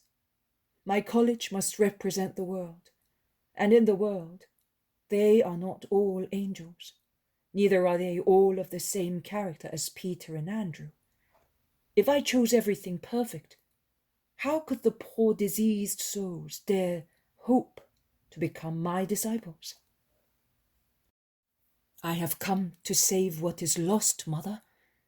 John is saved as he is, but how many are not? I am not afraid of Levi. He redeemed himself because he wanted to. He forsook his sin and his customs desk and acquired a new soul to come with you. But Judas of Kerioth did not. On the contrary, pride is becoming more and more the master of his ugly old soul. But you already know that, son. Why do you ask me? I can but pray and cry for you. You are the master, also of your poor mother. The vision ends here.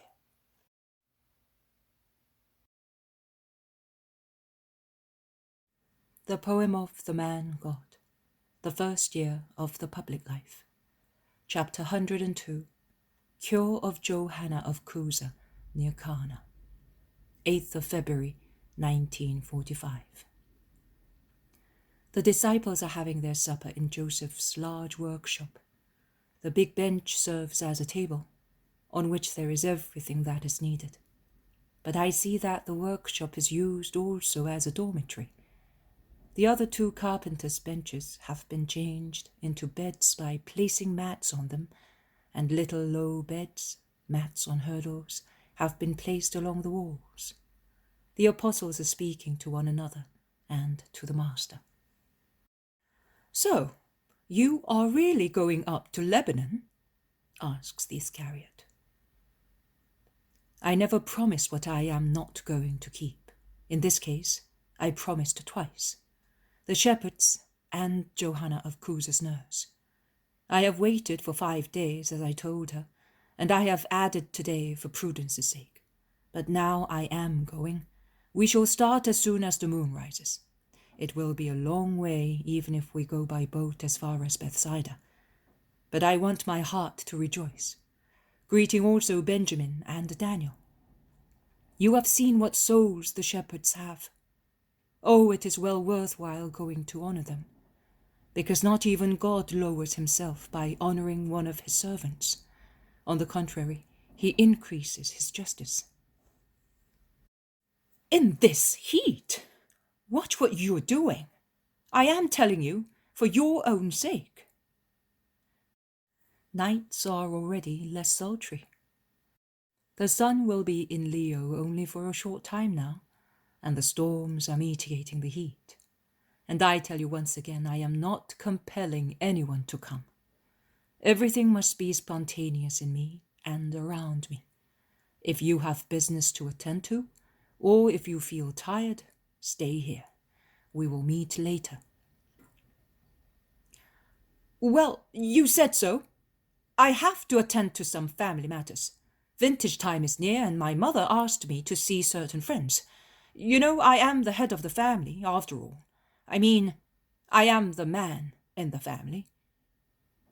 Peter grumbles. It is a good thing that he remembers that a mother always comes first, after a father. Judas, whether he does not hear or he does not want to hear, shows no sign that he has heard the grumbling, which in any case Jesus checks by casting a glance, while James of Zebedee, who is sitting near Peter, gives a tug at his tunic to make him keep quiet. You may go, Judas. Nay, you must go. We must never be wanting in obedience to our mothers. Well, I will go at once, if you allow me. I will be at 9 in time to find accommodation. Goodbye, master. Goodbye, friends. Be the friend of peace, and deserve always to have God with you. Goodbye, says Jesus, whereas the others say goodbye all together. There is not much grief at seeing him depart. On the contrary, Peter, perhaps because he is afraid that he may change his mind, helps him to tie the strap of his bag and to sling it across his back. He takes him to the door of the workshop, which is already open like the other door opening onto the kitchen garden, obviously to ventilate the sultry room after a very hot day. He remains at the door, looking at Judas going away, and when he sees that he is really departing, he makes a gesture of joy and of ironical farewell, and comes back in, rubbing his hands. He says nothing, but has already said everything. Some of the disciples who have been watching laugh up their sleeves. But Jesus does not notice them, because he is scanning the face of his cousin James, who has blushed and looks grave, and has stopped eating his olives. He asks him, "What is the matter?" "You said we must not lack obedience to our mother. What about us, then?" "Have no scruples. As a general rule, that is how one must behave, when one is but a man and a child of the same flesh. But not when one has taken another nature and a different paternity. Such higher paternity is to be followed in its orders and desires. Judas came before you and Matthew, but he is still so far behind. He must form, and he will do so very slowly. You must all be charitable to him. You, too, Peter. Be charitable. I understand, but I say to you, be charitable. To tolerate bothersome people is not an easy virtue. Make use of it." "Yes, master, but when I see him so... Well, be quiet, Peter, because in any case he understands. I seem to be a sail too taut because of the wind. I creak under the stress, and sometimes something always breaks within me. But you know, or rather you do not know, because you are worth nothing as a boatman. So I tell you, if all the sheets of a sail snap because of excessive tension, I can assure you that the sail gives the stupid boatman such a slap that it stuns him Now I feel that. I risk everything, all the sheets broken, and then it is better, yes, if now and again he goes away, so the sail droops because of lack of wind, and I have time to reinforce the sheets. Jesus smiles and shakes his head, pitying the just and fiery Peter. A loud noise of iron-shod hooves and the shouting of children is heard in the street. "He's here! He's here! Stop, man!" And before Jesus and the disciples become aware of what is happening, the dark body of a horse, steaming with sweat, appears before the door. A horseman dismounts, dashes in, and prostrates himself at Jesus' feet, kissing them with veneration. They all look at him quite amazed. "Who are you? What do you want?" "I am Jonathan." Joseph responds with a cry, as, sitting behind the high bench because of the flashing arrival, it had been impossible for him to recognize his friend. The shepherd rushes down the prostrated man. "You! It's you! Yes, I am worshipping my beloved Lord. 30 years of hope! Oh, what a long wait! Here, those years have now blossomed like the flower of a solitary agave, all of a sudden in a blissful ecstasy, even more blissful than one of long ago. Oh, my Saviour!" Women, children, and some men, amongst whom also good Alphaeus of Sarah, still holding a piece of bread and cheese in his hand, gather at the door and even inside the large room. "Stand up, Jonathan. I was about to come and look for you, Benjamin and Daniel." "I know." "Stand up, that I may give you the kiss that I gave your friends." Jesus forces him to stand up and kisses him. "I know," repeats the robust old man, who is well preserved and well dressed. "I know, she was right. It was not the delirium of a dying person. Oh, Lord God, how a soul hears and perceives you when you call it." Jonathan is moved, but he recovers. He does not waste time, full of adoration and yet active. He comes to the point. "Jesus, our Saviour and Messiah, I have come to beg you to come with me. I have spoken to Esther, and she told me. But earlier, Johanna had spoken to you, and she told me. Oh, do not laugh at a happy man, you who hear me, for I am happy and yet distressed until I hear you say I will come. You know that I was travelling with my dying mistress. What a journey! It was quite good from Tiberias to Bethsaida, but after we left the boat and took a wagon, although I had fitted it out as well as I could, it was a torture. We travelled slowly by night, but she suffered. At Caesarea Philippi, she was on the point of death, vomiting blood. We stopped. The third morning, 7 days ago, she sent for me. She was so pale and exhausted that she looked as if she were already dead. But when I called her, she opened her mild eyes like those of a dying gazelle and smiled at me. With her little ice-cold hand, she beckoned me to bend down, her voice being so weak, and she said to me, "Jonathan, take me home, but at once." Her effort in giving the order was so great that, although she is always more gentle than a good little child, her cheeks turned scarlet, and for a moment her eyes brightened up. She continued, "I dreamed of my house at Tiberias. There was in it one whose face was like a star. He was tall, fair-haired, his eyes were as blue as the sky, and his voice sweeter than the sound of a harp. He was saying to me, 'I am the life. Come back. I am waiting for you to give it to you. I want to go.' I said, 'My mistress, you cannot. You are not well. When you are better, we will see.' I thought it was the delirium of a dying person, but she was weeping, and then, oh, it was the first time she said so during the 6 years that she had been my mistress. and she even sat up in her anger, whereas before she could not move. And then she said to me, 'Servant, I want to go. I am your mistress. Obey.' And she then fell back, vomiting blood. I thought she was dying, and I said, 'Let us make her happy. She will die one way or the other. I will feel no remorse for displeasing her at the end, after pleasing her all the time.' What a journey! She would not rest except in the morning between the 3rd and the 6th hour. I wore the horses out to come quickly.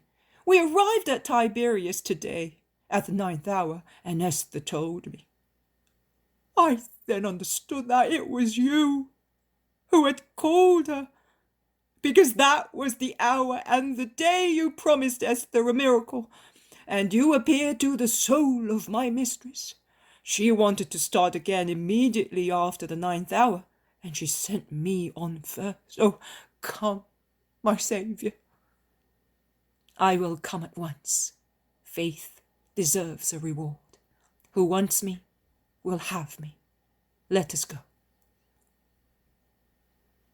"Oh, wait, I threw a purse of money to a young man, saying, 3 5, as many donkeys as you like, if you have no horses, and at once at Jesus' house.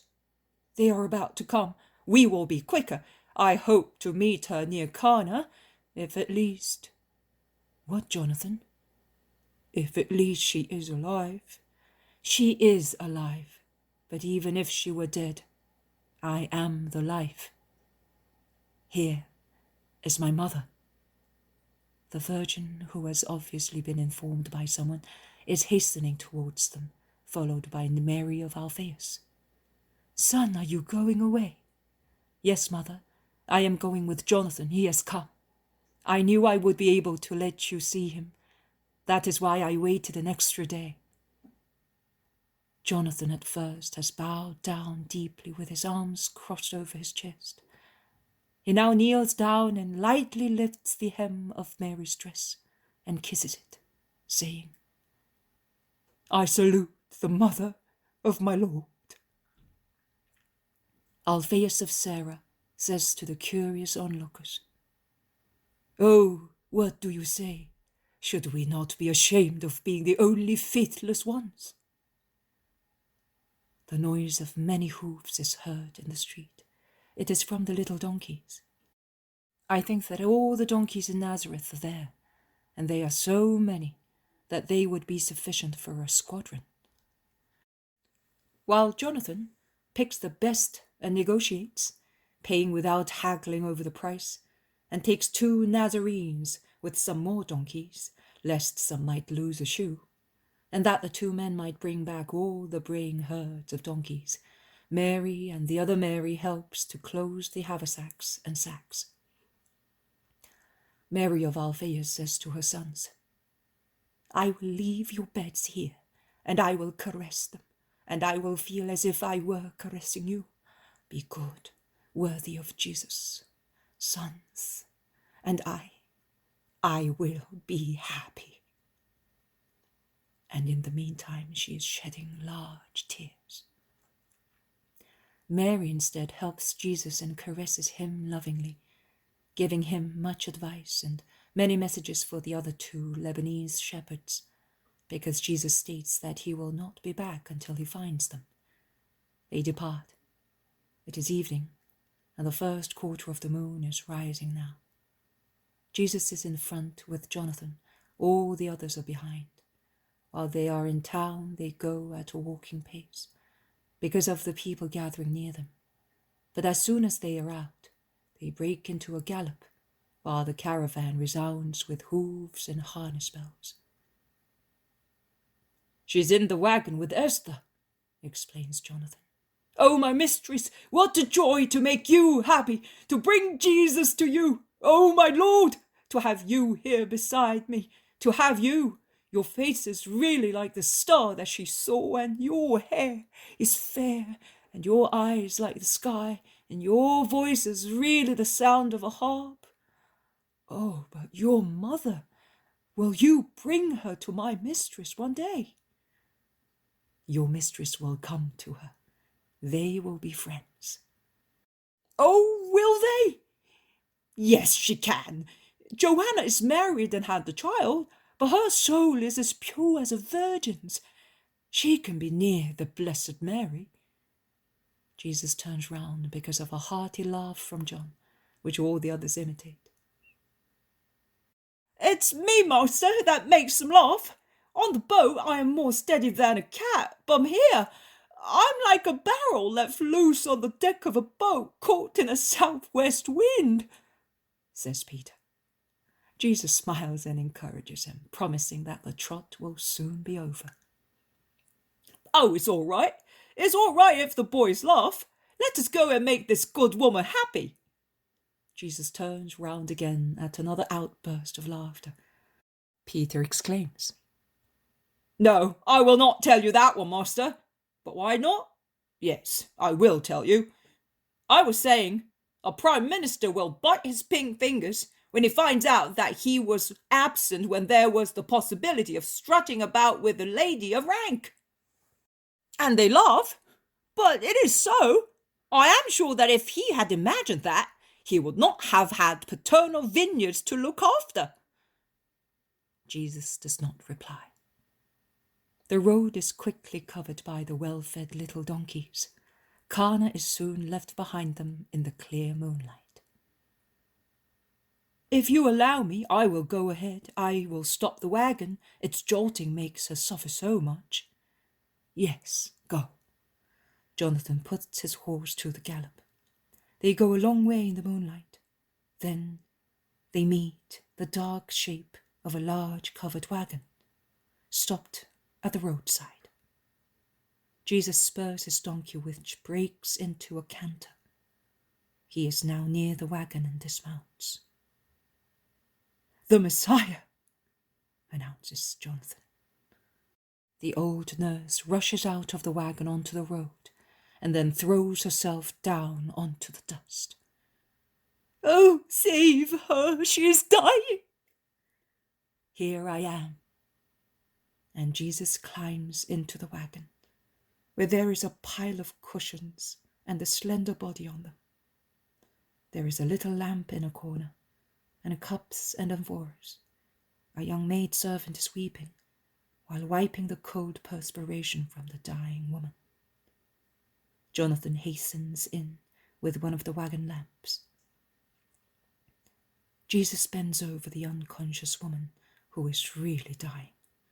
There is no difference between the whiteness of her linen dress and the paler, which is even faintly bluish, of her emaciated hands and face.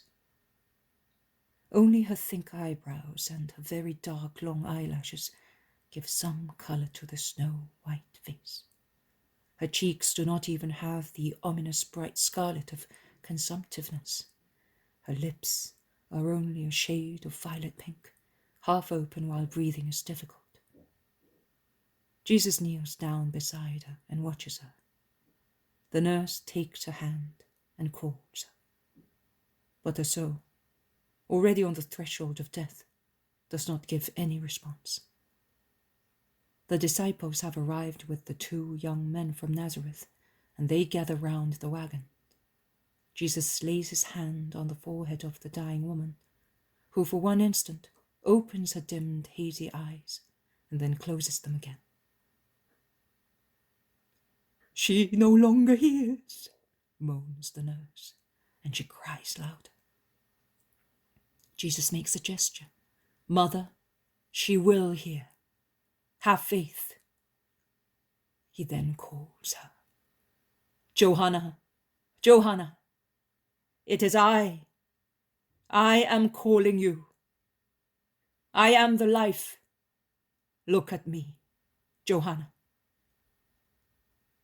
The dying woman opens her large, dark eyes with a brighter glance and looks at the face bending over her.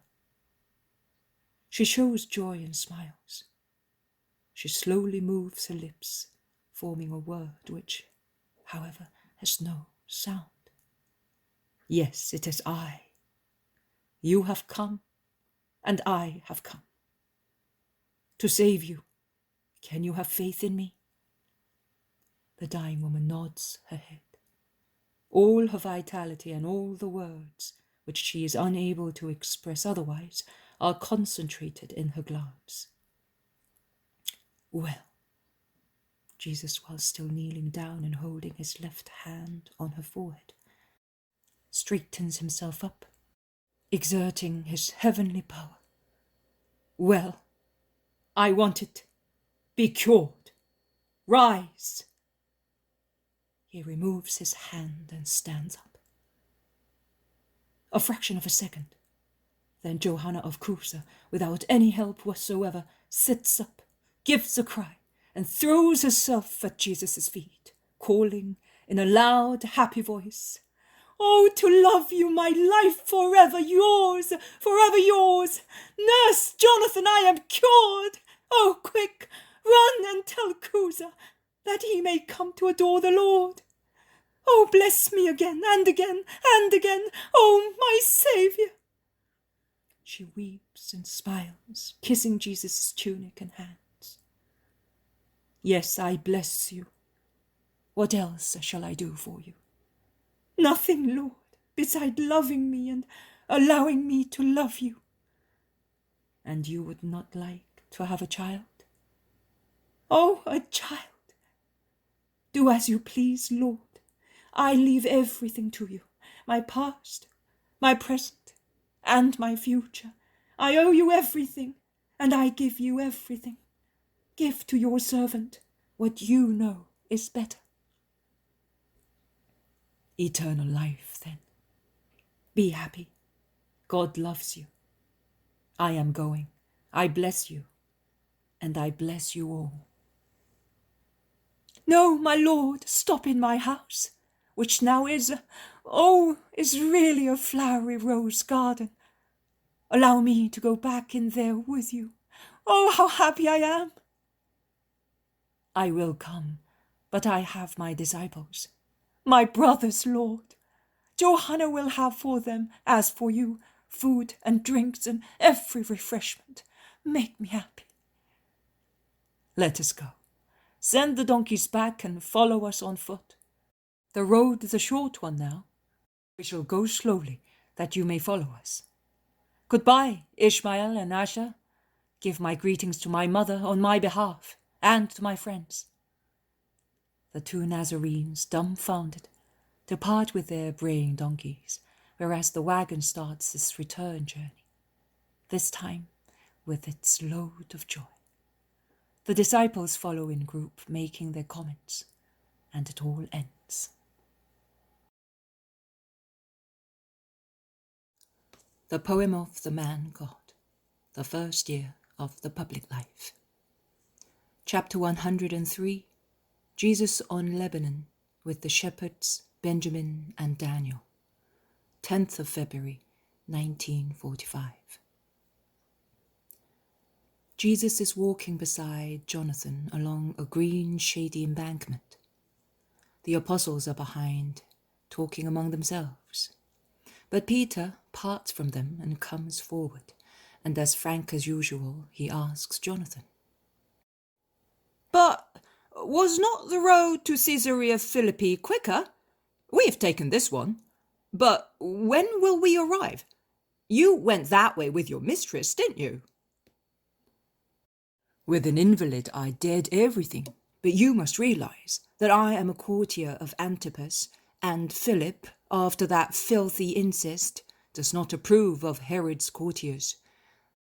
You know, I'm not afraid for myself, but I do not want to cause trouble to you, and particularly to the master, and make enemies for you. In Philip's tetrarchy, the word is required, and in Antipas's. And if they hate you, how will you manage? On your way back, you can come this way, if you prefer to do so." "I praise your prudence, Jonathan, but coming back, I intend passing through the Phoenician region," says Jesus. They are enveloped in the darkness of errors. "I will call at the border areas to remind them that there is a light." Do you think that Philip will revenge himself on a servant for the wrong he received from his brother? Yes, Peter, they are both alike. They are dominated by the lowest instincts, and they make no distinction. They seem animals, not men, believe me. And yet, he should be fond of us, that is, of him, a relative of John's. John, after all, spoke in his name and on his behalf, when he spoke in the name of God. He will not even ask you where you came from or who you are. If you were seen with me, if he recognized me, or if I was pointed out to him by an enemy of Antipas's household, as the servant of his procurator, you would be in prison at once. If you knew how much mud there is behind purple dresses, revenge, abuse of power, betrayals, lusts, thefts are the nourishment of their souls. Souls? Well, let us say so. I think they have no souls any longer. You can see. It ended well. But why was John freed? Because of a feud between two court officials. One, to get rid of the other, who was so favoured by Antipas that John was placed in his custody. For a sum of money opened the jail at night. I think he must have dulled his rival's senses with a drugged wine, and the following morning the poor fellow was beheaded, in place of the Baptist who had escaped. Disgusting, I tell you. And your master stays there. He seems to be a good man. He is, but he cannot do otherwise. His father and his grandfather were at the court of Herod the Great, and the son was compelled to be there. He does not approve, but he can only keep his wife away from that vicious court. Could he not say, "You are disgusting and go away"? He could, but although he is good, he is not yet capable of such a deed. It would almost certainly mean death. And who is anxious to die because of his soul's honesty, elevated to the highest degree? A saint like the Baptist. But we, poor people. Jesus, who has allowed them to speak among themselves, comes in. Before long, in all known areas of the world, the saints, happy to die for such fidelity to grace and for the love of God, will be as thick as flowers on a meadow in April. Really? Oh, I would like to greet those saints and say to them, "Pray for poor Simon of Jonas," says Peter. Jesus looks steadfastly at him, smiling. Why are you looking at me like that? Because you will see them as their assistant, and you will see them when they assist you. For what, Lord? To become the stone consecrated by the sacrifice, on which my testimony will be celebrated and built. I do not understand you. You will understand. The other disciples who have come near and have listened talk among themselves. Jesus turns round. I solemnly tell you that you will all be tested by one torture or another. For the time being, it is the renunciation of comfort, of affections, of material profit. Afterwards, it will be a greater and greater thing, up to the sublime thing that will crown you with an immortal diadem. Be faithful, and you will all be faithful, and that is what you will have. Will the Jews, the Sanhedrin, perhaps kill us because of our love for you? Jerusalem washes the thresholds of his temple in the blood of his prophets and its saints. But also the world is waiting to be washed. There are many temples of dreadful gods. They will in future be temples of the true God, and the leprosy of paganism will be cleansed by the lustral water made with the blood of martyrs. O most high God, Lord, Master, I am not worthy of so much. I am so weak, afraid of evil. O Lord, either send away your useless servant or give me strength. I would not like to make you cut a poor figure with my cowardice." Peter has thrown himself at the feet of the Master, and he really implores him with heartfelt words. "Stand up, Peter. My dear Peter, do not be afraid. You still have a long way to go, and the time will come when you will wish only to endure your final trial, and then you will have everything, both from heaven and from yourself. I will be looking at you, full of admiration." "You say so, and I believe it, but I am such a poor man." They resume walking. And after a long interruption, I begin to see again, when they have already left the plain to climb up a very high wooded mountain. Probably it is not even the same day, because whilst then it was a very torrid morning, now a beautiful dawn causes tiny liquid diamonds to sparkle on all the stems. Endless coniferous forests have been left behind, and they dominate from their height, and like green cathedrals, they receive the untiring pilgrims amongst their columns. Lebanon is really a wonderful mountain chain. I do not know whether the whole chain is Lebanon or only this mountain. I know that I can see well-wooded mountain ranges rise in a high tangle of ridges and cliffs, of valleys and plateaux, along which torrents like light green, blue, silver ribbons flow, and then fall into the valleys. All kinds of birds fill the forests of conifers with their warblings and their flights, and the morning air is perfumed with the fragrance of resins. On turning towards the valley, or rather to the west, one can see the wide, quiet, solemn sea, so pleasant to the view, and the coast, which stretches northwards and southwards with its towns, its harbours, and the few watercourses that flow into the sea and look like shiny comets on the arid land. So scarce is their water, which the summer sun dries up, and seem yellowish finger marks on the blue sea. "These are lovely places," remarks Peter. "And it is not even very warm," says Simon.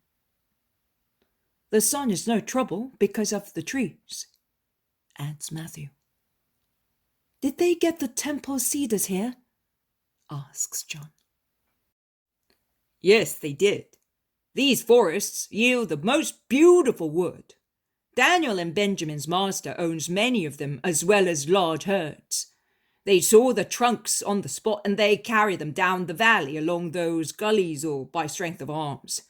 It is hard work when the trunks are to be used totally undressed, as was so in the case of the temple.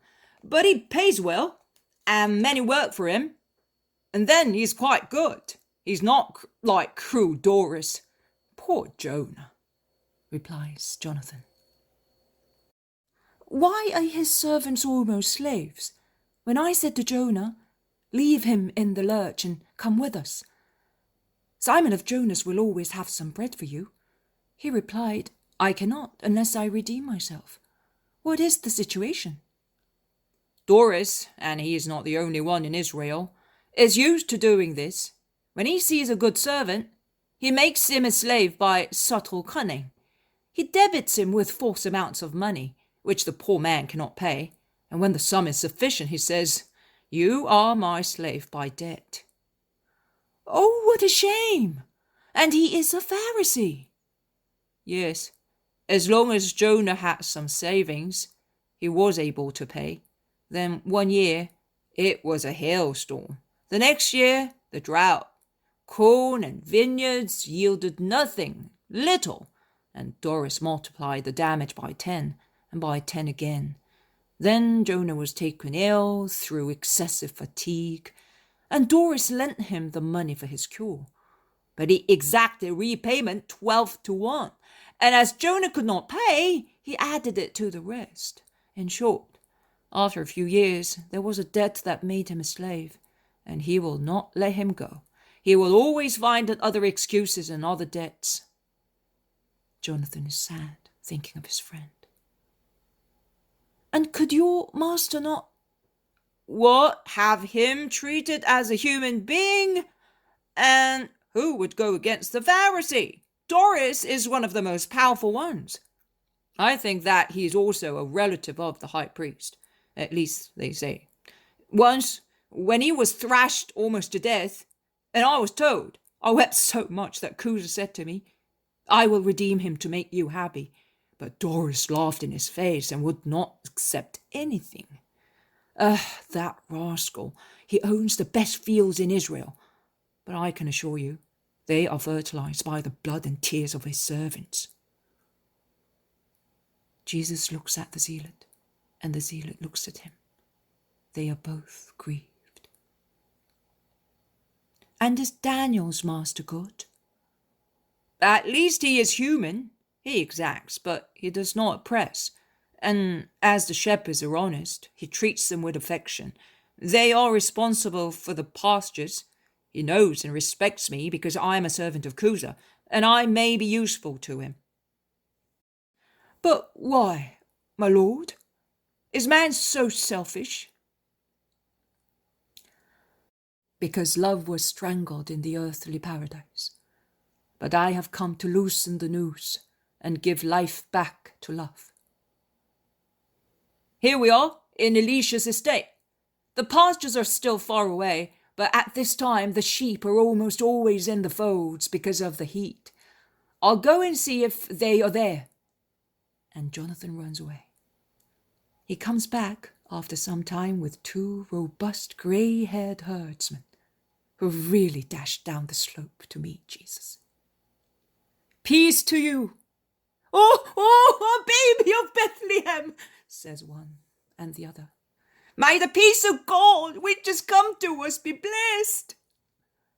The 2 men are prone on the grass. The reverence paid to an altar is not so deep as the present reverence for the Master. Stand up. I reciprocate your blessing, and I am happy to do so, because it descends joyfully on whoever is worthy of it. Oh, we worthy! Yes, you are, because you have always been faithful. And who would not have been faithful? Who can forget that hour?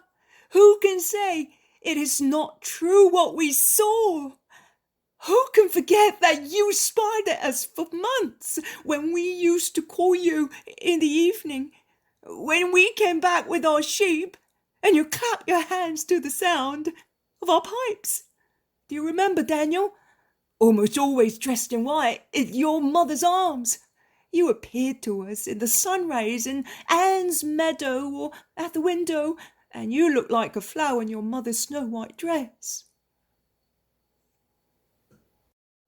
And once you came taking your first steps to caress a little lamb, not quite so curly as you.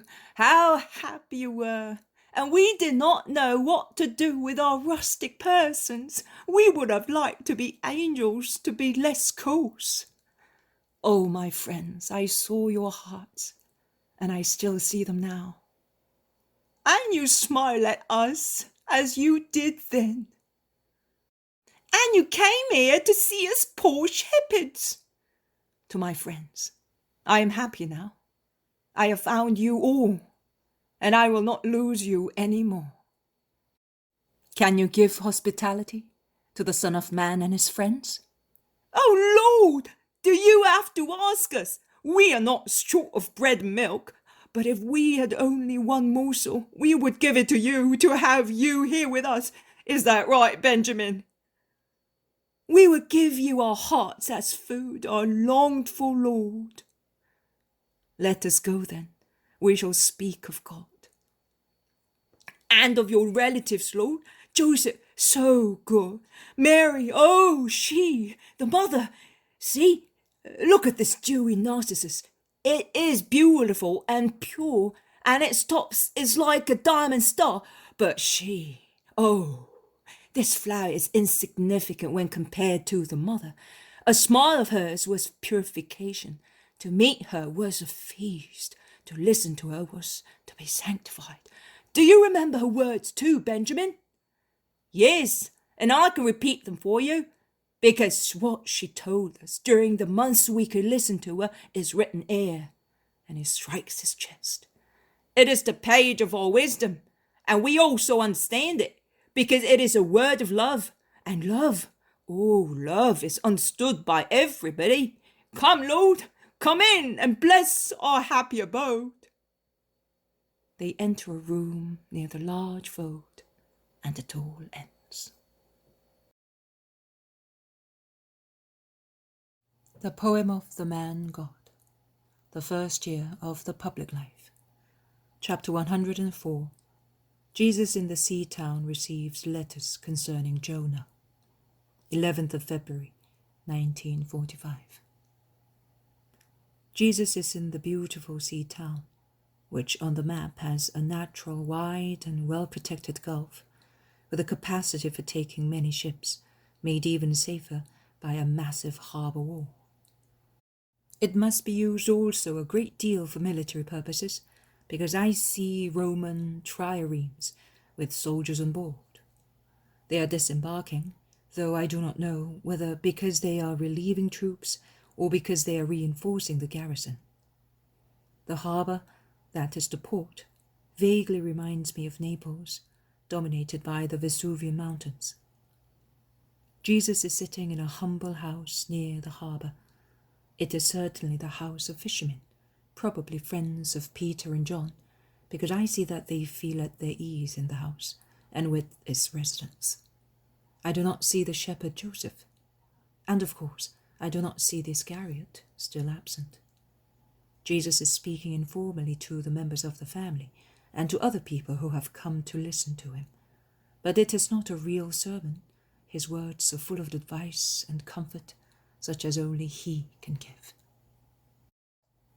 Andrew comes in. He seems to have gone out on some errand, because he also has some loaves in his hands. He blushes when drawing near, because it must be a real torture for him to attract people's attention to himself, and rather than speak, he whispers, "Master, could you come with me? There is some good to be done, but only you can do it." Jesus gets up without even asking what is the good. But Peter asks, Where are you taking him? He's so tired. It is supper time. They can wait for him till tomorrow. "No, it must be done at once. It is..." Why don't you speak, you frightened gazelle? How can a great big strapping man be like that? You look like a little fish caught in the net. Andrew blushes even more. Jesus defends him by drawing him to himself. "I like him thus. Leave him alone. Your brother is like wholesome water. It works noiselessly in the depths. It comes out from the earth like a very fine stream, but it cures those who go near it. Let us go, Andrew." I'm coming too. I want to see where he takes you, insists Peter. Andrew implores, "No, Master, only you and I, alone. If there is a crowd, it is impossible. It's a matter of love." What's that? Are you playing the paranymph now? Andrew does not reply to his brother. He says to Jesus, "A man wants to repudiate his wife, and I have spoken, but I am not capable. But if you speak, oh, you will succeed, because the man is not a bad person. He will tell you." Jesus goes out with Andrew without saying anything further. Peter is somewhat undecided. He then says, I will go. At least I want to see where they go. And he goes out, although the others tell him not to do so. Andrew is about to come out from a narrow, thronged street, and Peter follows him. He goes round a little square full of old women, and Peter follows him. He threads his way through a large door that opens on the wide yard surrounded by poor little low houses. I call it a large door because there is an arch, but there is no door, and Peter follows him. Jesus enters one of the little houses with Andrew. Peter lies in wait outside. A woman sees him and asks, "Are you a relative of Ava? And those two? Have you come to take her away?" "Be quiet, you cackle of a hen. I want not to be seen." To keep a woman quiet, it is a difficult task, and since Peter casts withering glances at her, she goes to chat with the other old women. Poor Peter is immediately surrounded by a circle of women, boys and also men, who simply by commanding one another to be silent, make a noise that gives away their presence. Peter is consumed with anger, but to no avail. Jesus' full, calm, beautiful voice comes from inside the house, together with the broken voice of a woman and the hoarse voice of a man.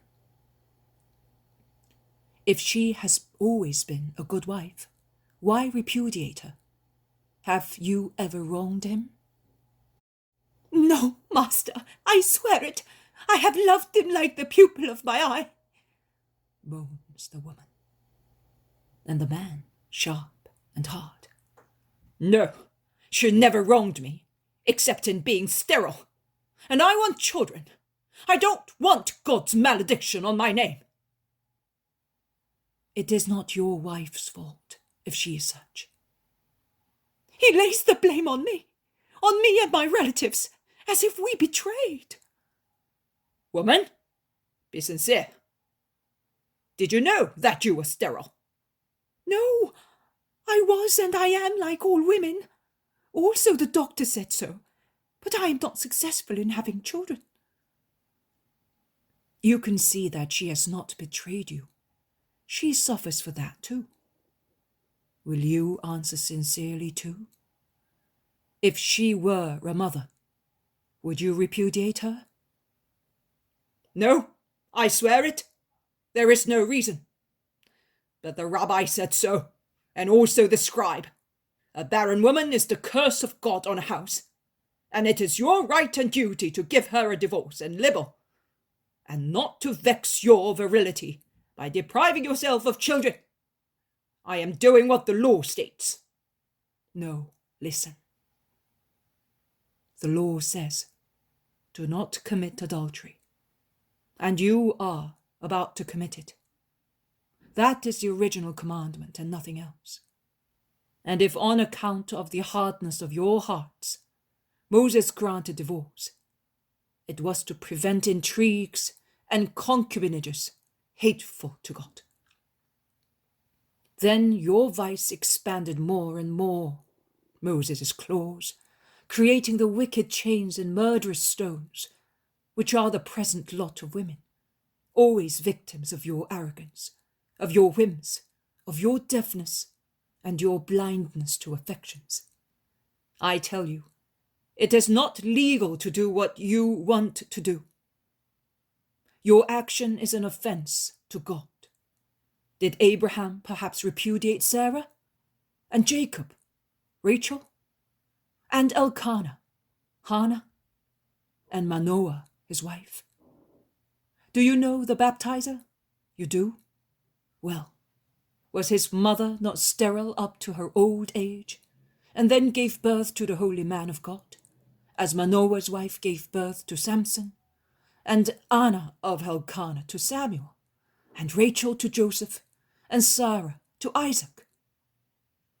To the husband's continence, to his compassion for his sterile wife, to his fidelity to marriage, God grants a prize, and a prize celebrated through centuries, as he grants consolation to the weeping sterile women, no longer sterile, nor depressed, but glorious in the exaltation of being mothers. You are not allowed to offend her love. Be just and honest. God will reward you beyond your merit. Master, you are the only one to speak so. I did not know. I asked the doctors, and they said to me, do it. But not one word to tell me that God rewards a good deed with gifts. We are in their hands, and they close our eyes and our hearts with an iron hand. I am not a bad man, Master. Don't be angry with me. I am not angry. I feel sorry for you more than I do for this weeping woman, because her pain will end with her life. Yours will begin then to last forever. Think about it. No, it will not begin. I don't want it to begin. Will you swear to me, by the God of Abraham, that what you say is the truth? I am the truth and wisdom. Who believes in me will have justice, wisdom, love, and peace. I want to believe you. Yes, I want to believe you. I feel there is something in you which is not in the others. Well, I will now go to the priest, and I will say to him, I am not going to repudiate her any longer. I will keep her, and I will only ask God to help me to feel less the pain of being childless. Ava, do not cry. We will ask the Master to come again to keep me good. And you, continue to love me.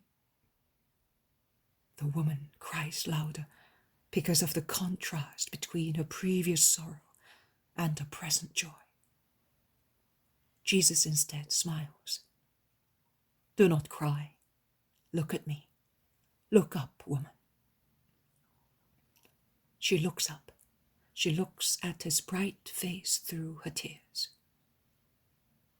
Come here, man. Kneel down beside your wife. I will now bless you and sanctify your union.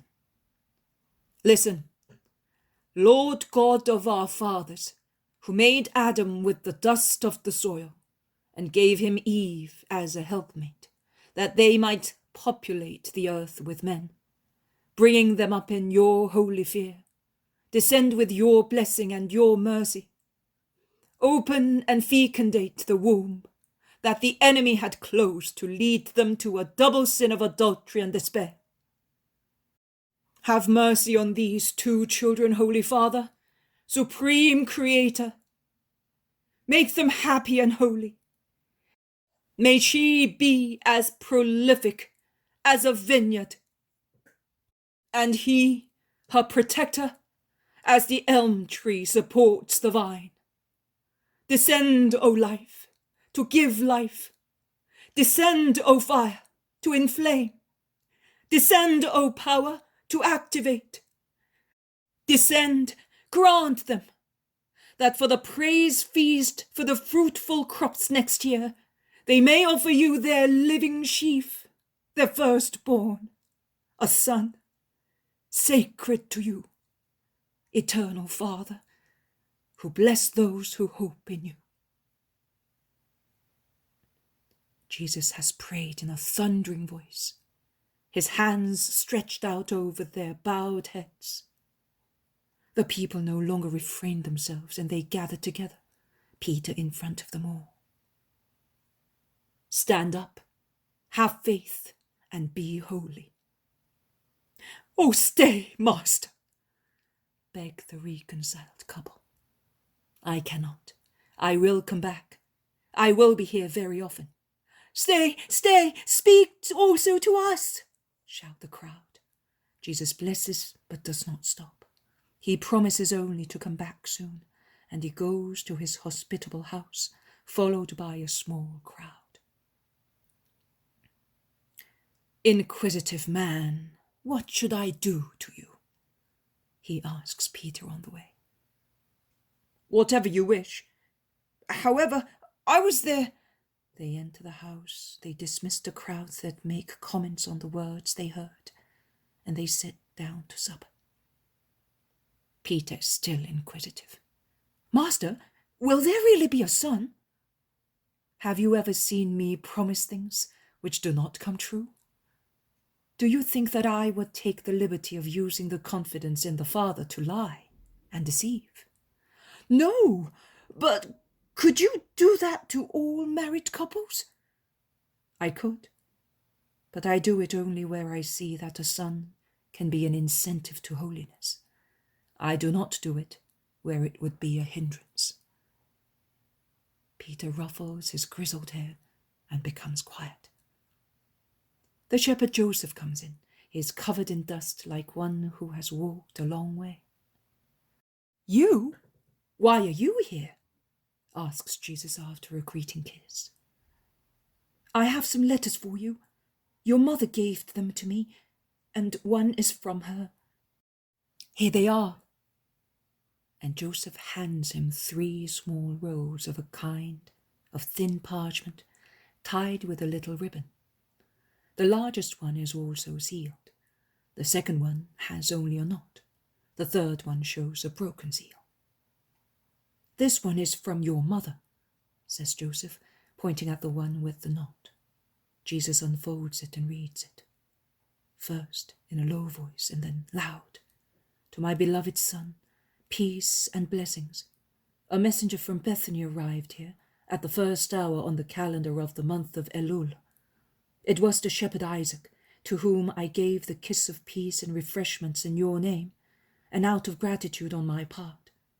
He brought me these 2 letters, which I am sending on to you, and he told me that your friend Lazarus of Bethany presses you to consent to his request.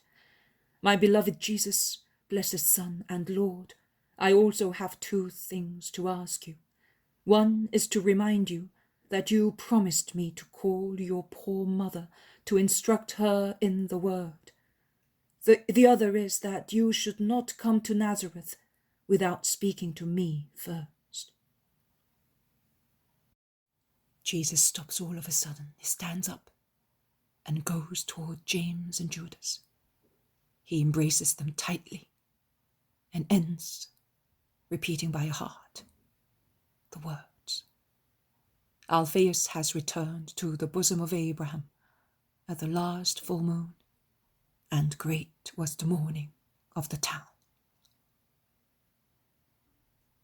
The 2 sons weep on Jesus' chest, who goes on. At the last hour he wanted you, but you were far away.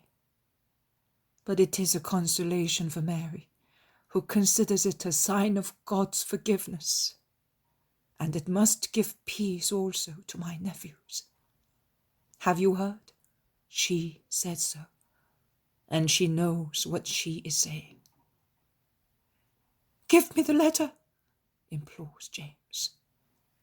No, it would hurt you. Why? What can it say more painful than the death of a father? That he cursed us, sighs Judas. No, not so, says Jesus. You say so not to pierce us, but it is so. Read then. And Judas reads. Jesus, I beg you, and also Mary begs you, do not come to Nazareth until the mourning is over. Their love for Alphaeus makes the Nazarenes unfair towards you, and your mother cries because of that.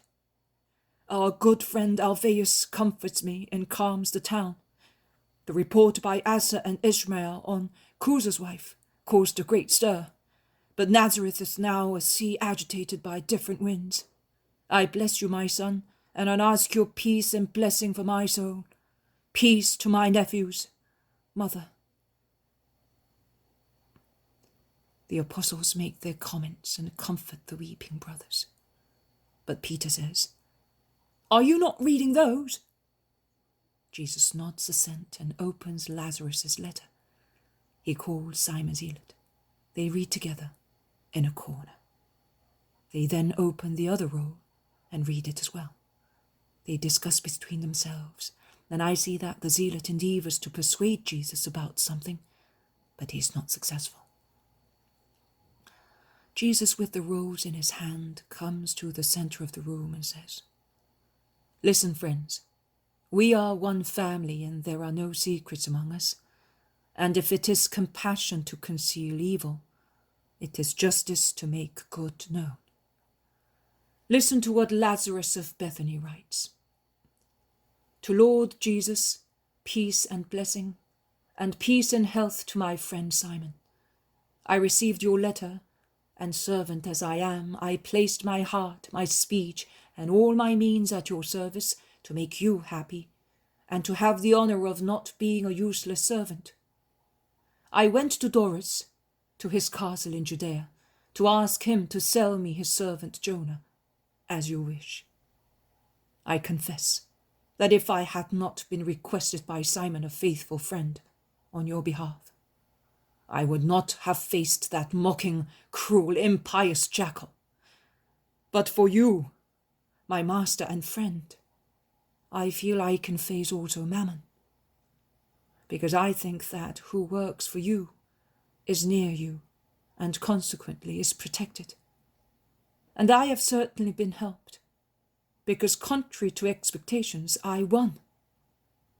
The discussion was a hard one, and his first refusals humiliating. 3 times I had to bow down to that powerful slave driver. He then forced me to wait some days. At last, here is the letter. It befits the asp he is, and I almost dare not say to you, give in to gain your ends, because he is not worthy to have you, but there is no other way. I accepted on your behalf and I signed. If I did the wrong thing, rebuke me. But believe me, I tried to serve you as well as I could. Yesterday a Judean disciple of yours came, stating that he came in your name to find out whether there was any news to be taken to you. He said that he was Judas of Kerioth, but I preferred to wait for Isaac and send the letter, and I was surprised that you had sent someone else, since you know that Isaac comes here every Sabbath to rest. I have nothing else to tell you, only, kissing your holy feet, I beg you to bring them to your servant and friend Nazareth, as promised by you. Health to Simon, to you, master and friend, a kiss of peace and a prayer for blessing. Lazarus. And now the other one. Health to Lazarus. I decided. You will have Jonah for twice the amount, but I make the following terms, and I will not change them for any reason. I want Jonah to finish the harvest of the year. That is, he will be handed over at the moon of Tishri, at the end of the moon. I want Jesus of Nazareth to come personally to take him, and I will ask him to enter my house, that I may meet him. I want payment immediately after signing the contract. Goodbye, Doris. What a pest, shouts Peter. But who is paying? I wonder how much he wants, and we are always without a farthing. Simon is paying, to make me and poor Jonah happy. He is buying only the wreck of a man who will not serve him at all, but he gains great merit in heaven. You? Oh! They are all surprised. Even Alphaeus' sons forget their sorrow because of their amazement. It is he. It is just that it should be known.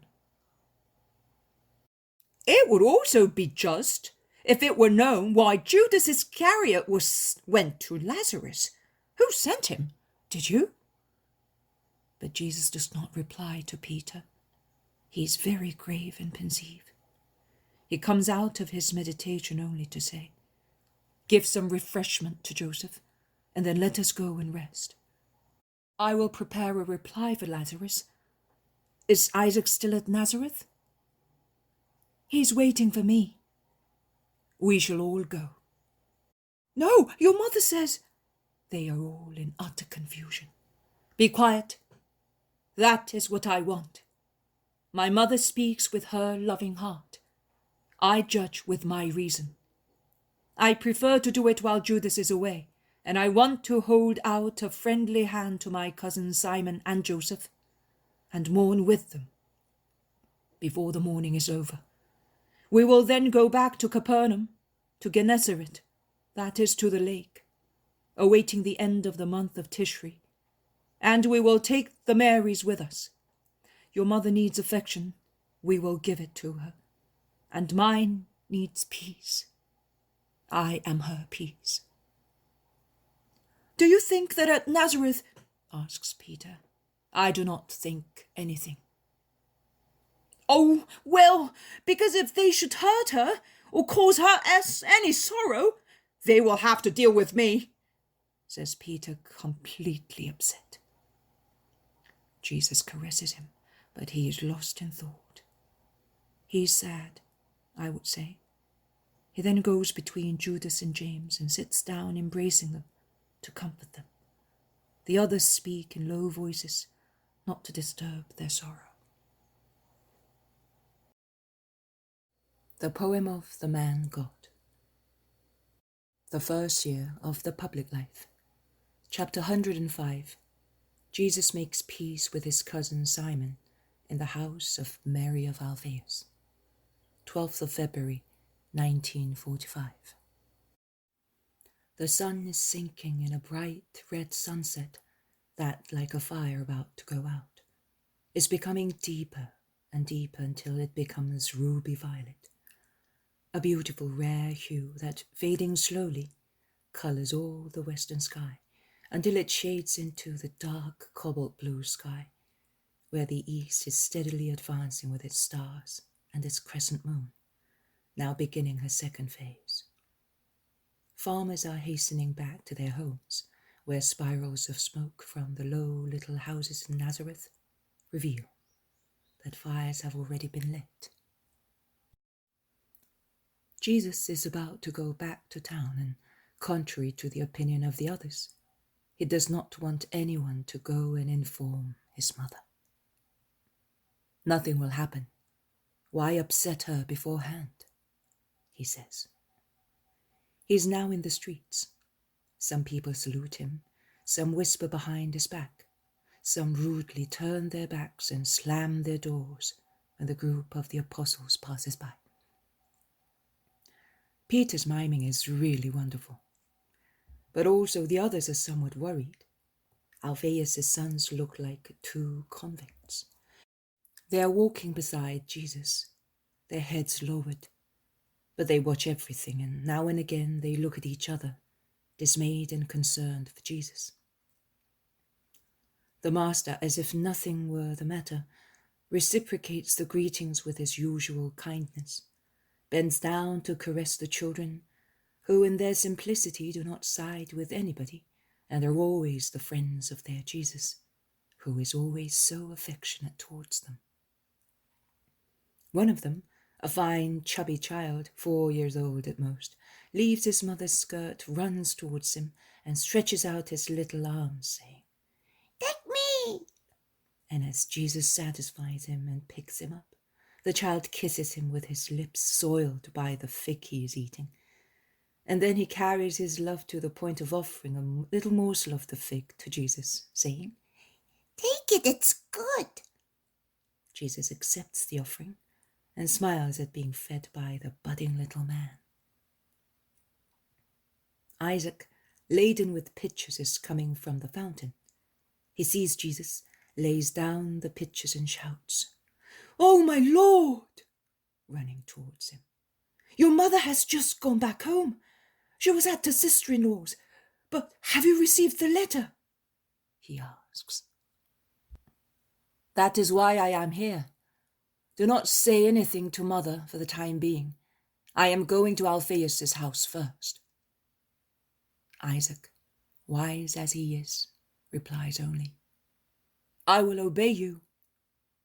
He takes his pitchers and goes towards the house. "We are going now. You, my friends, will wait for us here. I will not be long." "Most certainly not. We shall not enter the mourning house, but we will stay outside over there. Is that right?" says Peter. Peter is right. We will remain in the street, but near you. Jesus bows to their wish, but he smiles and says, They will do me no harm, believe me. They are not bad. They are only humanly passionate. Let us go.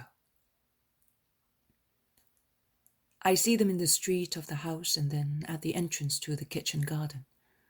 Jesus goes in first, followed by Judas and James. Jesus is now on the kitchen threshold.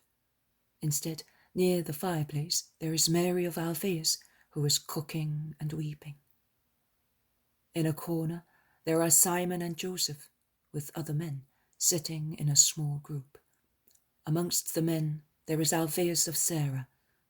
They are sitting there, as silent as statues. It is probably their custom, I don't know. Peace to this house and peace to the soul which departed from it. The widow utters a cry and makes an instinctive gesture of pushing Jesus back and placing herself between him and the others. Simon and Joseph stand up, gloomy and disconcerted. But Jesus pretends that he has not noticed their hostile attitude.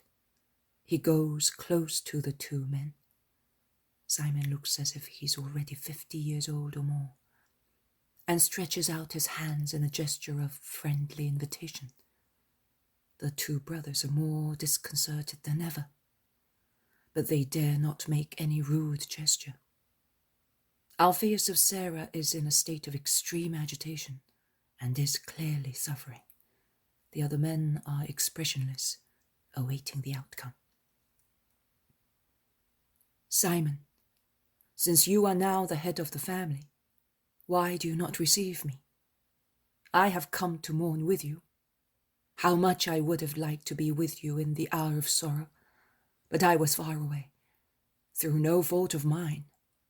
You are a just man, Simon, and you must admit it. The man is still aloof. And you, Joseph, whose name is so dear to me, why do you not accept my kiss? Will you not allow me to mourn with you? Death unites true affections, and we love one another. Why should there now be disunity? Because of you, our father died a vexed man, says Joseph harshly. And Simon, you should have stayed here. You knew that he was dying. Why did you not stay? He wanted you. I could not have done more than what I had already done, and you know that. Simon, who is more fair, says, It is true. I know that you came, and he sent you away. But he was ill and depressed. I know, and I said to your mother and your brothers, I bear him no grudge, because I understand his heart. But God is above everybody, and God wanted this sorrow for everybody. For me, because, believe me, I suffered as if a piece of my flesh had been torn from me. For your father, who in his suffering understood a great truth, which had been obscure to him throughout his life. For you, as this pain gives you the opportunity of making a sacrifice which is more salutary than a sacrificed steer. And for James and Judas, who are now as mature as you, dear Simon, because this pain is their greatest burden, and it oppresses them like a millstone. It has made them adults, and of a perfect age in the eyes of God. What truth did my father see? Only one, that his own blood, at the last hour, was hostile to him, replies Joseph harshly. No, he understood that the spirit is above blood. He understood the pain of Abraham, and because of that, he had Abraham to assist him, replies Jesus. I wish it was so, but who can assure us? I can, Simon. And more than I, your father's death can. Did he not ask for me? You said so. I did. It is true. He wanted Jesus. And he used to say, at least my soul would not die. He can do it. I sent him away, and he will not come any more. Oh, to die without Jesus, what a horrid man you are! Why did I reject him? Yes, that is what he said. He would also say, and he asked me many times, must I go? And I sent him away. Now he will not come any more. He wanted you. Your mother sent for you, but they could not find you at Capernaum, and he cried so much. And with his last ounce of strength he took your mother's hand and wanted her beside him. He could hardly speak, but he said, the mother is somewhat the son. I am keeping her to have some of him, because I am afraid of death. Poor father. There is an Eastern scene with cries and gestures of sorrow, in which they all take part, also James and Judas, who have dared to go in. Jesus is the most quiet. He weeps only. Are you shedding tears? You loved him then? Asks Simon. Oh, Simon, why do you ask me? If I could have avoided it, do you think that I would have let him suffer? I am with the Father, but not above the Father. You cured dying people, but you did not cure him, remarks Joseph bitterly. He did not believe in me. That is true, Joseph, points out his brother Simon. He did not believe and did not renounce his ill feeling. There is nothing I can do when there is lack of faith and hatred. I therefore say to you, do not hate your brothers. Here they are. Their torture is not to be aggravated by your ill feeling. Your mother is torn to shreds more by this living hatred than by death that ends it in itself. And in the case of your father, it ended in peace, because his desire to have me gained him God's forgiveness. I am not speaking of myself, neither am I speaking anything for myself. I am in the world, but I am not of the world. What is alive in me compensates me for what the world denies me. I suffer with my humanity, but I raise my spirit above the earth, and I rejoice in celestial matters. But they do not violate the law of love and blood. Love one another. In James and Judas there is no offense against their blood. But even if there were, you must forgive. Look at things in the right way, and you will see that they are the most offended ones. As you do not understand the necessities of their souls enraptured by God. And yet they have no grudge, but only a desire for love. Is that right, my cousins? Judas and James, who are clasped in their mother's arms, nod while weeping. Simon, you are the oldest. Set the example. I, as far as I am concerned. But the world, but you. Oh, the world. It forgets and changes at each daybreak. And I. Come, give me your brotherly kiss. I love you. You know I do. Divest yourself of those scales that make you hard and are not yours, but have been imposed by strangers, not as just as you are. Always judge with your upright heart. Simon, still somewhat reluctant, stretches out his arms. Jesus kisses him and then leads him towards his brothers. They kiss one another, weeping and moaning. It is your turn now, Joseph. No, do not insist. I remember my father's suffering. In actual fact, you are perpetuating it by your grudging attitude. It does not matter. I am faithful. Jesus does not insist. He addresses Simon. It is late in the evening, but if you do not mind, our hearts are burning with desire to revere his remains. Where is Alphaeus? Where did you bury him? Behind the house, where the olive grove ends against the crack. A respectable sepulchre. Please, take me there. Mary, take heart. Your husband is jubilant because he sees your children in your bosom. Stay here. I am going with Simon. Be in peace, Joseph. I am saying to you what I said to your father. I bear you no grudge. I love you. When you want me, call me. I will come and mourn with you. Goodbye. And Jesus goes out with Simon. The apostles look at them inquisitively, but they see that they are in perfect harmony and they are happy. Will you come too? Says Jesus. They are my disciples, Simon. They wish to revere your father too. Let us go.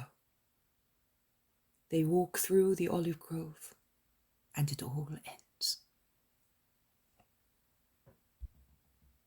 Jesus says, insert here the third and fourth visions given on 13th of February, 1944.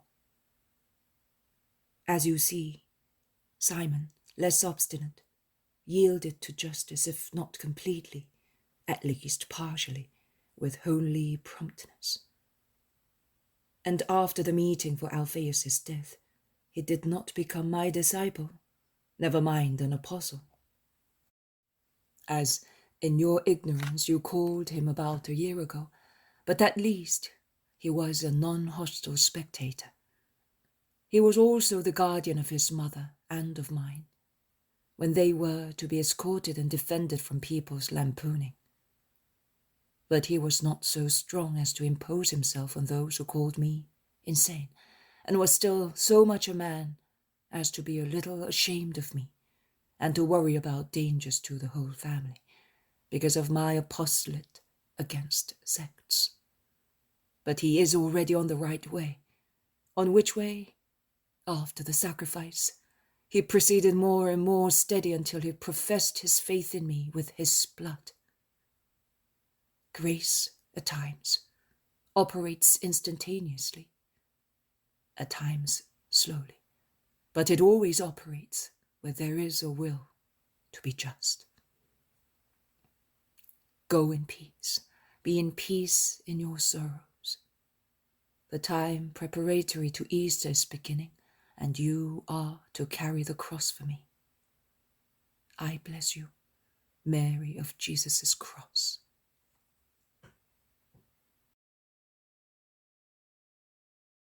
The poem of the man God, the first year of the public life. Chapter 106. Jesus is driven out of Nazareth, and he comforts his mother. Reflections on 4 contemplations. The evening of 13th of February, 1944. I see a large square room. I call it a large room, although I realize it is the synagogue in Nazareth, as my internal informant tells me, because there is nothing but the bare walls painted pale yellow and a sort of desk on one side. There is also a tall lectern with some rolls on it. Lectern or bookcase, call it as you wish. It is, in short, a kind of an inclined table, supported by one leg, and on which there are some rows lined up. There are some people praying, but not as we pray. They are all facing one direction, with their hands not joined, but approximately as a priest stands at the altar. Above the desk and the lectern, there are some lamps. I do not understand the reason for this vision, which does not change but remains fixed for some time. But Jesus tells me to write it, and I do so. I am once again in the synagogue in Nazareth. The rabbi is now reading. I hear his sing-song nasal voice, but I do not understand the words, which are pronounced in a language unknown to me. Amongst the people, there is also Jesus with his apostle cousins, and with others who are obviously relatives, but I do not know them. After the reading, the rabbi looks at the crowd in a mute invitation. Jesus comes forward and asks to preside at the meeting today. I hear his beautiful voice reading the passage of Isaiah, quoted by the Gospel. The Spirit of the Lord has been given to me, and I hear the comment he makes, calling himself the bearer of the Gospel, of the law of love, that replaces the previous rigor with mercy, so that health will be granted to all those who, on account of the sin of Adam, were diseased in their souls and indirectly also in their bodies.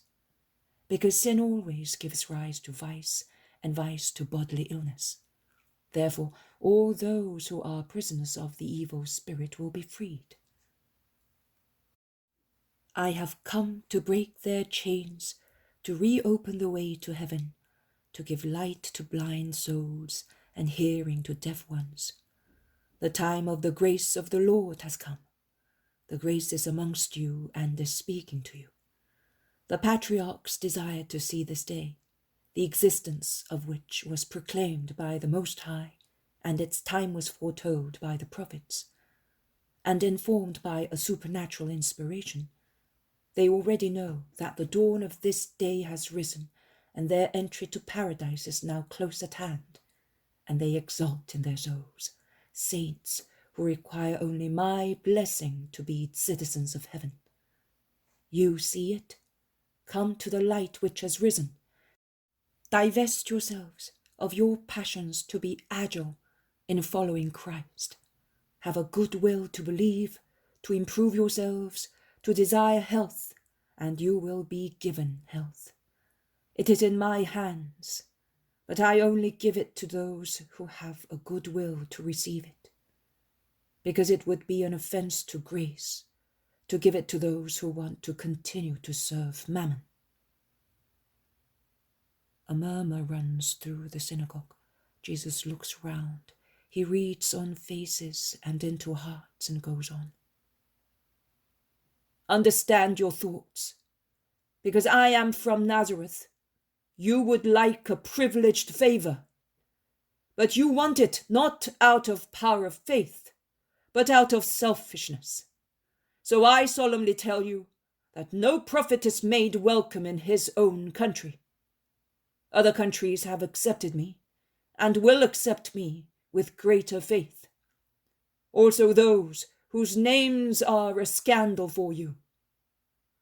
There I will gather my followers, whereas I will not be able to do anything in this country, because it is closed and hostile to me. But I wish to remind you of Elijah and Elisha.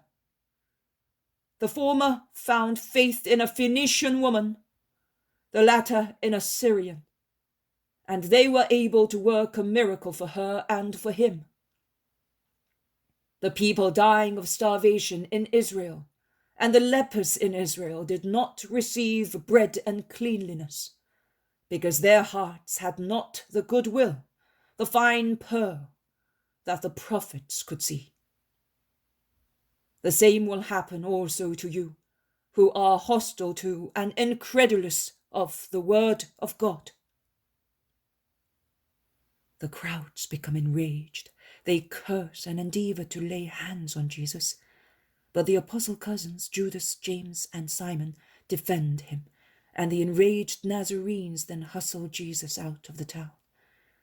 They follow him as far as the brow of the hill, threatening him, not only with words, but Jesus turns round, immobilizes them with his magnetic glance, and walks through them uninjured, and disappears along a mountain path. I see a small, very small village, a handful of houses, a hamlet, as we would call it nowadays. It is higher up than Nazareth, which can be seen below, and it is only a few miles from it, a poor hamlet. Jesus is speaking to Mary, sitting on a low wall near a little house. It is perhaps the house of a friend, or perhaps a hospitable one, according to the Eastern laws of hospitality. And Jesus has taken shelter there after he was driven out of Nazareth, waiting for his apostles, who have certainly scattered through the countryside while Jesus was with his mother. His 3 apostle cousins are not with him just now. They are inside, in the kitchen, and they are talking to an elderly woman whom Alphaeus calls mother. I thus understand that she is Mary of Clopas. She's a rather elderly woman, and I recognize her as the yeoman who was with the Mary, the mother of Jesus, at the wedding at Cana. Mary of Clopas and her sons have certainly withdrawn there to leave Jesus and Mary free to speak. Mary is distressed. She has heard what happened at the synagogue, and she is sorrowful. Jesus comforts her. Mary entreats her son to keep away from Nazareth, where everybody is ill-disposed towards him. Even their other relatives, who consider him a madman, anxious to give rise to ill-feeling and discussions. But Jesus makes a gesture, smiling. He seems to be saying, "It takes more than that. Never mind." But Mary insists. He then answers, "Mother, if the Son of Man should go only where he is loved, he should turn his step from this world and go back to heaven. I have enemies everywhere, because the truth is hated, and I am the truth. But I did not come to find easy love. I came to do the will of the Father and to redeem man. You are love, Mother, my love, that compensates me for everything.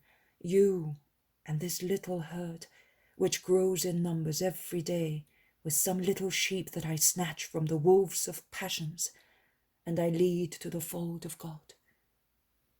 All the rest, it's duty. I have come to fulfill this duty, and I must accomplish it even to the extent of crashing against the stony hearts, unyielding to God.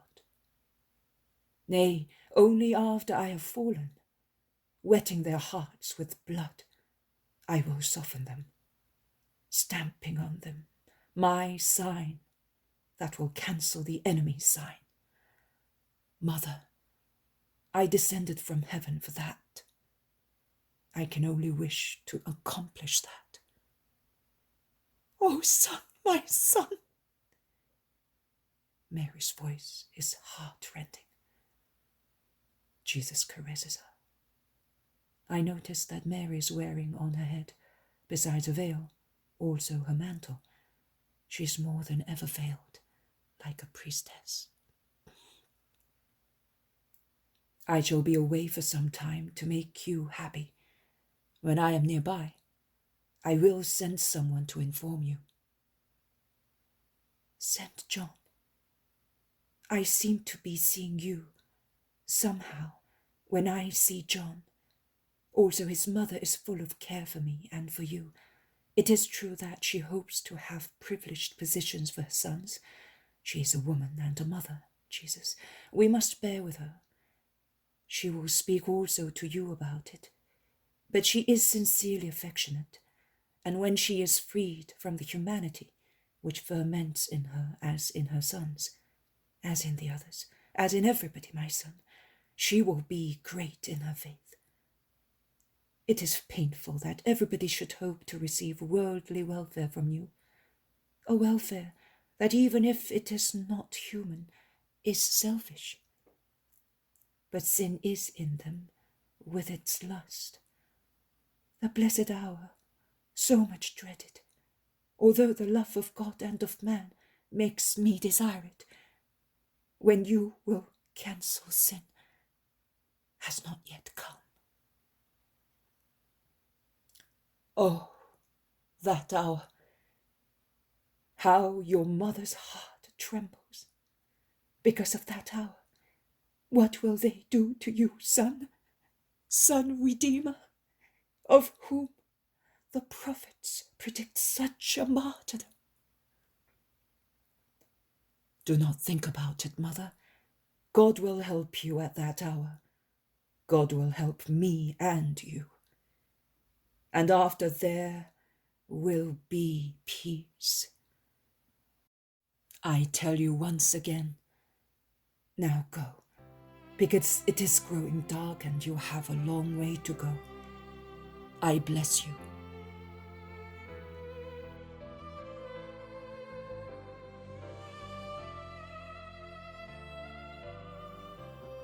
Jesus says, Little John, much work today, but we are one day late and it is not possible to go slow.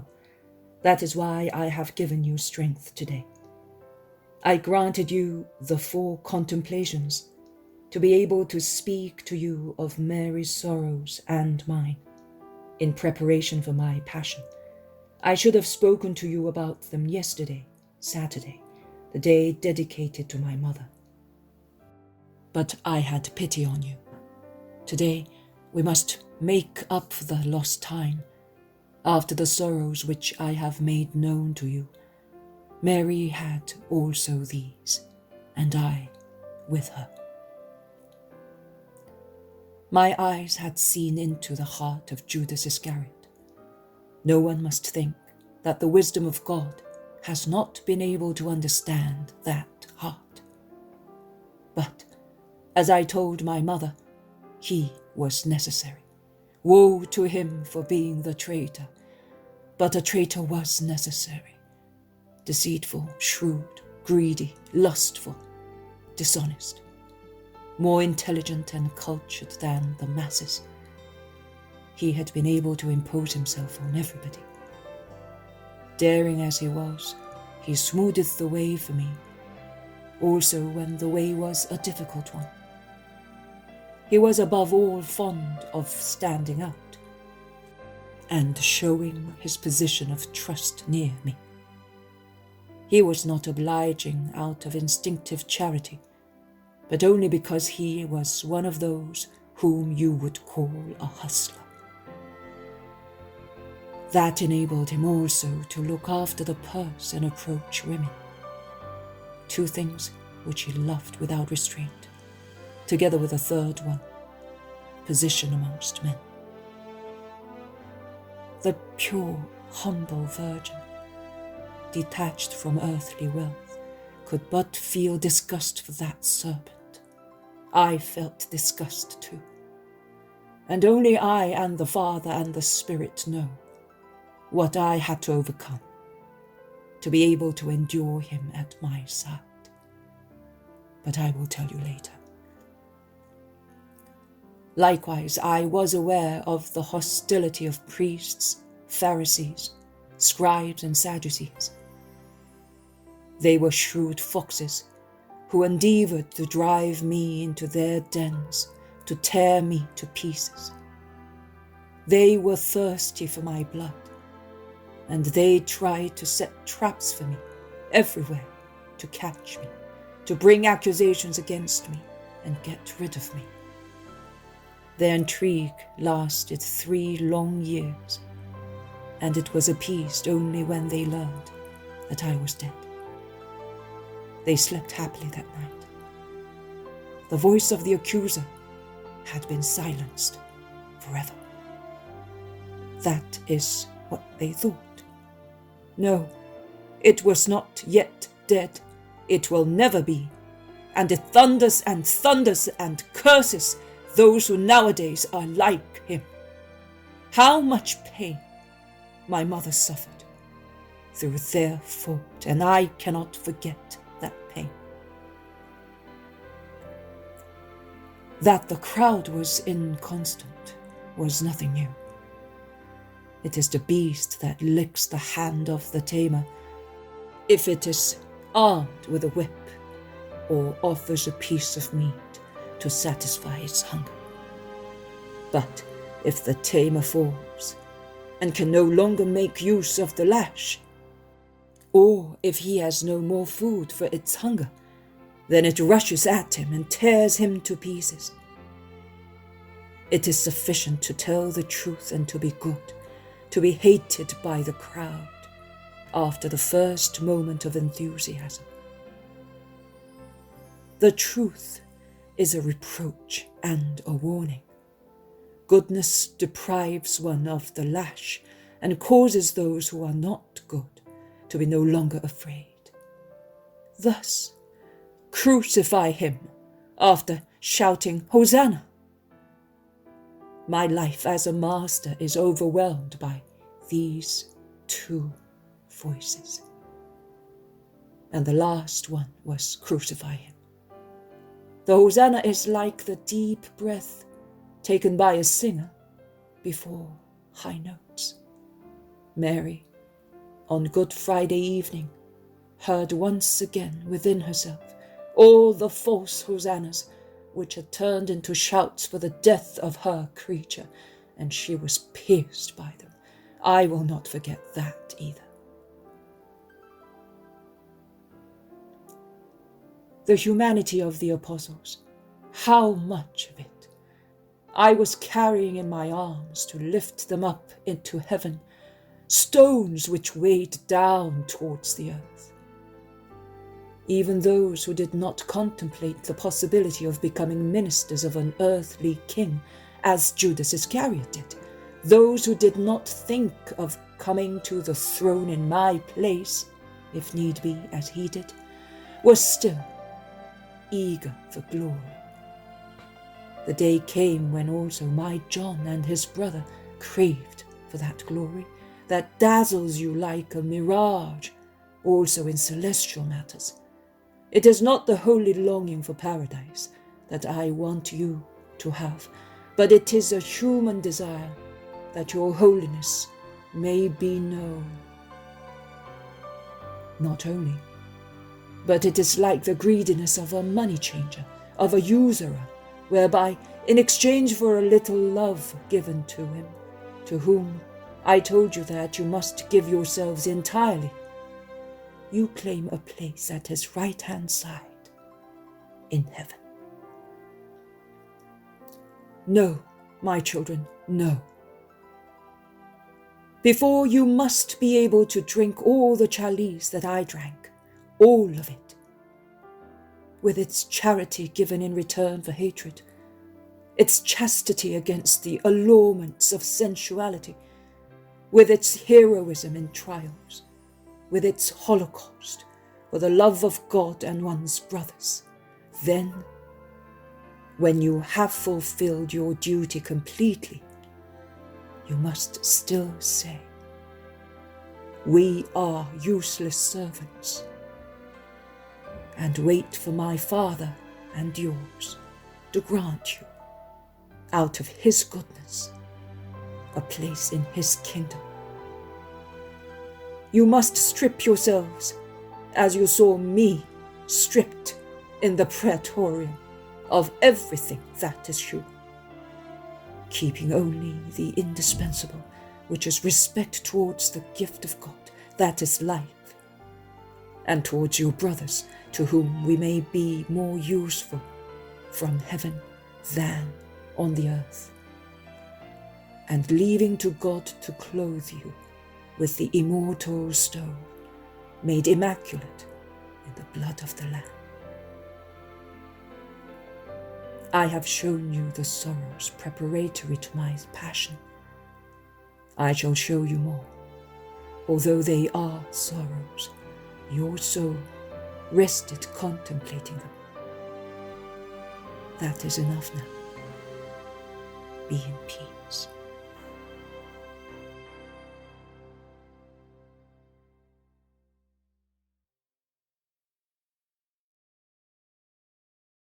The Poem of the Man God, the first year of the public life. Chapter 107. Jesus in the house of Johanna of Chuza with his mother. 13th of February, 1945. I see Jesus going towards the house of Johanna of Chuza. When the doorkeeper servant sees who is arriving, he utters such a cry of joy that the entire household is astir. Jesus enters smiling and giving his blessing.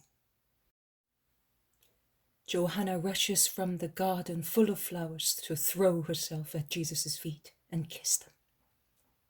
Also Chuza comes, and he first bows down deeply and then kisses the hem of Jesus' tunic. Chuza is a handsome man about 40 years old. He is not very tall, but well built. His hair is dark with only a tinge of silver grey at his temples. His eyes are lively and dark, his complexion pale, and his dark, square-cut beard is well cared for. Johanna is taller than her husband.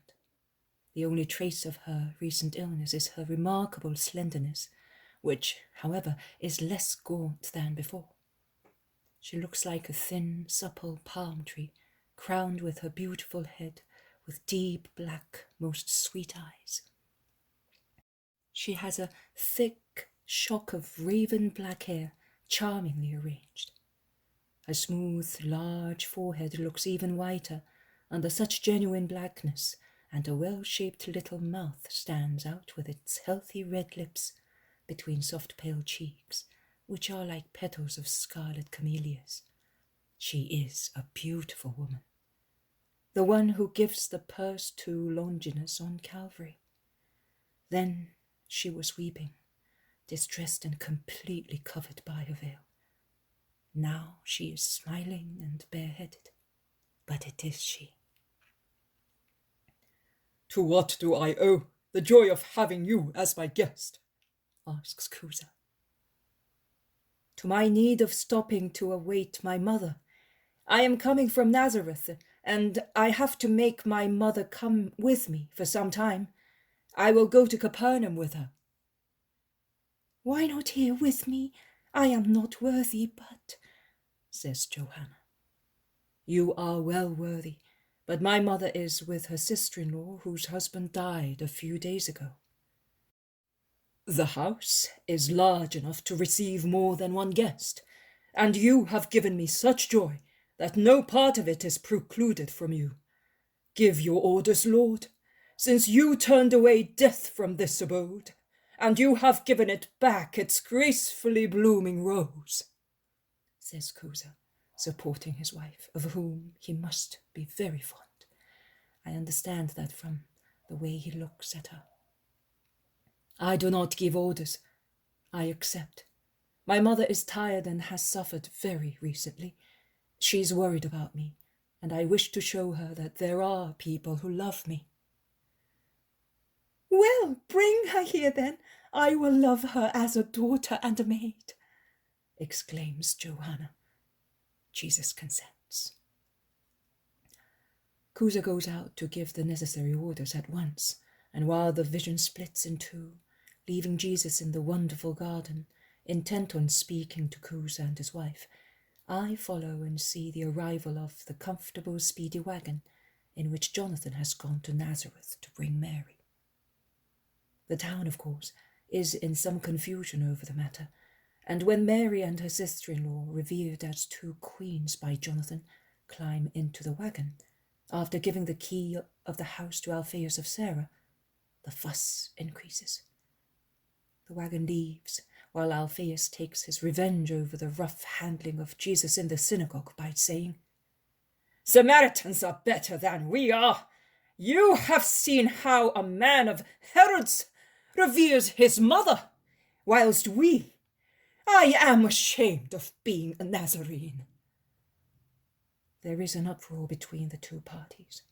Some desert from the opposition party, and come towards Alphaeus, and are profuse in their excuses. "Of course," answers Alphaeus, "guests in the house of the procurator, you have heard what his steward said. My master begs you to honor his house. He is honored, see? And he is the rich and powerful Chuza, and his wife a royal princess, and he is honored. And we, that is you, have thrown stones at him. Shame!" The Nazarenes do not reply, and Alphaeus presses with great vigor. "Of course, to have him is to have everything, and no support of man is required. But do you think it is useless to have Chuza as a friend? Is it of good omen to be despised by him? Do you realize that he is the procurator of the Tetrarch? That is nothing, is it? Play the Samaritans with Christ. You will draw upon yourselves the hatred of the mighty ones, and then I will be glad to see you, without help from heaven or from the earth. Fools, wicked misbelievers!" The storm of insults and rebukes go on, while the Nazarenes go away dejected, like beaten dogs. Alphaeus is alone at the door of Mary's house, like an avenging archangel. It is late evening when, on the road alongside the lake, Jonathan's wagon arrives to the trot of strong horses. Chuza's servants, who are already on sentry duty at the door, give the signal, and they rush with lamps, thus adding to the moonlight. Johanna and Chuza rush there. Also Jesus appears, smiling, with a group of the apostles behind him. When Mary comes off, Johanna prostrates herself on the ground and salutes. "Praise to the flower of the royal family. Praise and blessing to the mother of the Word Saviour." And Chuza bows down so low that he could not bow any lower even before Herod. And he says, "Blessed be this hour that brings you to me. Blessed are you, Mother of Jesus."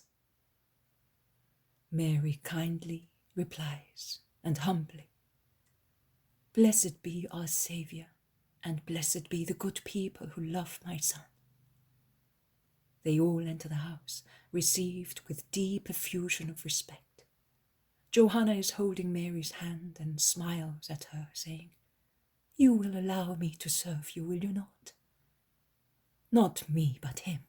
Always serve and love him. And you will have given me everything. The world does not love him. It is my grief." "I know. Why this dislike from one part of the world, whereas others would give their lives for him?" "Because he is the sign of contradiction for many. Because he is the fire that purifies metal. Gold is purified. The scum falls to the bottom and is thrown away.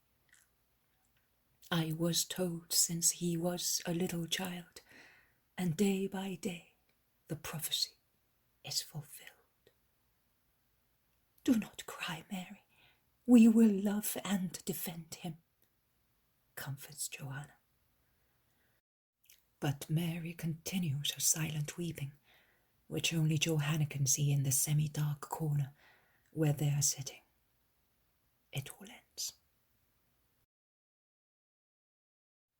The poem of the Man God, the first year of the public life. Chapter 108. Jesus at the vintage in the house of Anna.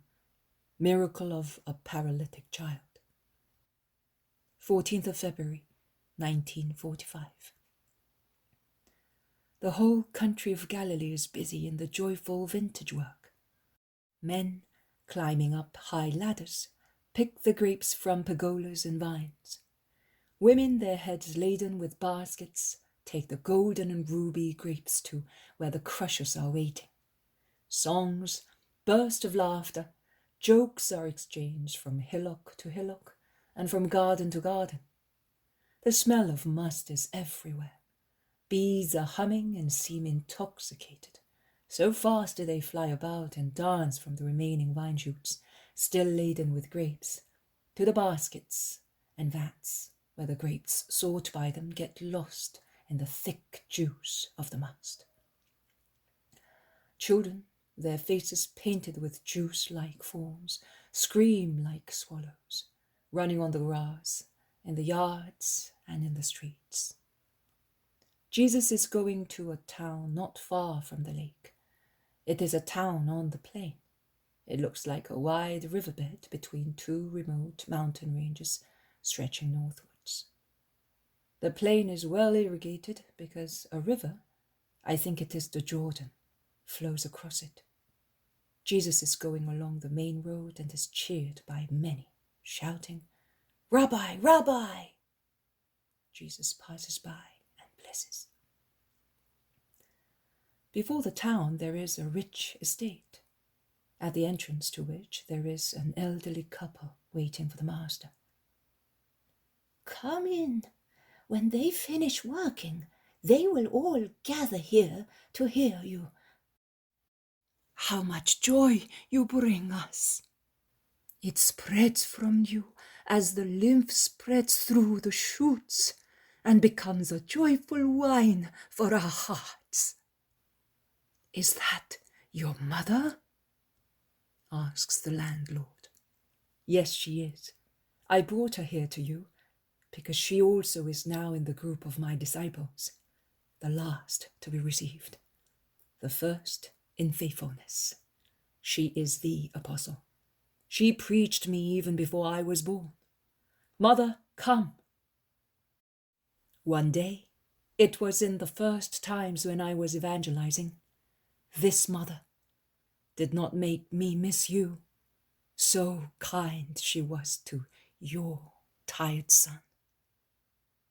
May the Lord grant you his grace, merciful woman. "I have grace because I have the Messiah and you. Come, the house is cool and the light is not so bright. You will be able to rest. You must be tired." My only tiredness is the hatred of the world, but to follow him and listen to him, it has been my desire since my earliest childhood. Did you know that you were to be the future mother of the Messiah? Oh no, but I hope to live long enough to hear him and serve him, the last of his evangelized followers, but faithful, oh faithful. You now hear him and serve him, and you are the first.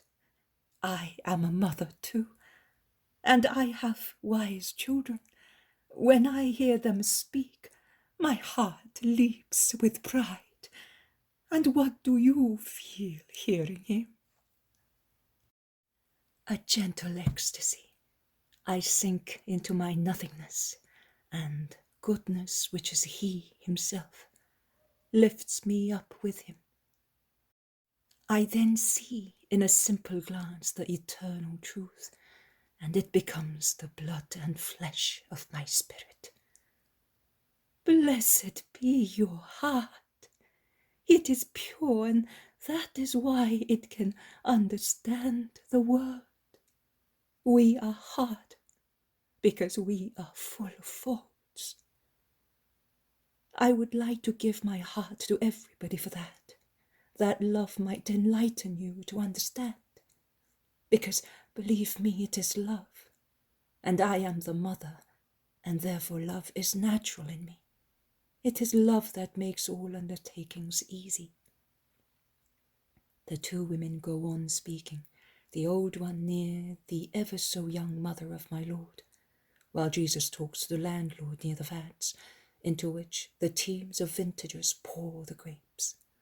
The apostles, sitting in the shade of a jasmine bower, enjoy bread and grapes with good appetite. The sun is about to set, and the work slowly comes to an end. The husbandmen are, by now, all in the large rustic yard, where there is a strong smell of crushed grapes. Other farmers have come from nearby houses. Jesus climbs a little staircase that leads up to a gallery ring of the house, under which sacks of victuals and agricultural implements are stored. How Jesus smiles, climbing those few steps. I see him smiling while his soft hair is gently blowing in the evening breeze. I wonder why he is smiling so brightly. The joy of his smile, like the wine of which the landlord was speaking, enters my heart. Very sad today, and comforts it. It is not the first thing that relieves me today, even this morning, and you saw me weeping because of a sharp spiritual sorrow. He, at Holy Communion, appeared to me as usual when you say, "Here is the Lamb of God," but he did not just look at you lovingly, Father, and smile at me. He departed from your side on the left-hand side of the bed and passed to the right one with his long, slightly rolling gait, caressing me with his long hands and saying, "Do not weep." But now his smile fills me with peace. He turns round. He sits down on the last step at the top of the staircase, which becomes a gallery for the more fortunate listeners. That is, the owners of the house, the apostles and Mary, who, always humble, had not even tried to climb up to that place of honor, but is led there by the landlady. She is sat one step below Jesus, so that her fair-haired head is at the height of Jesus' knees, and as she is sitting sideways, she can look at his face with her look of a dove in love. Mary's delicate profile stands out neatly, as in marble, against the dark wall of the rustic gallery. Further down there are the apostles and the owners. All the husbandmen are in the yard, some standing, some sitting on the ground. Some have climbed onto the flats or up the fig trees which are at the four corners of the yard. Jesus speaks slowly, sinking his hand into a large sack of corn placed behind Mary's back. He seems to be playing with the grain, or to be caressing it with pleasure, while gesticulating calmly with his right hand. I was asked, "Come, Jesus, to bless the work of man," and I have come. I bless it in the name of God, because every work, if honest, deserves to be blessed by the eternal Lord. But I said it, the first condition to receive blessings from God is to be honest in all one's actions. Now let us consider together when and how actions are honest. They are honest when they are done having eternal God present in one's soul. Can one ever sin if one says, "God is looking at me, God's eyes are on me, and he does not miss the least detail of my actions"? No, one cannot, because the thought of God is a salutary thought and diverts man from sin more than any human threat. But must one only fear eternal God? No. Listen, you were told, "Fear the Lord your God," and the patriarchs and the prophets trembled when the face of God or an angel of the Lord appeared to their just souls. Truly, in time of divine wrath, the apparition of the supernatural must make hearts tremble. Who, even if as pure as a child, does not tremble before the powerful one, before whose eternal brightness are the adoring angels, prostrated in the heavenly hallelujah? God mitigates with a veil of pity the unbearable refulgence of an angel to allow the human eye to look at it without having eyes and mind burned out. What must it therefore be to see God? But it is so, as long as the wrath lasts. But when it is replaced by peace, and the God of Israel says, I have sworn it, and I will keep my pact. Here is he whom I am sending, and it is I, although not being I, but my word, who becomes flesh to be redemption.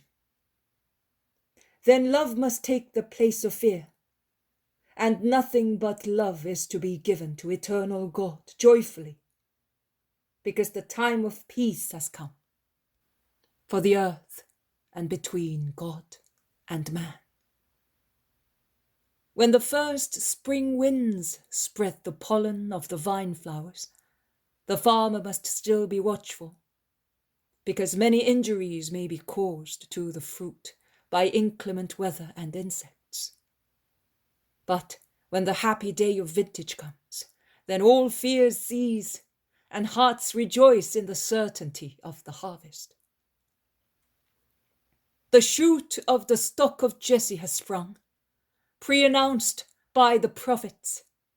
He is now amongst you, a rich bunch which brings you the juice of eternal wisdom, and only asks to be picked and squeezed to be wine for men.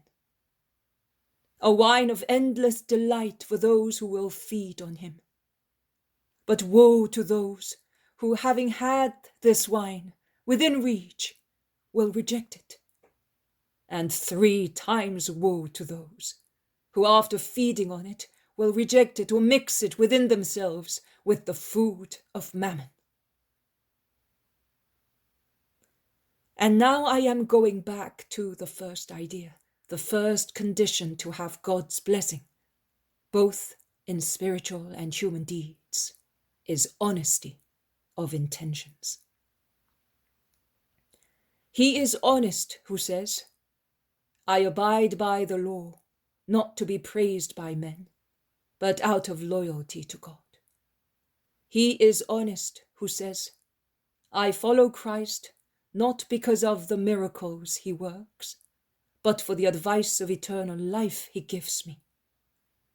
He is honest who says, I work not for a greedy gain, but because also work has been set by God as a means of sanctification on account of its formative, mortifying, preservative, and elevating values. I work to be able to help my neighbor. I work to be able to make the wonders of God known, who of a tiny grain makes a tuft of ears, of a grape stone makes a huge vineyard, of a fruit stone makes a tree, and of me, a man, a poor nothing, who was made out of nothing by his will, he makes his assistant in the unremitting work of perpetuating cereals, vines, and orchards, as well as populating the earth with men. There are people who work as hard as pack animals, but their only religion is to increase their wealth. If their more unfortunate companion dies of provisions and fatigue beside them, if the children of that poor man die of starvation, what does it matter to the greedy hoarder of riches? There are others who, even harder-hearted, do not work but make other people work, and they accumulate wealth by their sweat. And others squander what they meanly extort from other people's work. Their work is certainly not honest. And do not say, and yet God protects them. No, he does not protect them. Now they enjoy an hour of triumph, but they will soon be struck by divine rigor, which both in time and in eternity will remind them of the commandment. I am the Lord your God. Love me above all things and love your neighbor as yourself. Oh, if those words resound eternally, they will be more dreadful than the lightning of Sinai. You are told many words, too many. I will tell you only these. Love God. Love your neighbor. They are like the work in the vineyard in spring that makes the vine shoots fruitful. The love of God and of your neighbor is like the harrow that clears the soil of the harmful herbs of selfishness and of evil passions. It is like the hoe that digs a circle round the shoot to isolate it from infectious parasite herbs and to nourish it with cool irrigation water.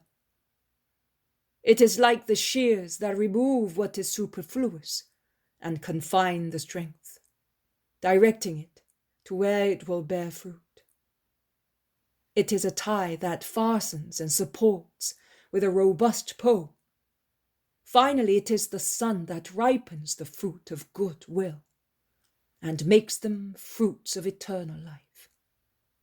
You are now jubilant because it has been a good year. The crops are plentiful and the vintage rich.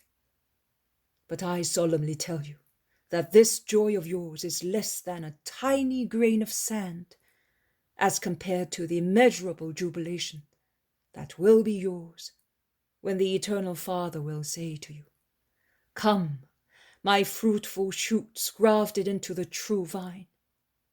You have helped in all kinds of work, also in painful ones, to bear abundant fruit. And you are now coming to me, rich with sweet juices of love for me and your neighbor. Blossom in my gardens forever and ever. Aim at that eternal happiness. Pursue that good with loyalty, with gratitude. Bless the eternal Father who assists you in reaching it. Bless him for the grace of his word. Bless him for the grace of a good harvest. Love the Lord with gratitude and do not fear. God gives 100 to 1 to those who love him." Jesus would have finished, but they all shout, "Bless us, your blessings upon us." Jesus stands up. He stretches out his arms, and in a thundering voice he says, "May the Lord bless you and keep you. May his face shine on you and be gracious to you. May the Lord uncover his face to you and bring you peace. The name of the Lord be in your hearts, in your homes, and in your fields." The little crowd which is gathered utter cries of joy and applause for the Messiah. They then become quiet and open out to let pass through a mother who is carrying in her arms a paralytic child, about 10 years old. At the foot of the staircase, she holds him out, as if she were offering him to Jesus. "He is one of my servants. Her boy last year fell from the terrace and broke his back. He will lie on his back all his life," explains the landlord. "She has been hoping in you all these months," adds the landlady. "Tell her to come to me." But the poor woman is so excited that she seems to be paralyzed. She trembles all over and trips on her long dress while climbing up the high steps with her son in her arms. Mary, compassionate, stands up and goes down to meet her. "Come, do not be afraid. My son loves you. Give me your child. It will be easier for you to climb up. Come, my daughter. I am a mother too." And she takes the child, smiling kindly at him, and then goes up with her piteous load, weighing on her arms. The boy's mother follows her, crying. Mary is now before Jesus. She kneels down and says, "Son, for the sake of this mother." Nothing else. Jesus does not even ask the usual question. What do you want me to do for you? Do you believe that I can do it? No. Today, he smiles and says, "Woman, come here." The woman goes beside Mary.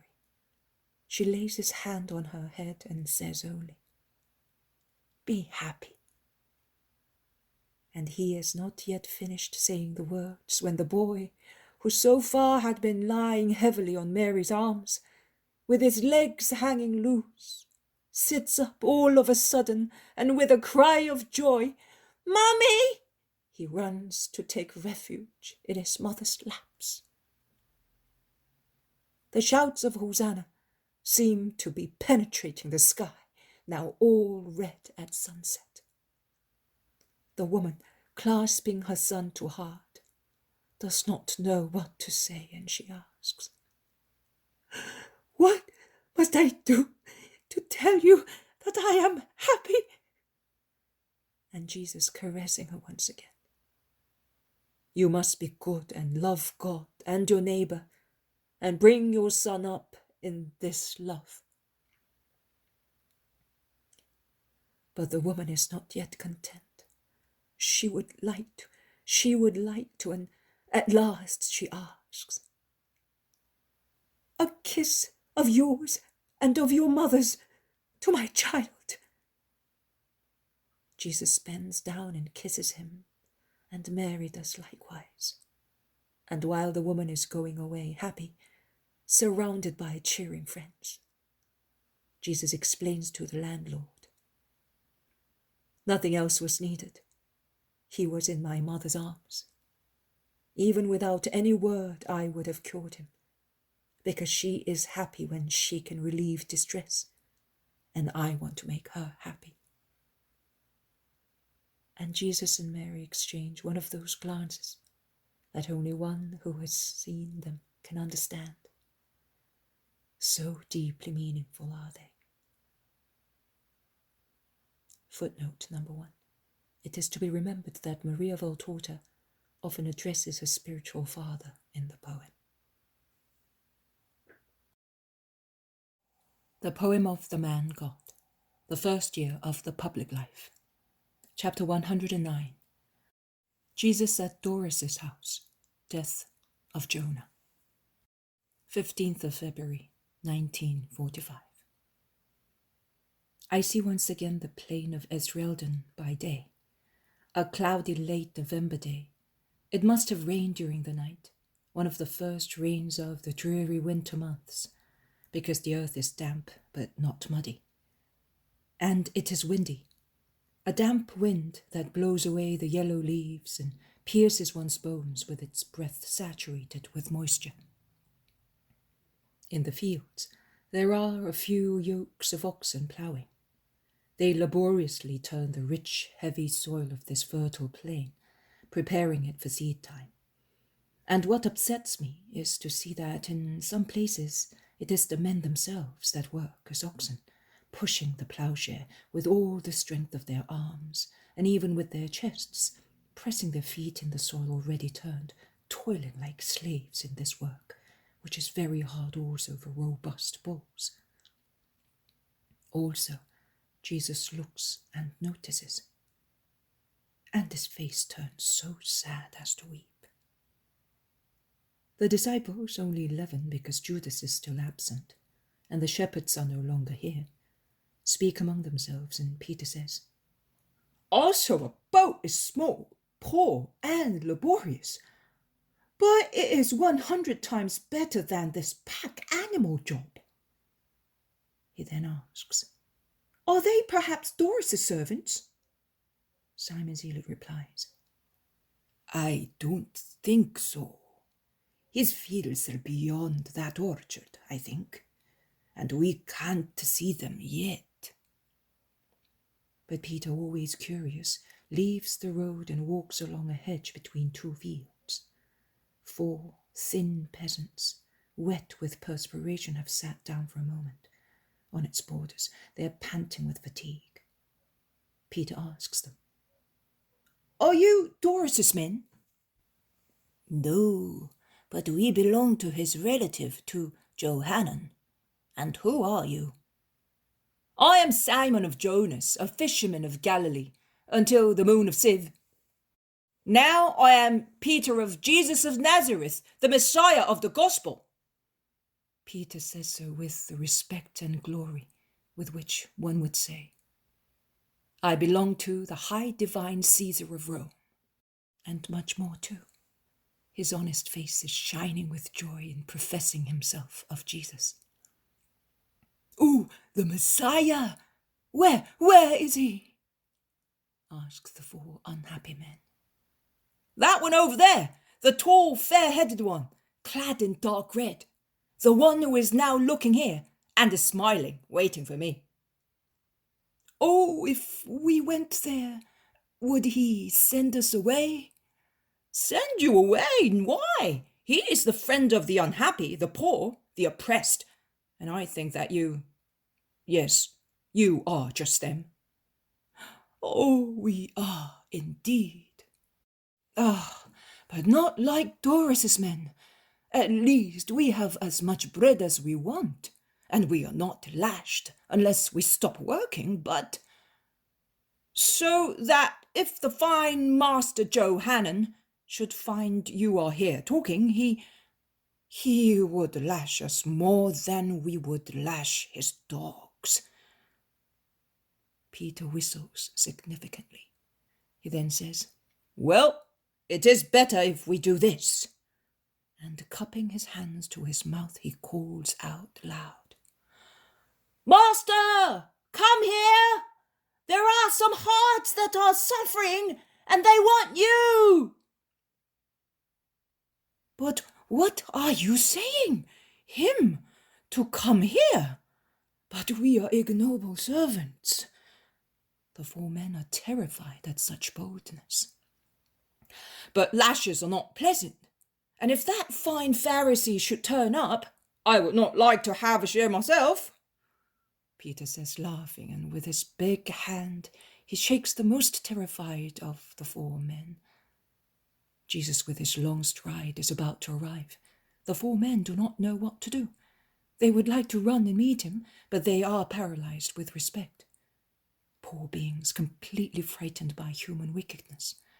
They fall flat on their faces, adoring the Messiah who is coming towards them. "Peace to all those who desire me. Who desire me desires good, and I love him as a friend. Get up. Who are you?"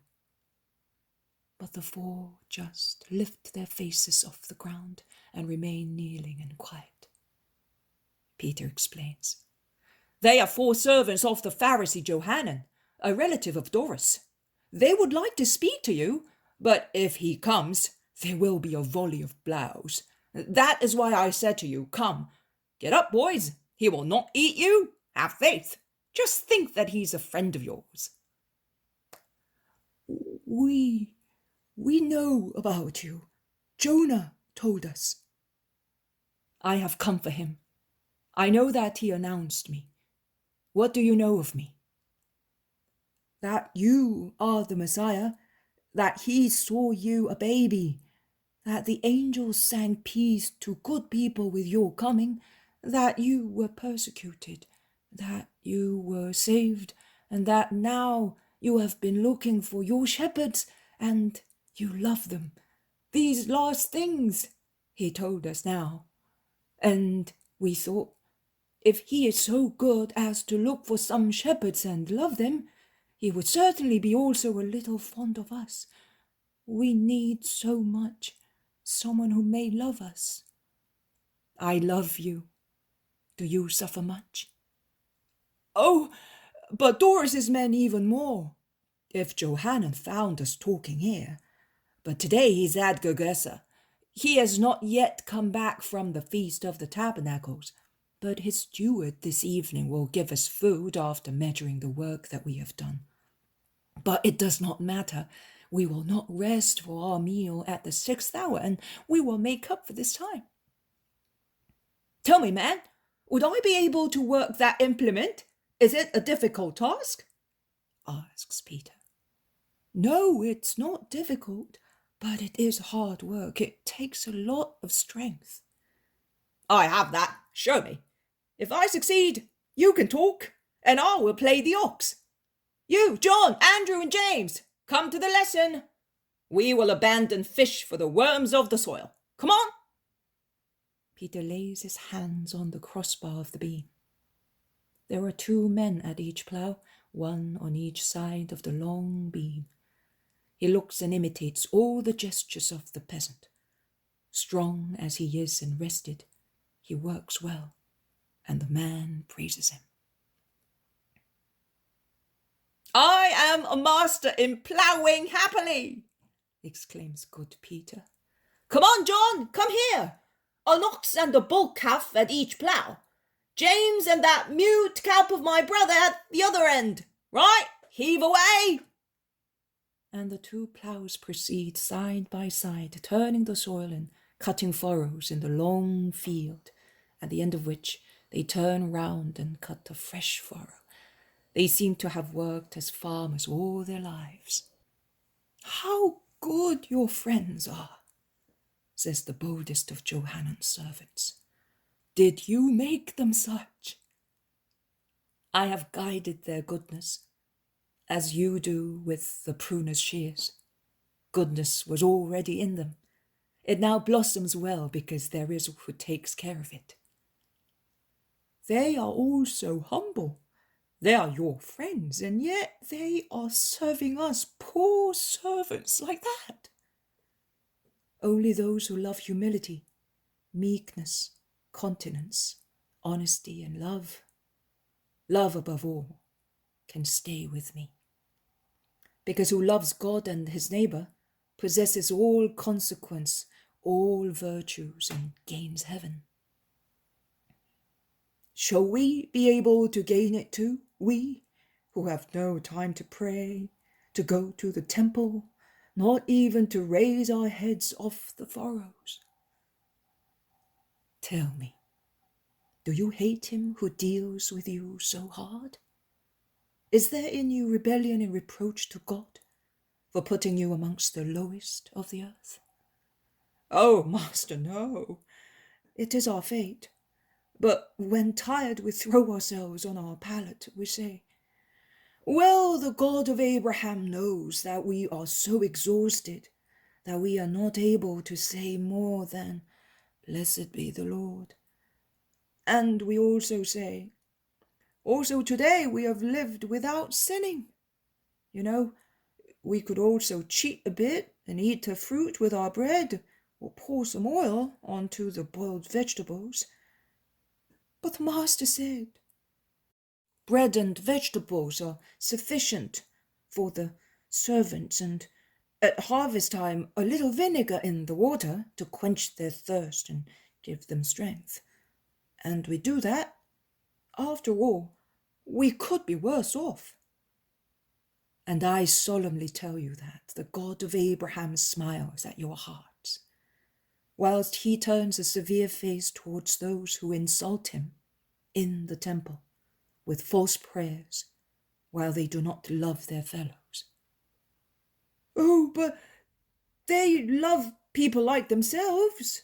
At least it looks as if they do, because they respect one another with gifts and bows. It is for us that they have no love, but we are different from them, and it is fair. No, it is not fair in my Father's kingdom, but different will be the way of judging. Not the rich and the mighty ones as such will receive honors, but only those who have always loved God, loving him above themselves and above everything else, such as money, power, women, a bountiful table, and loving their fellow men. That is all men, both rich and poor, well known and unknown, learned and without culture, good and bad. Yes, you must love also bad people, not because of their wickedness, but out of pity for their souls, which they wound to death.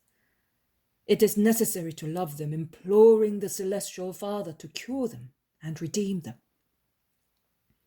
In the kingdom of heaven, those will be blessed who have honored the Lord with truth and justice, who have loved their parents and relatives out of respect, those who have not stolen anything in any way, that is, who have given and exacted what is just, also in the work of servants, those who have not killed any reputation or creature and have not desired to kill, even when the behavior of other people is so cruel as to excite hearts to disdain and rebellion, those who have not sworn falsehood, damaging one's neighbor and the truth, those who have not committed adultery or any carnal sin, those who, being mild and resigned, have always accepted their lot without envying others.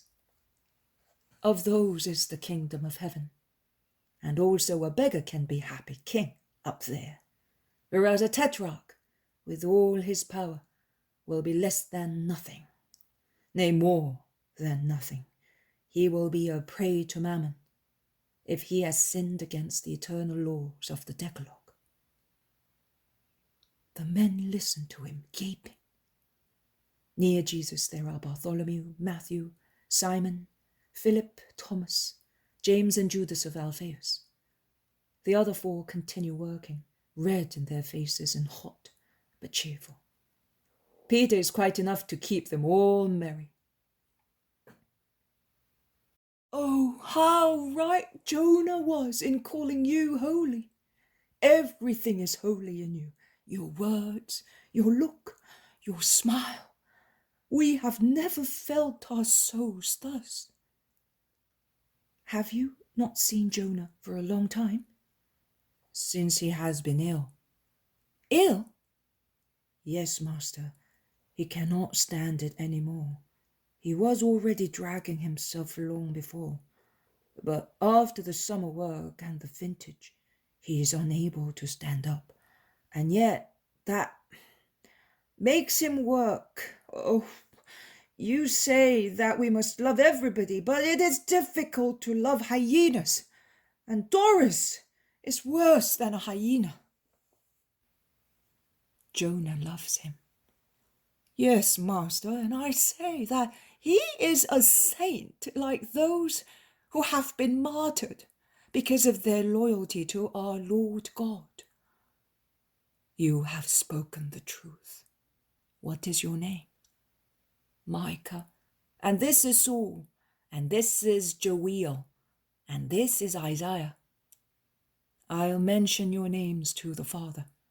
And you were saying that Jonah is very ill? Yes. As soon as he finishes his work, he throws himself on the straw and we don't see him. The other servants of Doris tell us. Will he be working now? Yes, if he can stand up. He should be beyond that apple orchard. Was Doris's harvest a good one?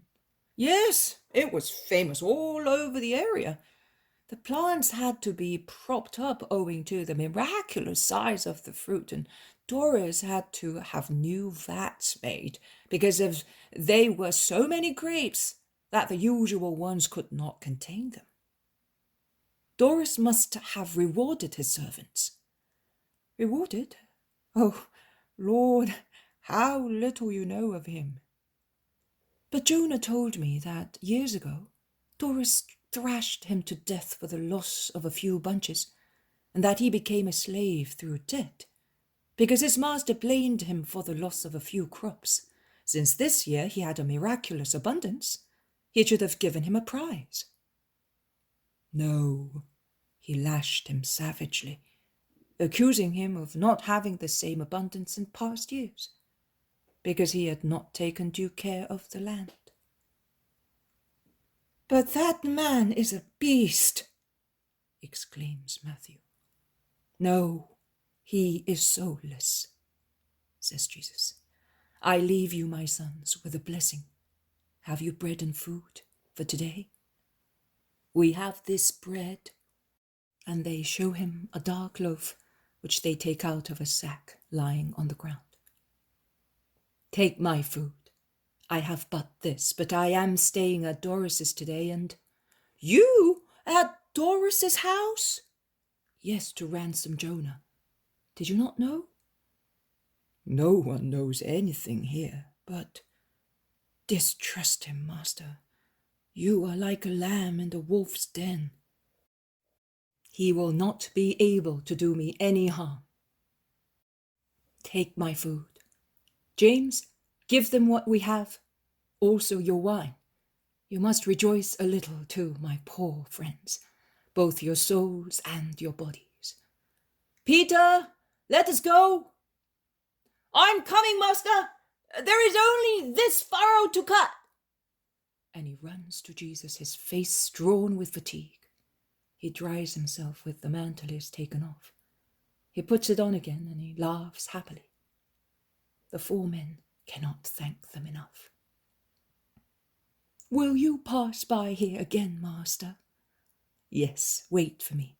You will say goodbye to Jonah. Can you do that? Oh, yes, the field is to be ploughed by evening. More than 2/3 has been done. How well and quickly. Your friends are strong. May God bless you. Today, for us, is a greater feast than Passover. Oh, may God bless you all. Jesus goes straight to the apple orchard. They cross it and reach Doris's fields. Other servants are at the ploughs or are bent down removing all the loose herbs from the furrows. But Jonah is not there. The men recognize Jesus and salute him without leaving their work. Where is Jonah? After 2 hours he fell on the furrow and has been taken home. Poor Jonah. He will not have to suffer long now. He is nearing his end. We shall never have a better friend. You have me on the earth and him in Abraham's bosom. The dead love the living with a double love, their own and the love they obtain by being with God, therefore a perfect love. Oh, go to him at once, that he may see you in his suffering. Jesus blesses and goes away. What are you going to do now? What will you say to Doris? Asks the disciples. I will go as if I knew nothing. If he sees that he's being met fairly and squarely, he may be pitiless toward Jonah and the servants. Your friend is right. He is a jackal, says Peter to Simon. Lazarus speaks nothing but the truth, and he is not a backbiter. You will meet him, and you will like him, replies Simon. The house of the Pharisee can be seen, large, low, but well built, in the middle of an orchard now fruitless, a country house, but rich and comfortable. Peter and Simon go ahead to warn. Doris comes out, an old man with the hard profile of a rapacious person, ironic eyes, a serpent's mouth wriggling a forced smile, in a beard more white than black.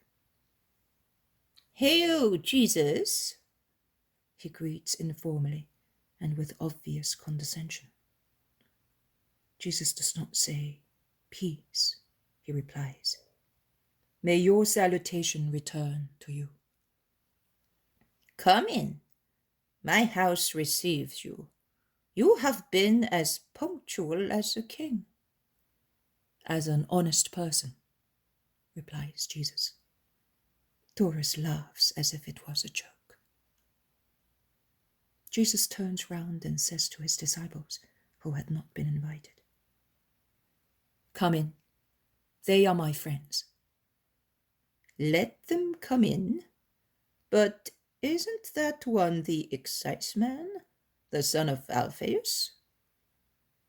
This is Matthew, the disciple of Christ, says Jesus in a tone that the other understands, and he gives a laugh more forced than before. Doris would like to crush the poor Galilean master under the wealth of his house, which is sumptuous inside, sumptuous and icy. The servants seem slaves. They walk with bent shoulders, stealing away swiftly, always afraid of punishment. One feels that the house is dominated by cold-heartedness and hatred. But Jesus cannot be crushed by a display of wealth, or by reminding him of one's wealth and relatives, and Doris, who understands the indifference of the master, takes him to his orchard garden, showing him rare plants and offering him their fruits, which servants bring on golden trays and cups. Jesus enjoys and praises the delicious fruit, partly preserved as a julep, and they are beautiful peaches, partly in their natural state, and they are pears of a rare size. I am the only one to have them in Palestine, and I don't think that there are any in the whole peninsula. I sent for them to Persia and even farther away. The caravan cost me as much as a talent, but not even the tetrarchs have such fruits. Perhaps not even Caesar has them. I count all the fruits, and I want their stones, and the pears are eaten only at my table, because I do not want even one seed to be taken away. I send some to Annas, but only cooked ones, so that they are sterile. But they are plants of God, and all men are equal. Equal? No, I equal to your Galileans. Souls come from God, and he creates them equal. But I am Doris, the faithful Pharisee. He looks as proud as a peacock in saying so. Jesus darts a glance at him with his sapphire eyes, which are becoming brighter and brighter, a sign that denotes oncoming pity or severity. Jesus is so much taller than Doris, and towers over him, stately in his purple tunic, near the small, slightly bent Pharisee, wrinkled in a garment strikingly wide and rich in fringes. Doris, after some time of self-admiration, exclaims, Jesus, why did you send Lazarus, the brother of a prostitute, to the house of Doris, the pure Pharisee? Is Lazarus your friend? You must not do that. Don't you know that he is anathematized because his sister Mary is a prostitute? I know but Lazarus, and his deeds which are honest. But the world remembers the sin of that house, and sees that its stains spread to his friends. Don't go there. Why are you not a Pharisee? If you wish, I am influential. I will have you accepted, although you are a Galilean. I can do anything in the Sanhedrin. Annas is in my hands, like the edge of my mantle. People would be more afraid of you. I want only to be loved. I will love you. You can see that I already love you because I am yielding to your wish, and I am giving you Jonah. I paid for him. True, and I am surprised that you can afford to pay so much. Not I. A friend paid for me. Well, I am not inquisitive. I say, you see that I love you, and I want to make you happy. You will have Jonah after our meal. It is only for you that I make this sacrifice. And he laughs his cruel laughter.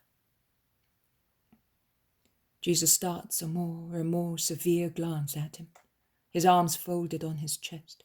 They are still in the orchard garden awaiting mealtime. But you must make me happy, a joy for a joy. I am giving you my best servant. I am therefore depriving myself of something useful for the future. This year, your blessing, I know that you were here at the beginning of summer, has given me crops which have made my farm famous. Now, bless my herds and my fields. Next year, I will not regret the loss of Jonah. And in the meantime, I will find someone like him. Come and bless. Give me the joy of being celebrated throughout Palestine and having folds and granaries full of all sorts of good things. Come. And he grasps Jesus and tries to drag him, overwhelmed by gold fever. But Jesus resists. Where is Jonah? He asks severely. Where they are ploughing. He wanted to do also that for his good master. But before the meal is over, he will come. In the meantime, come and bless the herds, the fields, the orchards, the vineyards, the oil mills. Bless everything. Oh, how fruitful they will be next year. Come then. Where is Jonah? Asks Jesus in a louder, thundering voice. I told you, where they are ploughing. He is the first servant and does not work. He is at the head of the men. Liar! Me? I swear to it by Jehovah. Perjurer! Me, a perjurer? I am the most faithful believer. Watch how you speak. Killer! Jesus has been raising his voice loud all the time, and this last word is like thunder. His disciples go near him. Servants look out of doors, frightened. Jesus' face is unendurable in its severity. Phosphorescent rays seem to be emanating from his eyes. Doris is frightened for a moment. He shrinks. A bundle of fine cloth near the tall person of Jesus, clad in a dark red woolen tunic. Then his pride prevails, and he shouts with his squeaky voice like foxes. Only I give orders in my house! Get out, vile Galilean! I will go out after cursing you, your fields, herds, and vineyards, for this year and the years to come. No, don't! Yes, it is true Jonah is ill, but he is being taken care of. He is well looked after. Withdraw your curse! Where is Jonah? Let a servant lead me to him at once. I paid for him, and since he is a piece of merchandise, a machine for you, I consider him as such. And since I purchased him, I want him. Doris pulls out a gold whistle from his chest and blows it 3 times. A group of servants, both of the house and of the fields, come out from everywhere. They run near the dreaded master, bowing down so deeply that they seem to be crawling. Bring Jonah to him and hand him over. Where are you going? Jesus does not even answer. He follows the servants who have rushed beyond the garden towards the peasants' dwellings, the filthy holes of a poor peasant. They enter Jonah's hovel. He is only skin and bones now, and is panting half naked, because of a high temperature, on a cane mat, where the mattress is patched up garment, and the blanket an even more worn-out mantle. The same woman as last time is looking after him as best she can. Jonah, my friend, I have come to take you away.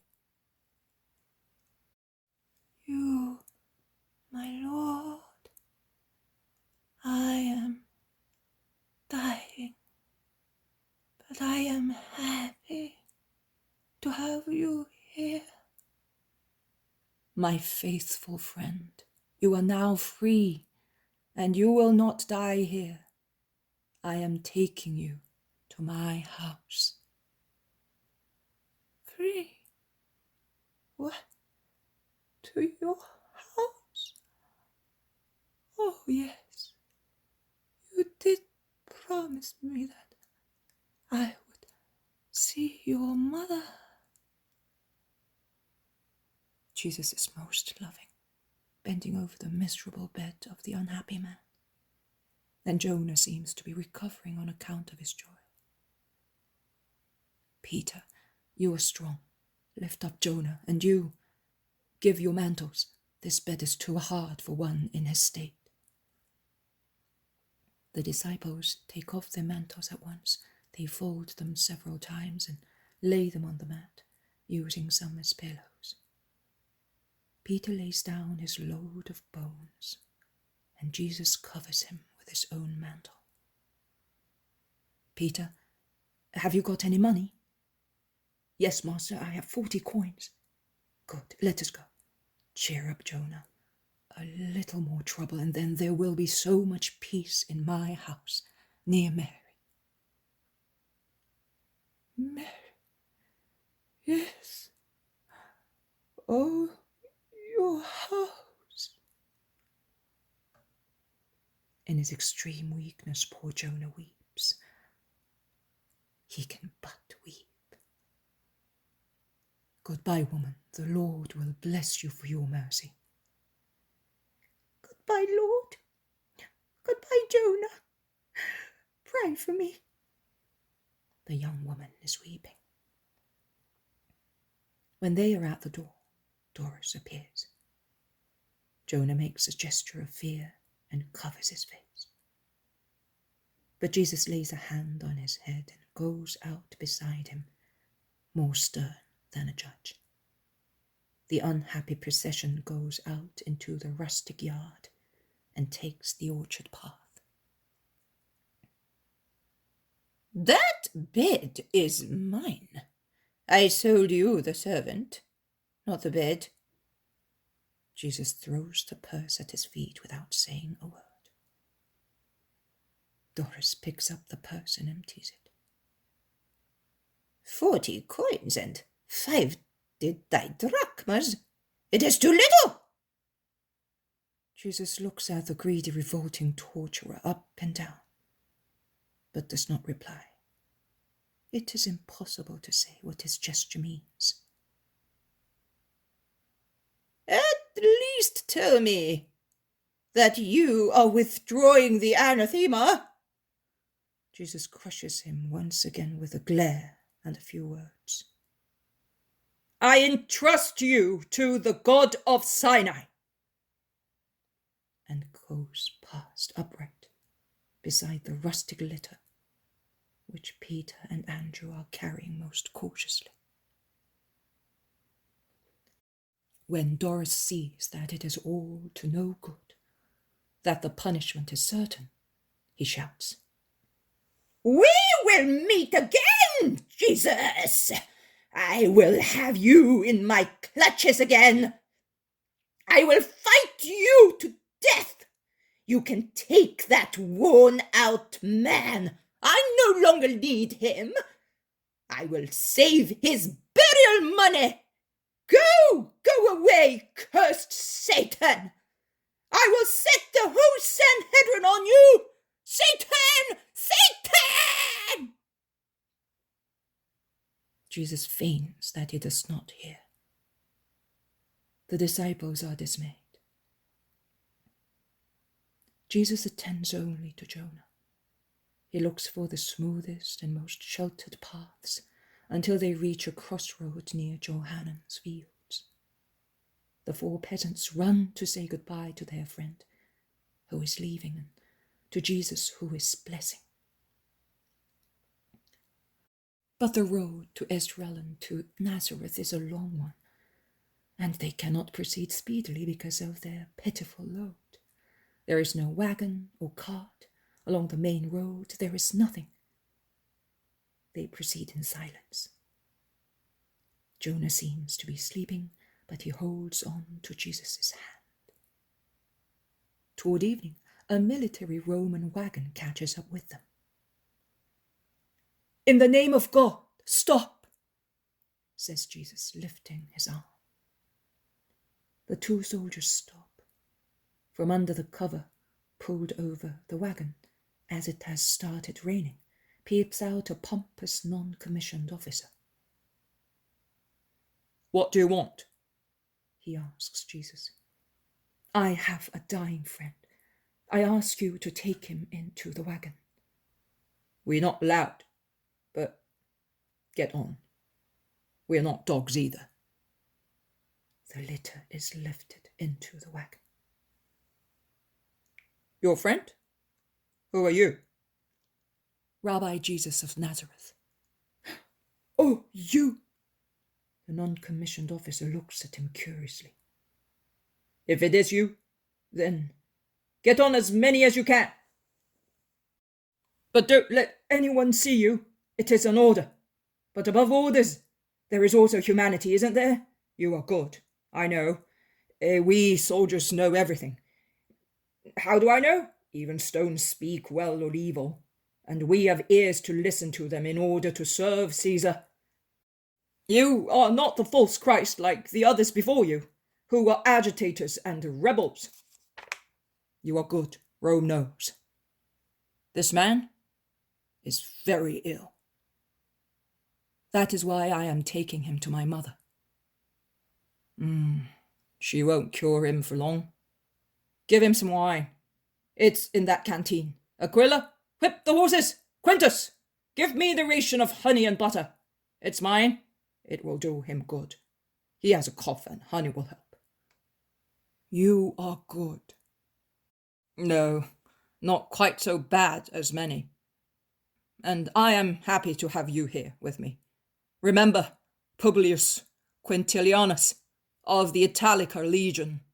I stay at Caesarea, but I am now going to Ptolemy. Inspection order. You are not my enemy. I am an enemy of bad people, never of good people. And I would like to be good, too. Tell me, what doctrine do you preach for us military people?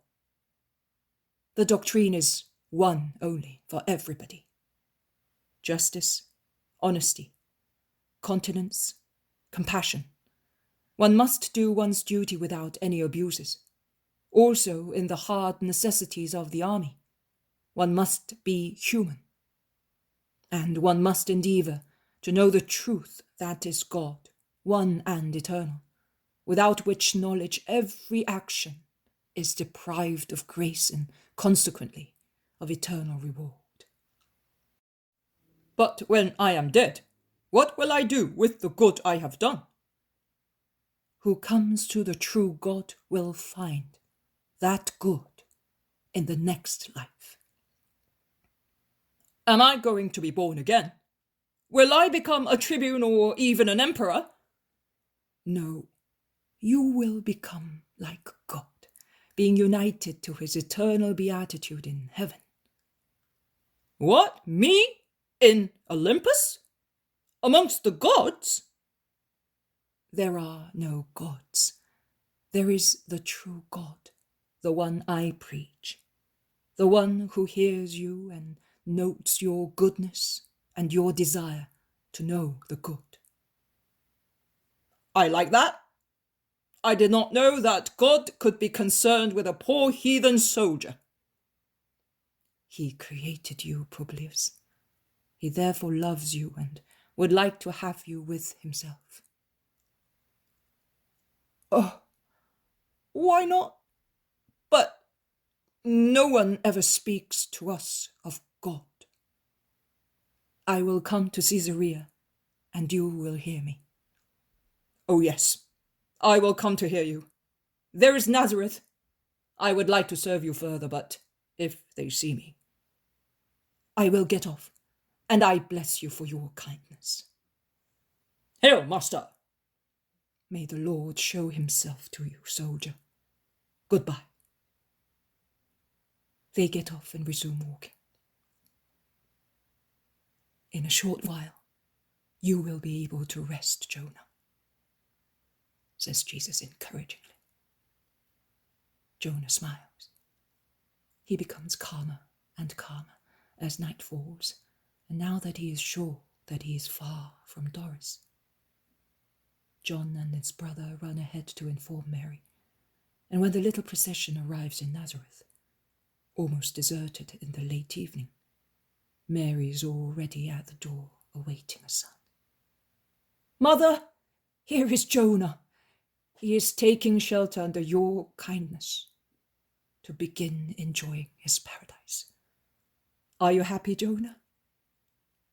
Happy, happy, whispers the exhausted man, as if he were in ecstasy. He is taken into the little room where Joseph died. You are in my father's bed, and here is my mother, and I am here, see? Nazareth becomes Bethlehem, and you are now the little Jesus between two people who love you. And these are the ones who venerate you as the faithful servant. You cannot see the angels, but they are waving their bright wings above you and are singing the words of the Christmas psalm. Jesus pours all his kindness on poor Jonah, who is getting worse from one second to the next. He seems to have resisted so far to die here. But he is happy. He smiles and tries to kiss Jesus' hand and Mary's and to say, but his anguish interrupts his words. Mary comforts him like a mother, and he repeats, yes, yes, with a blissful smile on his emaciated face. The disciples standing at the kitchen garden entrance are silent and watch, deeply moved. God has listened to your long desire. The star of your long night is now becoming the star of your eternal morning. You know its name, says Jesus. Jesus, yours, oh Jesus, the angel who will sing the angelical hymn for me. My soul can hear it, but also my ears wish to hear it. Oh, to make me sleep happy. I am so sleepy, so much work I have done, so many tears, so many insults. Doris, I forgive him, but I do not want to hear his voice, and I hear it. It is like the voice of Satan near me, who am dying. Who will cover that voice for me with the words that came from heaven? It is Mary, who on the same tune as her lullaby sings softly. Glory to God in the highest heaven, and peace to men down here. Hallelujah.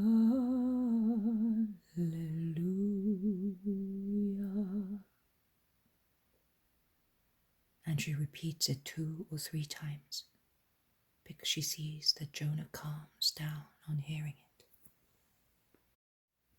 Doris does not speak anymore, he says after some time. Only the angels. It was a child in a manger, between an ox and a donkey, and it was the Messiah, and I adored him. And with him there was Joseph and Mary. His voice fades away in a short gurgle, and then there is silence. Peace in heaven to the man of goodwill. He is dead. We shall bury him in our poor sepulchre. He deserves to wait for the resurrection of the dead near my just Father, says Jesus. And it all ends, while Mary of Alphaeus, informed I do not know by whom, is coming in. The poem of the man God, the first year of the public life. Chapter 110. Jesus in the house of Jacob, near Lake Merom. 17th of February, 1945. I would say that Palestine, beside the Lake of Galilee and the Dead Sea, had another small lake or pond, in short a sheet of water, the name of which I do not know. I am not at all good at reckoning dimensions, but with my naked eye, I would say that this small basin is about 2 miles by 1.5. Very small, as one can see, but its green shores are pretty, and also its surface, which is so blue and calm that it seems a huge chip of sky blue enamel, veined in its centre by a lighter and slightly more wavy stroke of the brush, perhaps because of the current of the river, which flows into it in the north and flows out in the south, and which, because of the lightness of the water, which above all I don't think is deep, does not stop flowing, but like a live stream in the middle of still waters, it shows its vitality and presence by means of a different hue and light ripples of the water. There are no sailing boats on the little lake, but only a few rowing boats, in which a solitary fisherman casts or hauls his fishing baskets, or ferries a traveller who wants to take a shortcut. And there are endless herds of sheep, which have certainly come down from the mountain pastures in view of the oncoming autumn, and are grazing on the green and rich pastures of the shores. At the southern end of the lake, which is oval-shaped, there is a main road running from east to west, or rather from north-east to south-west. It is quite well kept, and is very busy with wayfarers going to the villages scattered in the area. Jesus is proceeding on this road with his disciples. It is a rather dull day, and Peter remarks, "It would have been better if we had not gone to that woman. The days are getting shorter and shorter, and the weather worse and worse, and Jerusalem is still so far away." "We will arrive in time, and believe me, Peter, we obey God more by doing a good deed than by an external ceremony. That woman is now blessing God with all her creatures around the head of the family, who has recovered so well that he will be able to be in Jerusalem for the Feast of the Tabernacles, whereas by that time he would have been sleeping under bandages and ointments in a sepulchre. Never corrupt faith with the outward appearance of acts. Never criticize. How can you be surprised at Pharisees if you, too, fall into an error of lack of compassion, and you close your heart to your neighbor and say, I serve God and that is enough. You are right, master. I'm more ignorant than a little ass. And I am keeping you with me to make you wise. Do not be afraid. Chuza has offered me the wagon almost as far as Jabbok. It is a short way from there to the ford. He insisted so much, and with such valid reasons, that I had to accept it, although I deem that the king of the poor should make use of the means of the poor. But Jonah's death caused a delay, and I have to modify my plans according to such an unexpected event. The disciples talk of Jonah, pitying his poor life and envying his happy death. Simon Zealot whispers, I was not able to make him happy and give the Master a true disciple who had matured in long martyrdom and unshakable faith, and I am sorry. The world is in such need of faithful creatures, believing in Jesus, to balance the many people who deny and will deny. It does not matter, Simon, answers Jesus. He is happier now and more active, and you have done more than anyone would have done for him and for me. I thank you also on his behalf. He now knows who freed him, and he blesses you. Well then, he curses Doris too, exclaims Peter. Jesus looks at him and says, Do you think so? You are mistaken. Jonah was a just man. Now he is a saint. He did not hate or curse when he was alive. He does not hate or curse now. From his place of expectation, he is looking at paradise, and as he already knows that limbo will soon let the expectants out, he is jubilant. He does nothing else. And Doris, will he be struck by your anathema? In what way, Peter?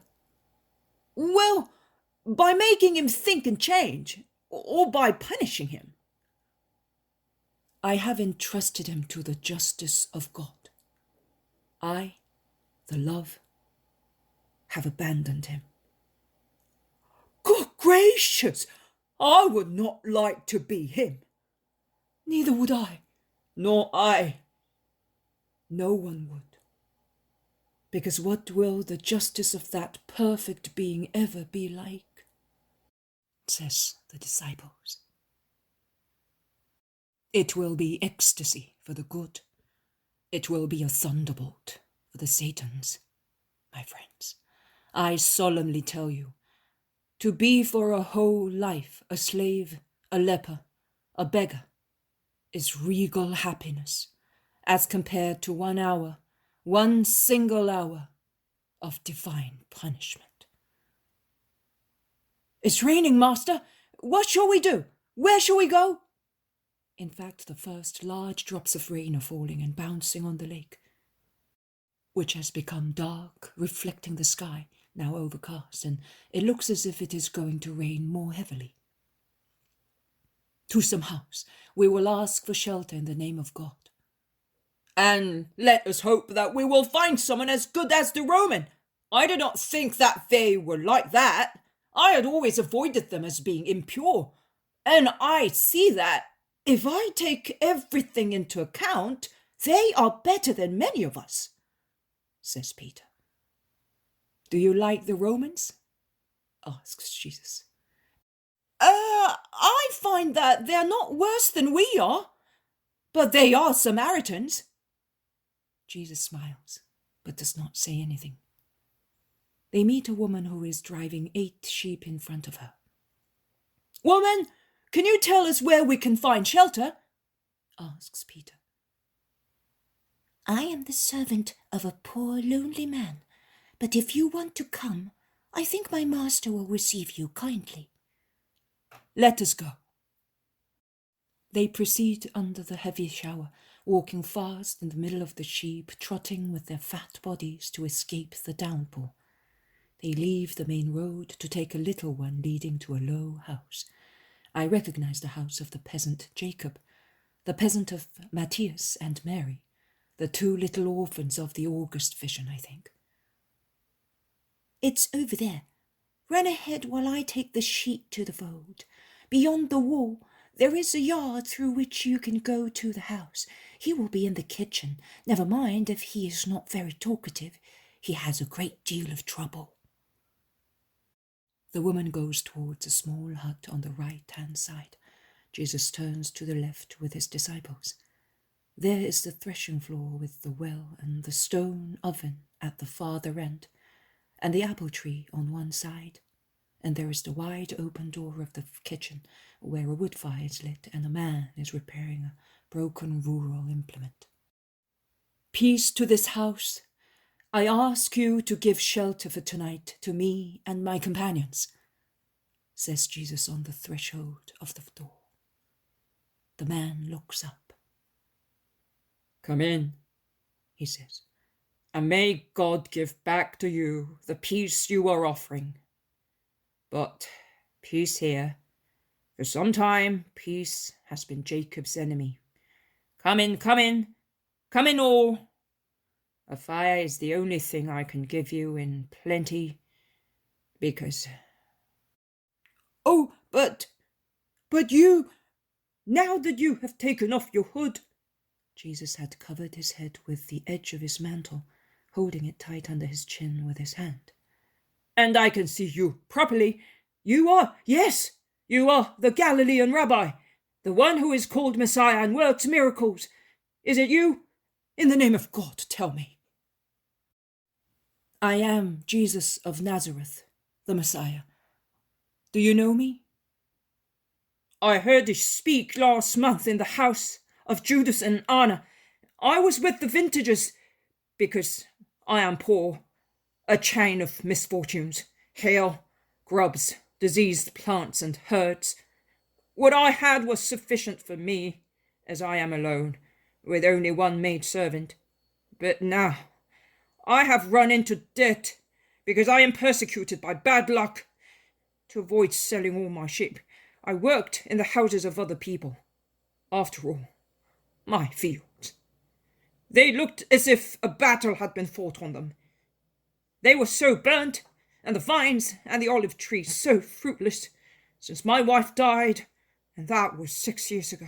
Mammon seems to have been amusing himself here. See, I am working at this plough, but the wood is all broken. What shall I do? I'm not a carpenter, and I go on tying it up, but it is no use, and I must watch also farthings now. I will sell another sheep to have the tools repaired. The roof leaks, but the field matters to me more than the house. What a pity! The sheep are all pregnant, and I was hoping to replenish my herd. Who knows? I see that I have come to bother you when you already have so many worries. You a bother? No! I heard you speak, and I still have in my heart what you said. It is true that I have worked honestly, and yet... But I think that I was not yet good enough. I think that perhaps it was my wife who was good, as she felt pity for everybody. My poor Leah, who died too early for her husband. I think that the wealth of those days came from heaven because of her, and I want to become better because of what you say, and to imitate my wife. And I am not asking for much, only to remain in this house where she died, where I was born, and to have a piece of bread for myself and the woman who works as my maid and as a shepherdess and helps as well as she can. I have no male servants. I had 2, and they were enough, as I also worked in the fields and in the olive grove. But I have bread only for myself, and not much either. Do not deprive yourself of it to give it to us. No, master, if I had only one morsel, I would give it to you. It is an honour for me to have you. I would never have hoped for so much, but I am telling you my troubles, because you are good and you understand. Yes, I understand. Give me that hammer. You do not do it that way, you will break the wood. Give me also that spike, but make it red hot first. It will be easier to make a hole in the wood, and we will put the peg in without any trouble. Let me do it, I was a carpenter. You want to work for me? No! Let me do it. You are giving me hospitality, and I want to help you. Men must love one another, each giving what one can. You give peace, wisdom, and you work miracles. You are already giving a great deal indeed. I give also my work. Come, do as I tell you. And Jesus, who is wearing only his tunic, works quickly and skillfully at the split beam. He drills holes, fastens and bolts it and tests it until he feels that it is firm. It will still work for a long time, till next year, and then you will get a new one. I think so too. That ploughshare has been in your hands, and it will bless my land. Not because of that, Jacob. It will bless it. Why then, my lord? Because you are merciful. You do not foster ill feelings of selfishness and envy, but you accept my doctrine and you practice it. Blessed be the merciful. They will receive mercy. In what way am I being merciful to you, my lord? I have practically no place or food for your needs. All I have is my goodwill, and never before have I regretted being poor as I do now, because I cannot honour you and your friends. Your goodwill is enough for me. I solemnly tell you that also a cup of water given in my name is a great thing in the eyes of God. I was a tired wayfarer caught in a storm, and you have given me hospitality. Mealtime comes, and you say to me, I offer you what I have. Night falls, and you offer me a friendly roof. What more do you want to do? Be confident, Jacob. The Son of Man does not look at the pomp of reception or of food, but he looks at the feelings of one's heart. The Son of God says to the Father, Father, bless my benefactors, and all those who, in my name, are merciful to their brothers. That is what I am saying for you. The servant who has spoken to her master while Jesus was working at the plough comes back with some bread, some fresh milk, a few withered apples, and a tray of olives. That is all I have, apologizes the man. Oh, in your food I see a food that you cannot see, and I feed on it because it has a celestial flavor. Do you, Son of God, perhaps feed on some food which angels bring to you? Perhaps you live on the bread of the Spirit? Yes, the Spirit has a greater value than the body, and not only in me. I do not feed on angelical bread, but on the love of the Father and of men.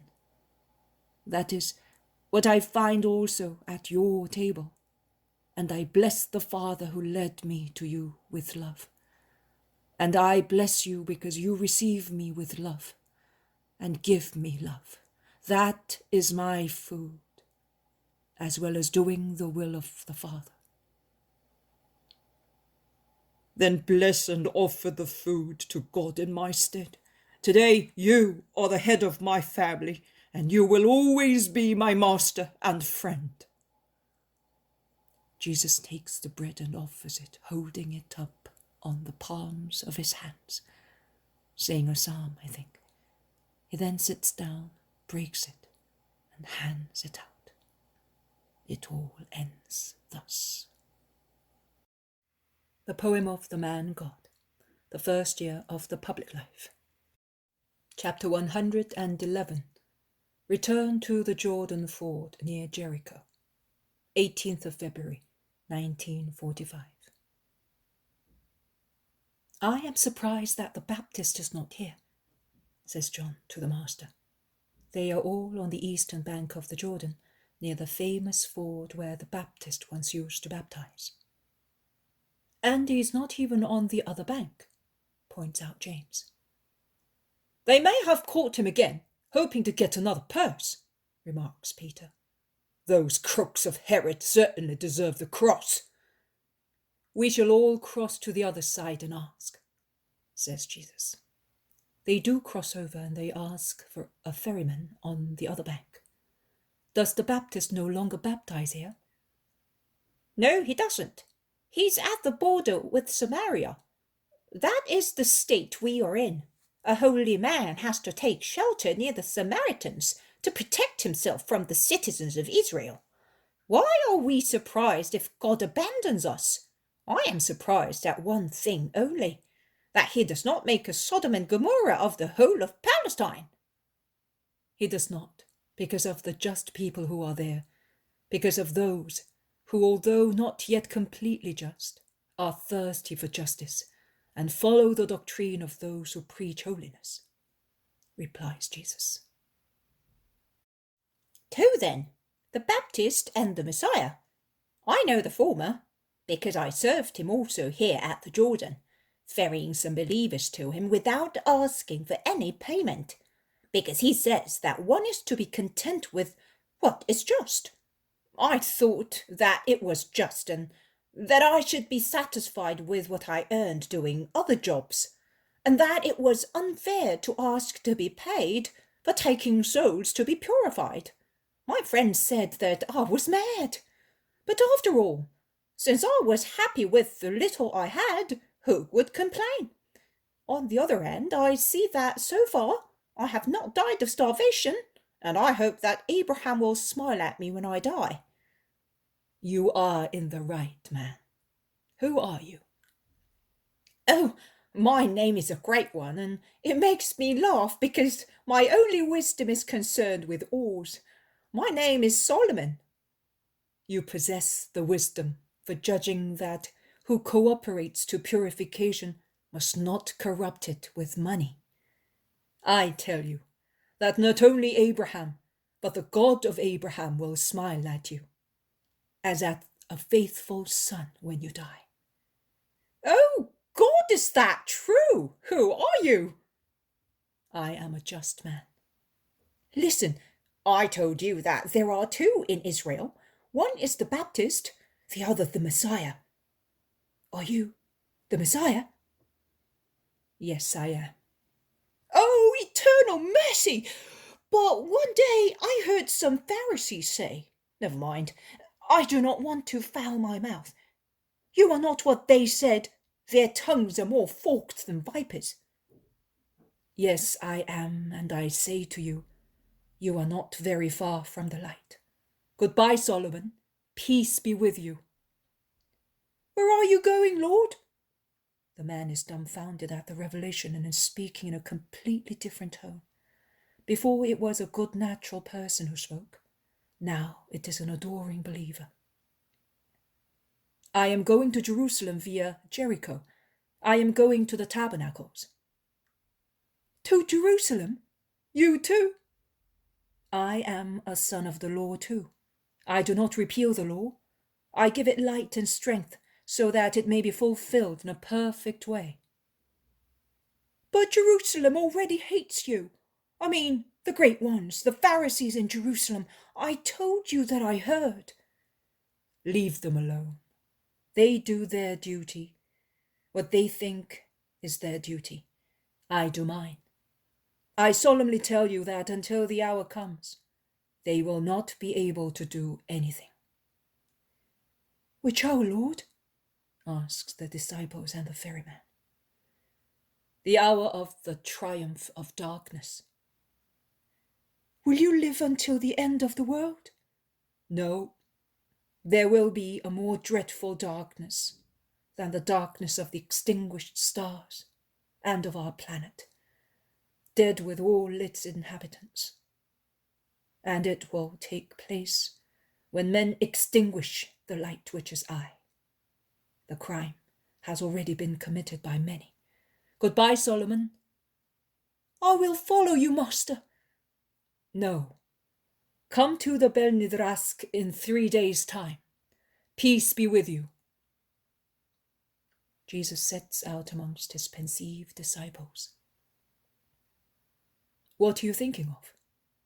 Do not be afraid for me or yourselves. We have passed through the Decapolis and Perea, and everywhere we have seen farmers working in the fields. In some places the land was still covered with stubble and couch grass, an arid, hard land, encumbered with parasite plants, the seeds of which had been carried there from the desert waste by the summer winds. They were the fields of lazy and fast-living people. In other places the soil had already been turned by the ploughshare, and stones, bramble, and couch grass had been cleared away by fire and man's toil. And what before was harmful, that is, useless plants, was turned by the purifying fire and man's toil into good manure and useful fertilizing salts. The soil may have suffered because of the pain caused by the share that cut into it and rummaged through it, and because of the biting fire that scorched its wounds. But it will rejoice in spring, more beautiful, saying, Man tortured me to give me these rich crops, which make me beautiful. And they were the fields of the willing people. And in other places the soil was already soft. Also the ashes had been cleared away. It was a real nuptial bed for its fertile union to the seeds that give so many glorious ears of wheat.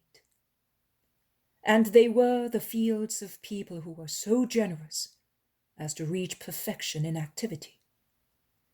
Well, the same applies to hearts. I am the share, and my word is the fire, to prepare men for the eternal triumph. There are those who, lazy or fast living, do not yet ask for me, do not want me, are satisfied with their vices and wicked passions, which look like green floral garments, and are instead bramble and thorns, which tear souls to pieces and tie them into faggots for the fire in Gehenna. For the time being, the Decapolis and Perea are like that, and are not the only ones. They do not ask for miracles, because they do not want my sharp word, nor the ardour of my fire. But their hour will come. In other places, there are those who accept my sharp word and my ardour, and they think, it is painful, but it purifies me and will make me productive of good deeds. They are the ones who, although they have not the heroism of acting, allow me to act. It is the first step on my way. And finally, there are those who help my work with their own continuous diligent work, and they do not walk, but they fly on the way to God.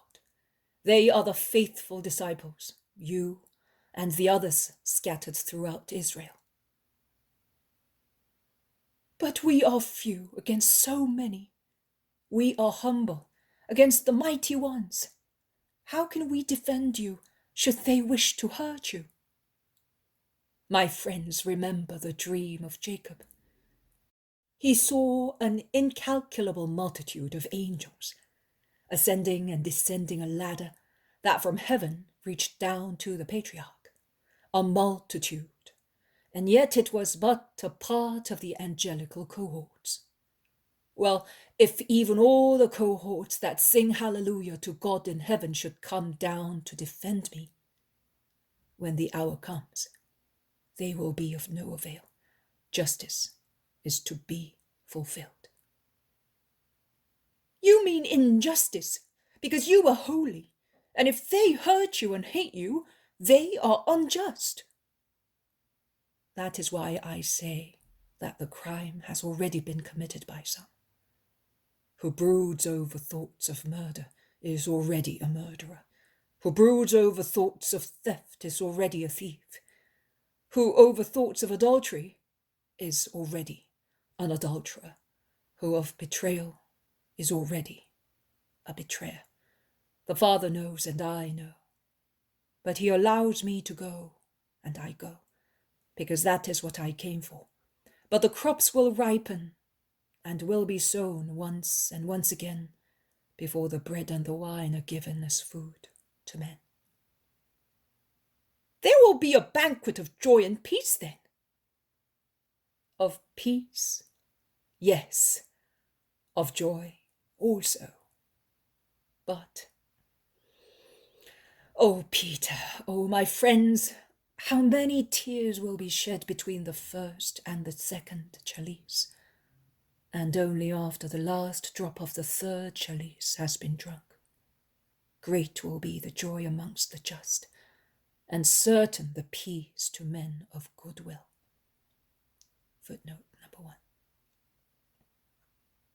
And you will be there, won't you? I? Is the head of the family ever absent from the right?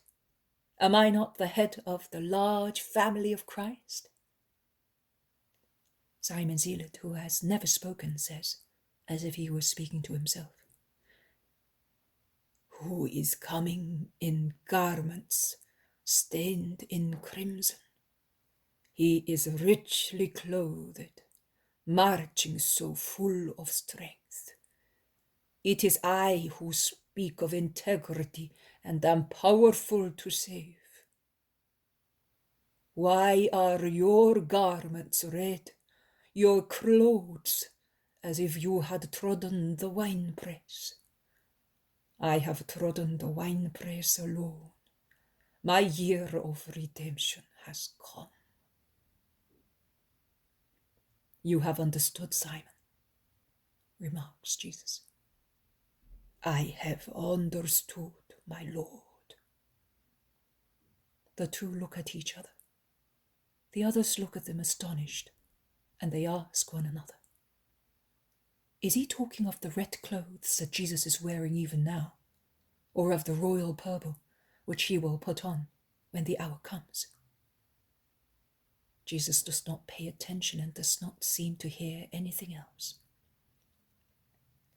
Peter takes Simon to one side and asks, since you are learned and humble, explain your words to me who am ignorant. Yes, brother, his name is Redeemer.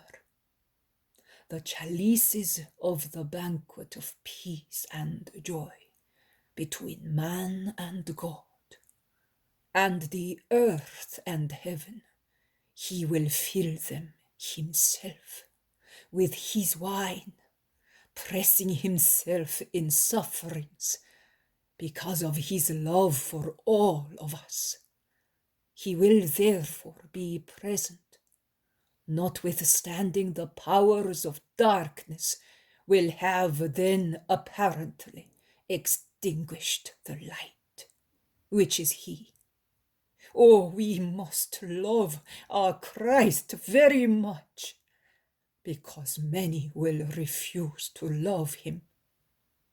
Let us make sure that in the hour of dereliction, the lament of David may not be applied to us reproachingly. A pack of dogs, with us amongst them, surrounds me. Do you think so? But we will defend him at the cost of dying with him. We will defend him.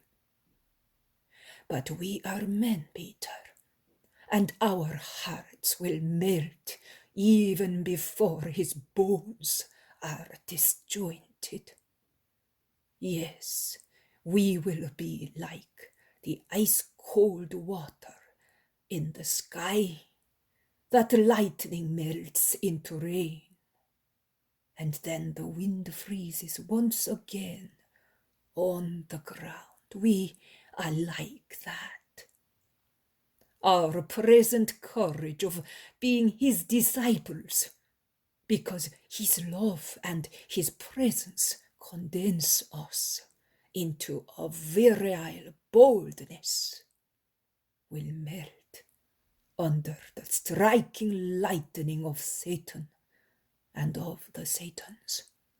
And what will be left of us? Then, after the vile necessary test, faith and love will unite us firmly again, and we will be like crystal proof against cuts. But we will be aware of that, and we will succeed if we love him very much while we have him. Then I do believe, because of his words, that we shall not be enemies and betrayers. You are a learned man, Simon. I am illiterate, and I am also ashamed of asking him so many questions, and I suffer when I hear that there are so many reasons for tears. Look at his face. It seems to be washed by secret tears. Look at his eyes. They look neither at the sky nor at the ground.